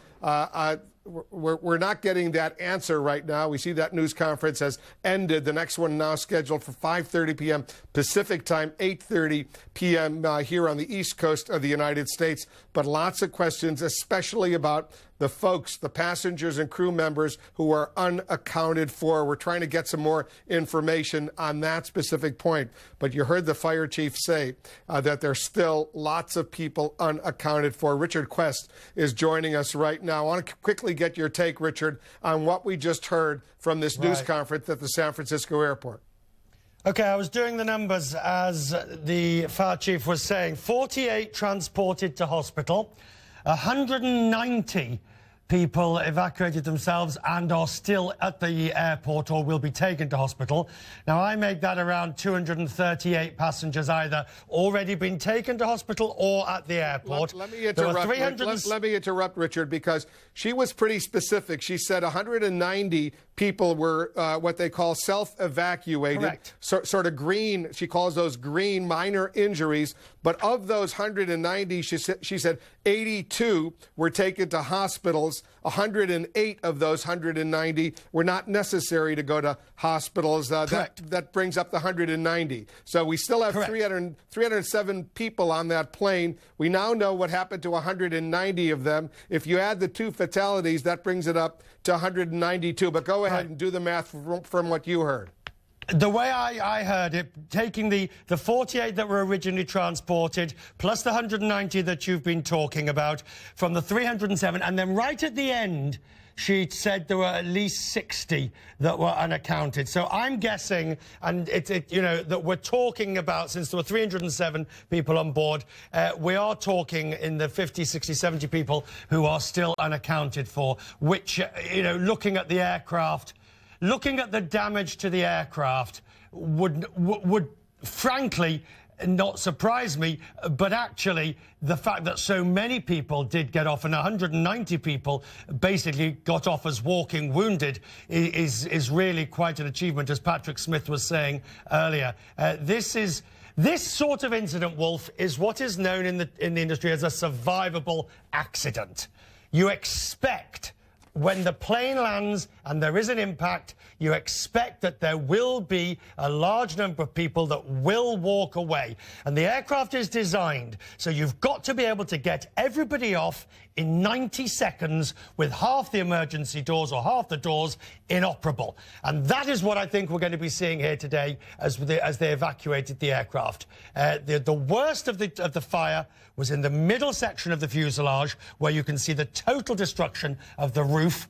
At the rear of the aircraft, there will have been hefty impact effects when the tail disengaged from the aircraft. But looking at the numbers, you know, we're talking, I think, about 60-odd people at the moment. Well, she did say, someone was talking to me when she said that, but she did say about 60 people are unaccounted for. Now, correct. What, the tail of that plane, what happened to the tail of that plane, well, the rear section, because some of those unaccounted for might have been in that rear section, I assume. No.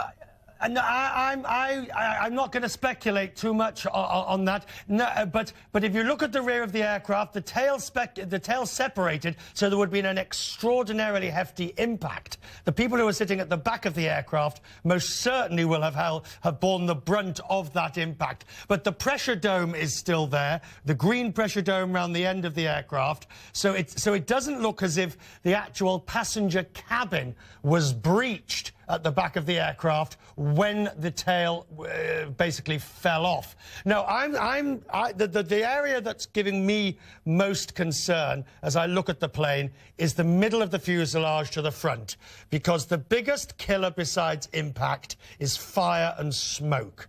And the people in that part of the aircraft will have suffered the worst of that. Again, look at the plane. If you look at the top of the aircraft, and we look down the fuselage, you'll see that the back of the plane, it lost the empennage, it lost the tail and the rudder and the horizontal stabilizer, but the fuselage integrity is pretty much there. Further down the aircraft, you really do notice the effects of the fire, and that, traditionally, when a plane crash lands, to those who survive the impact, it is fire and smoke which is the biggest killer. But you take a look at the tail over there, you see it's open. My fear, Richard, is that people were sucked out as that tail of the plane simply opened up. We did speak with one of the passengers, Elliot Stone, just a few minutes ago. I don't know if you were listening to that interview we did. He was sitting in the center. He said he was sitting in the middle with about 7 family members and friends coming back from Seoul, South Korea, where he participated in a martial arts event in South Korea. He says people in the middle basically got out, but then the fire really developed after they managed to evacuate and jump out of those emergency doors. He said that the people in the back, especially the crew who were sitting all the way in the back, he worried about them. Yeah, and rightly so, because you do look at the pressure dome, and now in those closer shots you can actually see that has been breached. But the passengers will have been forward of that door. Anybody at the back... Look, we're passing in a difficult situation here, because anybody in that aircraft at the rear of the aircraft would have felt such ferocious impact, bearing in mind this impact was harsh enough to lose the tail of the aircraft. All right, it's a it's a thin skin, so, you know, from that point of view, but it certainly would have been a very, very severe jolt to those people at the rear of the aircraft. Those at the front would have been at far greater risk, and the 60 people that you're seeing... And don't forget one other point, of course, here, Wolf. those people at the rear of the aircraft, they may have suffered the effects of the smoke because they were trapped at the rear of the aircraft until they could get out through those emergency exits. What we've seen traditionally in accidents like this, where planes have landed, there's been a fire, it is the fire that really provides the biggest danger initially after those who've survived the impact, because the toxic fumes can be so lethal. Yeah, well, you make excellent points, Richard. Don't go away. We're going to continue our special coverage. We're watching this story from all over the world. We have reporters in San Francisco, here in Washington, where the National Transportation Safety Board. Richard Quest, our aviation expert, is in London. We have others coming in. We also have reporters in Seoul, South Korea. We'll take a quick break. Dan Simon is at the airport. We'll check in with him right after this. Hi, I'm Sandy, and after 9 years of working at Walmart, I know savings. And right now, we've got everything you need for a great summer. This 5-piece dining set on clearance, save over $49. Marco! Whoa! This metal frame pool on rollback, you save $80. Woo! Fire up the savings. This 4-burner grill on rollback, you save $11. How about all these bikes on rollback? Like this Mongoose adult bike, you save over $20. Get more summer for your money at Walmart's Super Summer Savings event, going on right now at your local Walmart. Introducing the revolutionary memory foam OctaSpring mattress. Proven 9 times better airflow than traditional memory foam means a cooler, more comfortable mattress for a deeper, healthier sleep. No metal springs, just the cradling comfort of honeycomb OctaSprings that support you like no other mattress. Now, for a limited time, get a free model upgrade on the purchase of any size OctaSpring mattress. Visit your local retailer today to take advantage of this limited time offer. Instead of searching for hours and spending too much, Trivago makes it easy to find the ideal hotel for the best price. Just go to Trivago.com, type in where you want to go, and with 2 clicks, select your check-in, your checkout dates, and search. You can then easily compare all the hotels that meet your search criteria and find the room that is ideal for you. That's how you can be sure that you'll find the ideal hotel at the best price with Trivago.com. Hotel Trivago. You know, throughout history, folks have suffered from frequent heartburn. But getting heartburn and then treat day after day is a thing of the past. Block the acid with Prilosec OTC and don't get heartburn in the first place. 1 pill each morning, 24 hours, 0 heartburn. Friday night at 11 on the next Strombolopolis. He's back. Even when I'm off, I'm on. And this time he has to answer questions. As Woody Allen says, I'm not afraid of death. I just don't want to be there when it happens. Strombolopolis, Friday night at 11 on CNN. Anderson Cooper takes you inside the George Zimmerman trial. How does the prosecution's case stack up? Does the defense have a strong hand? Where do you stand? Self-defense or murder? The George Zimmerman trial. Monday night at 10 on CNN. Follow the red, white, and blue to Toyota's July 4th sales event and get big deals just announced for the holiday. Get 0% financing for 60 months on Camry, Camry Hybrid, and Corolla. Plus, current Toyota owners get $500 in addition to any offer on these models, or get up to $1,500 cash back. Toyota's July 4th sales event ends July 8th. Hurry in. These holiday deals won't last long. Toyota. Let's go places. We're a small company. We need to save. We order 15 different kinds of pens. I say we decide on one. Too controversial. What if we just get our phone and internet from one provider? Actually, Comcast Business is a great value. We can get more for less. You're the office manager. How much less do we have? Oh, we are rolling in less, sir. Say goodbye to the phone company. Say hello to savings. Switch to Comcast Business Internet today and add phone and TV for just $34.90 more a month. Comcast Business drives business. This is CNN. Something happened before it hit. I didn't see or hear it, but it caught the other fishermen's attention, and they all looked down. But what I saw was as it was coming into land at the last minute, you could see the front end pop up and then slam down. And then it went from there, and it eventually became the big explosion. Welcome back to our breaking news coverage of the Asiana Airlines crash in San Francisco. For those of you who are just joining us, take a look at this. Here's what we know happened as of now. We just learned 2 people are confirmed dead and many people are confirmed injured. And we also know, according to the fire chief in San Francisco, about 60 people right now on that plane. 60 people are unaccounted for. Those are words that she used. About 60 people unaccounted for. 307 people total were on that flight. 190 managed to self-evacuate. She confirmed 2 fatalities so far, 48 others taken to hospitals, but about 60, she says, remain unaccounted for, and that's very, very disturbing. At this point, they don't know where about 60 people who were aboard this flight, Asiana Flight 214, from Seoul, South Korea to San Francisco, where they are right now. Presumably, they're searching. Flight 214 left Seoul's International Airport earlier today. As I said, they were carrying 307 people.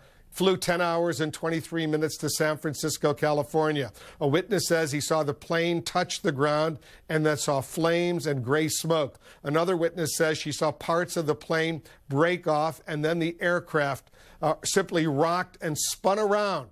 Evacuation slides were seen extending from one side of the aircraft. San Francisco airport officials tweeted in the last hour that the airport has reopened 2 of its 4 runways and had stopped all flights in and out immediately after the crash. CNN's Dan Simon is joining us now. He's at the airport with the very latest. You're inside. We spoke with one passenger who's being holed up. All of those who got out, they're being holed up for the time being inside that airport. Is that what you're hearing as well, Dan?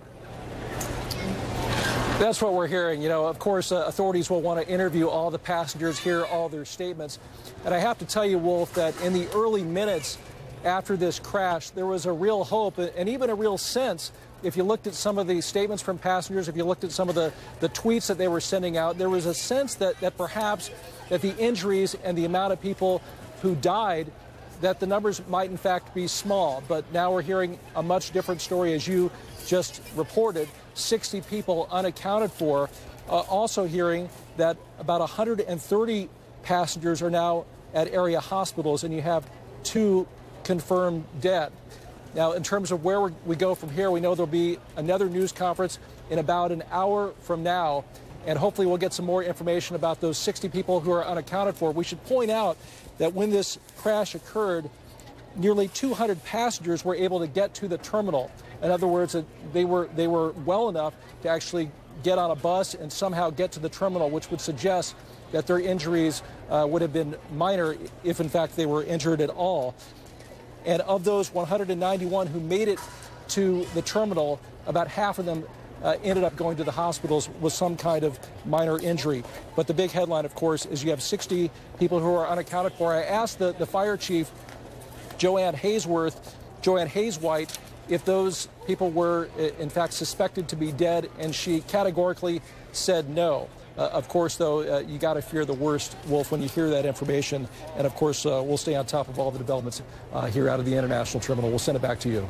Well, because it's been a few hours now, Dan, as you know, since that plane crash landed at San Francisco. And I'm very worried about those approximately 60. My math says it may even be a few more than 60 who are still unaccounted for. She specifically said, the fire chief, Joanne Hayes-White, she said 190 self-evacuated, and that's great news. They managed to jump off the emergency doors, slide down chutes or whatever. Of those 190, she said 82 were taken to hospital. 108 did not necessarily have to go to the hospital. I assume those 108 are in the airport right now being questioned by authorities, just being holed up. We spoke to one of them, Elliot Stone. He was getting frustrated because they're not letting him leave. And 48 others were taken to hospitals as well. So if you do the math, you come up with about 238 plus 2 confirmed fatalities. So if there's 307 people, I have 67 who are still unaccounted for. She said about 60 unaccounted for.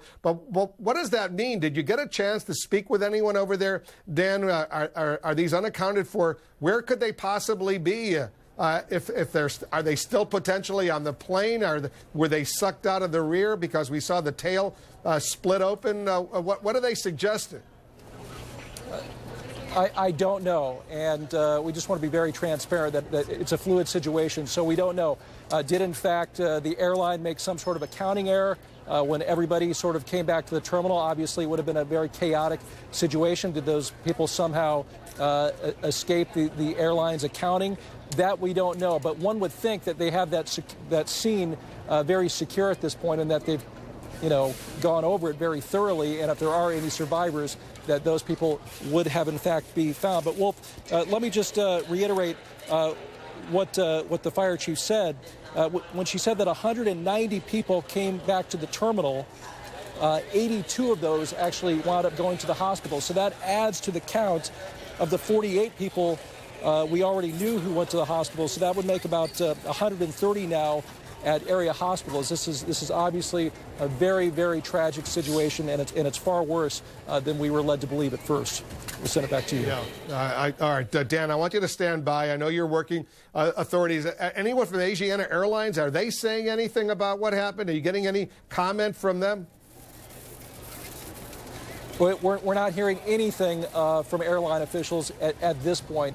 Obviously, we would love to hear from them to get a sense in terms of how they think this may have happened, to go over all of the numbers that you and I have been talking about. At this point, that airline has not made anyone available. Of course, we'll continue to ask to talk to somebody from that airline, and hopefully they'll make an appearance. At least somebody will make an appearance at the next press briefing. Yeah, we're going to go to Seoul, South Korea, and speak to our reporter there momentarily as well. Dan, thanks very much. Stand by. We're continuing the breaking news coverage out of San Francisco. An airliner, a Boeing 777, an excellent plane, crash lands on the runway at San Francisco International Airport. 307 people on board, 291 passengers, 16 crew members, and at least 60 people. According to the fire chief, Joanne Hayes-White, 60 people unaccounted for, 2 confirmed dead. Stand by. Our continuing coverage will resume in a moment. This is Kevin. To prove to you that a leave is the better choice for him, he's agreed to give it up. It's today? We'll be with him all day as he goes back to taking Tylenol. That was okay, but after lunch my knee started to hurt again, and now I've got to take more pills.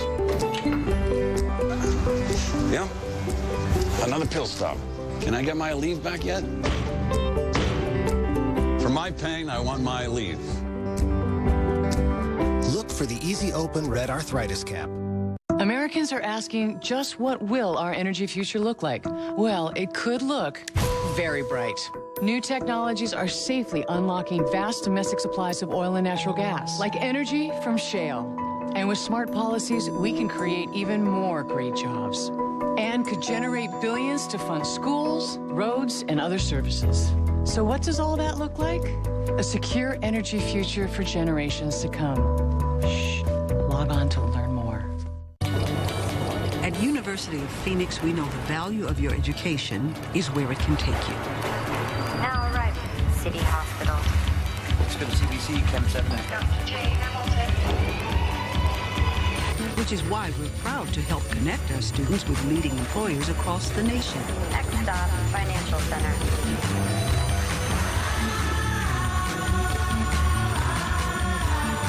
Let's get to work. You never told me Autotrader.com had new cars. I'd love a new 2013. These are sweet, but what kind of deal can I get? Just special offers. Now compare brand new cars from local dealers and special offers. That one. So you can find the one new car your head and heart can agree on. Whoa. Autotrader.com, the ultimate automotive marketplace.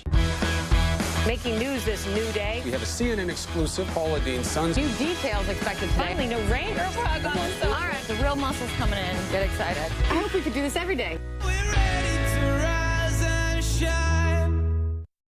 You had a second slice of chocolate chiffon cake after 5 servings of prime rib. You partied inside a dome under a mining rig and paid for your room with 1 spin of the roulette wheel. That's going big in the biggest little city, the Silver Legacy, Reno. Our biggest client will be here in 15 minutes, and this presentation is taking forever to download. Well, we have DSL. It takes time. I know. Comcast is fast. Great price. Please, you're the office manager. Help. Big file? Yeah. You take out the video. I can't do that. Move the meeting? I can't do that either. Maybe you had some bad shellfish for lunch and you have to go home. That's not bad. Say goodbye to the phone company. Say hello to savings. Switch to Comcast Business Internet today and add phone and TV for just $34.90 more a month. Comcast Business drives business. What's big in the biggest little city? Not room rates. You can go big for just a little when you get a room at the Silver Legacy from $59.99 per night. Go big in the biggest little city. The Silver Legacy, Reno. This is CNN. Closed captioning brought to you by ChristianMingle.com. Find God's match for you. At ChristianMingle.com, you can join the largest, fastest growing community of Christian singles and find God's match for you. Joining is easy and free at ChristianMingle.com. Welcome back. I'm Wolf Blitzer reporting from Washington. Once again, we want to welcome our viewers in the United States and around the world. You're watching CNN special coverage. The breaking news out of San Francisco, a Boeing 777 crash landed at the San Francisco International Airport. We just learned from authorities in San Francisco, 2 people are confirmed dead, more than 80 hurt. And she also said, the fire chief in San Francisco, Joanne Hayes White, she also said this. Listen. We accounted for 190 people that were transported here to a safety zone here at San Francisco International. And I'm told, and again, these numbers are fluid, out of those 190, there are approximately 82 at this time that have been transported or in the process of being transported. We do have some numbers that are, some passengers that are unaccounted for, and that is something that is a work in progress. We're still putting those numbers together at this time, so upwards of approximately 60 people at this time. Wow. That is very, very disturbing. Upwards of 60 people unaccounted for in this crash landing in San Francisco. You see up there on the screen, 2 people confirmed dead, dozens of people hurt, rushed to hospital, 60 people still unaccounted for. Upwards, she said, upwards of 60 people still unaccounted for. On board, 291 passengers, 16 crew members. 61 of those passengers on board, by the way, Americans. Earlier, I spoke with a man who was on the flight, 25-year-old Elliot Stone. He told me there was chaos, totally understandable. Once that plane crash landed, he said he saw several people who appeared to be badly hurt. Listen to him describe the moment that 777 landed. It seemed like we're a little bit high, and like we could see the tarmac down below us, and so we're coming down kind of sharp. And then right when it started to coast, like for the landing, all of a sudden the engine was off. Like you sped up all kinds, like the pilot knew he was short. And then just boom, the back end just hits and flies up in the air, and everybody's head goes up to the ceiling. And then it just kind of drifts for a little bit, probably a good 300 yards, then tips over, fire starts, everybody's, pushing the doors out. We just received a statement from the White House. The President of the United States, even though he's at Camp David with his family, obviously deeply concerned about what's going on. The White House issuing this statement. I'll read it to you. Soon after the plane crash in San Francisco, California, the President was made aware of the incident by Lisa Monaco, Assistant to the President for Homeland Security and Counterterrorism. The President will continue to be updated as new information becomes available. The President expressed his gratitude for the first responders and directed his team to stay in constant contact with the federal, state, and local partners as they investigate and respond to this event. His thoughts and prayers go out to the families who lost a loved one and all those affected by the crash. That statement from the White House released moments ago. By the way, the FBI agent in charge of this investigation at the San Francisco International Airport, David Johnson, said as of the information they have right now, he said there was no indication of terrorism, that no indication terrorism could have played a role. That's what he said only a few moments ago. Joining us now on the phone from the San Francisco airport is Ben Tinker. He's one of our CNN producers, one of our senior medical producers. I understand, Ben, you've seen some of the injured. You've provided us with some photos. Describe to our viewers what you saw. Well, that's right, and I think you're looking at some of those pictures right now. I'm sitting inside the international terminal, right outside what's called the reflection room, which is sort of like a chapel at the end of the international terminal here at San Francisco Airport. The amount of activity has quieted down in the last hour or so. When I got over here, however, a few hours ago, is very, very busy. Half a dozen San Francisco Police Department officers, about a dozen TSA agents. Around a side window, I was able to see a man in a white coat. Later we found out that was indeed a doctor, a nurse in a red jacket as well. You can see a few of the passengers inside that room. We're not exactly sure how many of them were being held in there. At this point, we're not sure how many are left inside that reflection room at this time. Every so often, Wolf, they would escort a few of the passengers out to the bathroom, one by one or in small groups. They were accompanied by a San Francisco Police Department officer. None of the reporters here, none of us were able to ask them any questions, not get any answers. Later on, if you're still looking at the pictures, you saw some of those people being brought out to another area here in the international terminal, we're told. We're not sure exactly where that is. We saw one middle-aged woman come out in a wheelchair. She was wrapped in a Mylar blanket, the same type you see used after marathons or triathlons. I had seen walking around a little bit earlier, so we know she was more likely than not in the wheelchair out of precaution.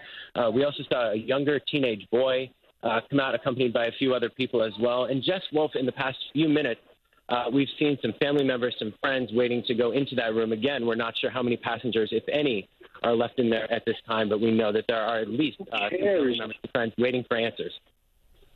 Yeah, by my account, they said 190 people, this is the fire chief in San Francisco, were self-evacuated from the plane, and they were brought into the terminal. Of those 190, 82 were sent to hospitals. So that leaves about 108 people who are with you, still holed up in the airport, I assume, Ben. They apparently don't have major injuries, so they're still there. But according to Elliot Stone, one of those 108 who are still at the airport, they're not letting these folks go. And I think it's because authorities want to interview them. Is that right? It seems like that to us, and everyone who's gone anywhere who it appears has been on the plane has been accompanied, like I said, by a police officer here in San Francisco Airport. So no one has really been able to talk to them. We also know that it seems as though they've been setting up to keep people here for a while. So like that passenger said, it doesn't seem like anyone's going anywhere anytime soon. We can only guess that the passengers who are left here at the airport are the ones with no or minor injuries. We saw the Salvation Army come in, Wolf, a little while ago as well with some supplies, some fleece blankets, some food. He said they've been brought in to make sure that everyone stays comfortable and provide translation services as well from some people who are getting off this flight, provide them the comfort and support they need as they try and get in touch with their loved ones here on the ground.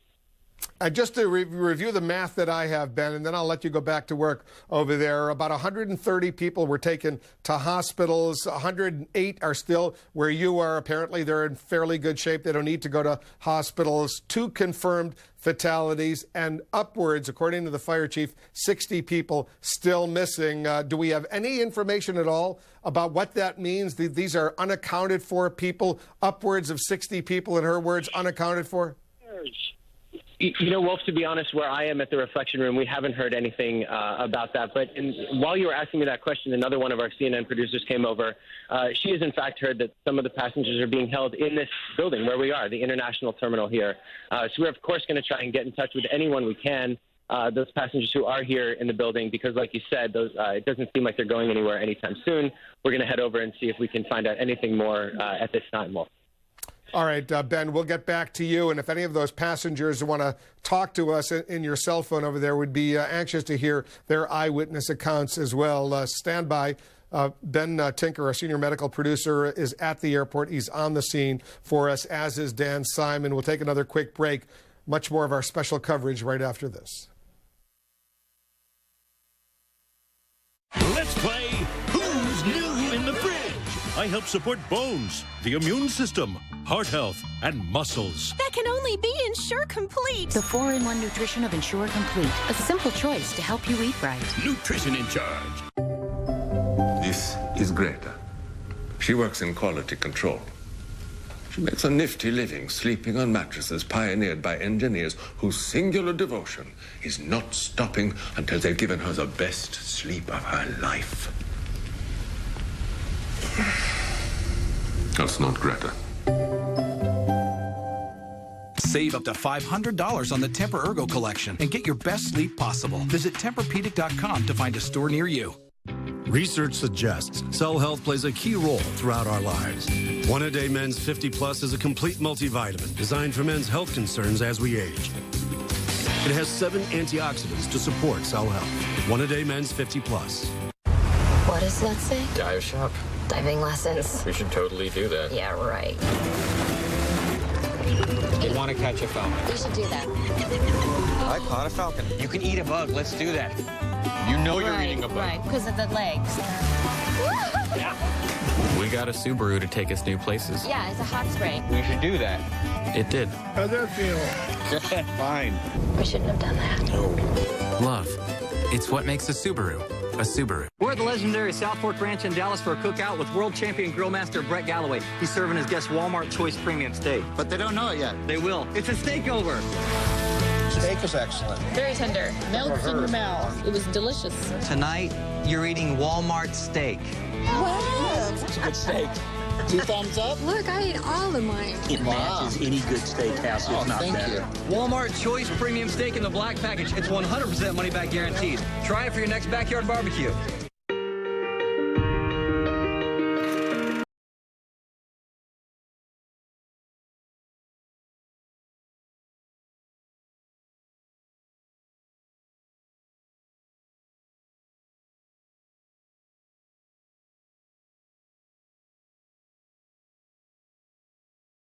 I pledge to end the war. How much energy is the world going to use? When girls go to school, things change.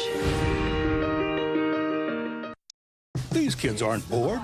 They're playing the quiet game from 76. Your brother is the quiet game. Pinky! The quiet game. Another tool from 76. We're on the driver's side. Where's Jill? She's really lonely and out walking the cornfield again. Do you think they will ever find his true love? Not hanging out with us all day. We used to be lonely. Until we met on Farmers Only. FarmersOnly.com is the new online dating site for farmers, ranchers, and good old country folks. You don't have to be lonely at FarmersOnly.com. City folks just don't get it. Is your honking out of control? You might be showing signs of honkaholism. Now you can put an end to all the beeping honking with the 76 honk suppressor. Free from 76. We're on the driver's side. This is CNN.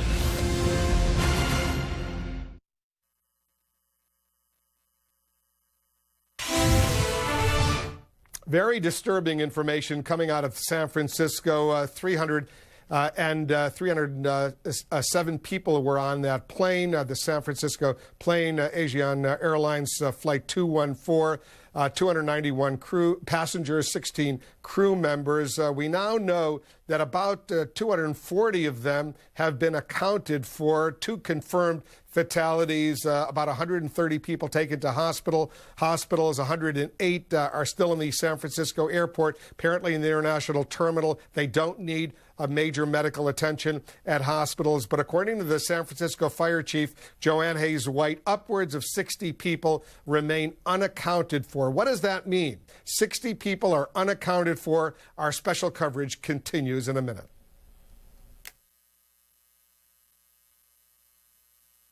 Hi, I'm Sandy, and I know savings. This metal frame pool on rollback, you save $80. And this 4-burner grill on rollback, you save $11. Get more summer for your money at Walmart's Super Summer Savings Event. Discover Card, how can I help you? Oh, You're real? you know I'm real. At Discover, we're always here to talk. Good. Because I don't have time for machines. Some companies just Don't appreciate the power of conversation. You know I like you. I like you too. At Discover, we treat you like you'd treat you. Get the IT card and talk to a real person.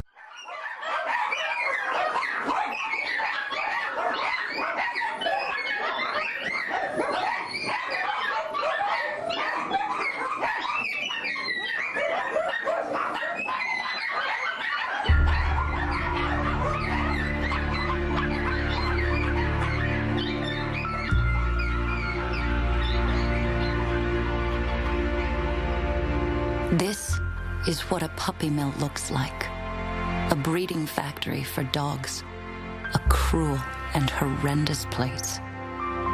They are jammed into cages, never feeling the grass under their feet or seeing the light of day, and never, ever feeling love. Their cries for help go unheard. Please hear their cries and help us rescue them now. Your monthly gift is urgently needed. So go online or call this number now.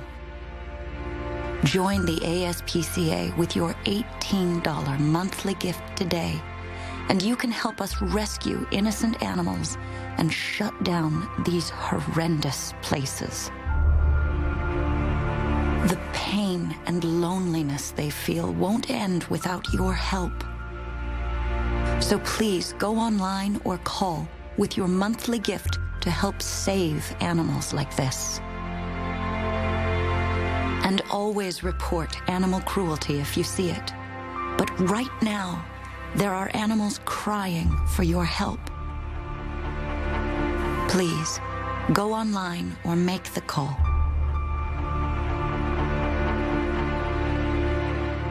Sometimes opposites do attract. Brain activity shifts to periaqueductal gray. I have no idea what that means. Rizzoli and Isles, all new, Tuesday at 9 on TNT.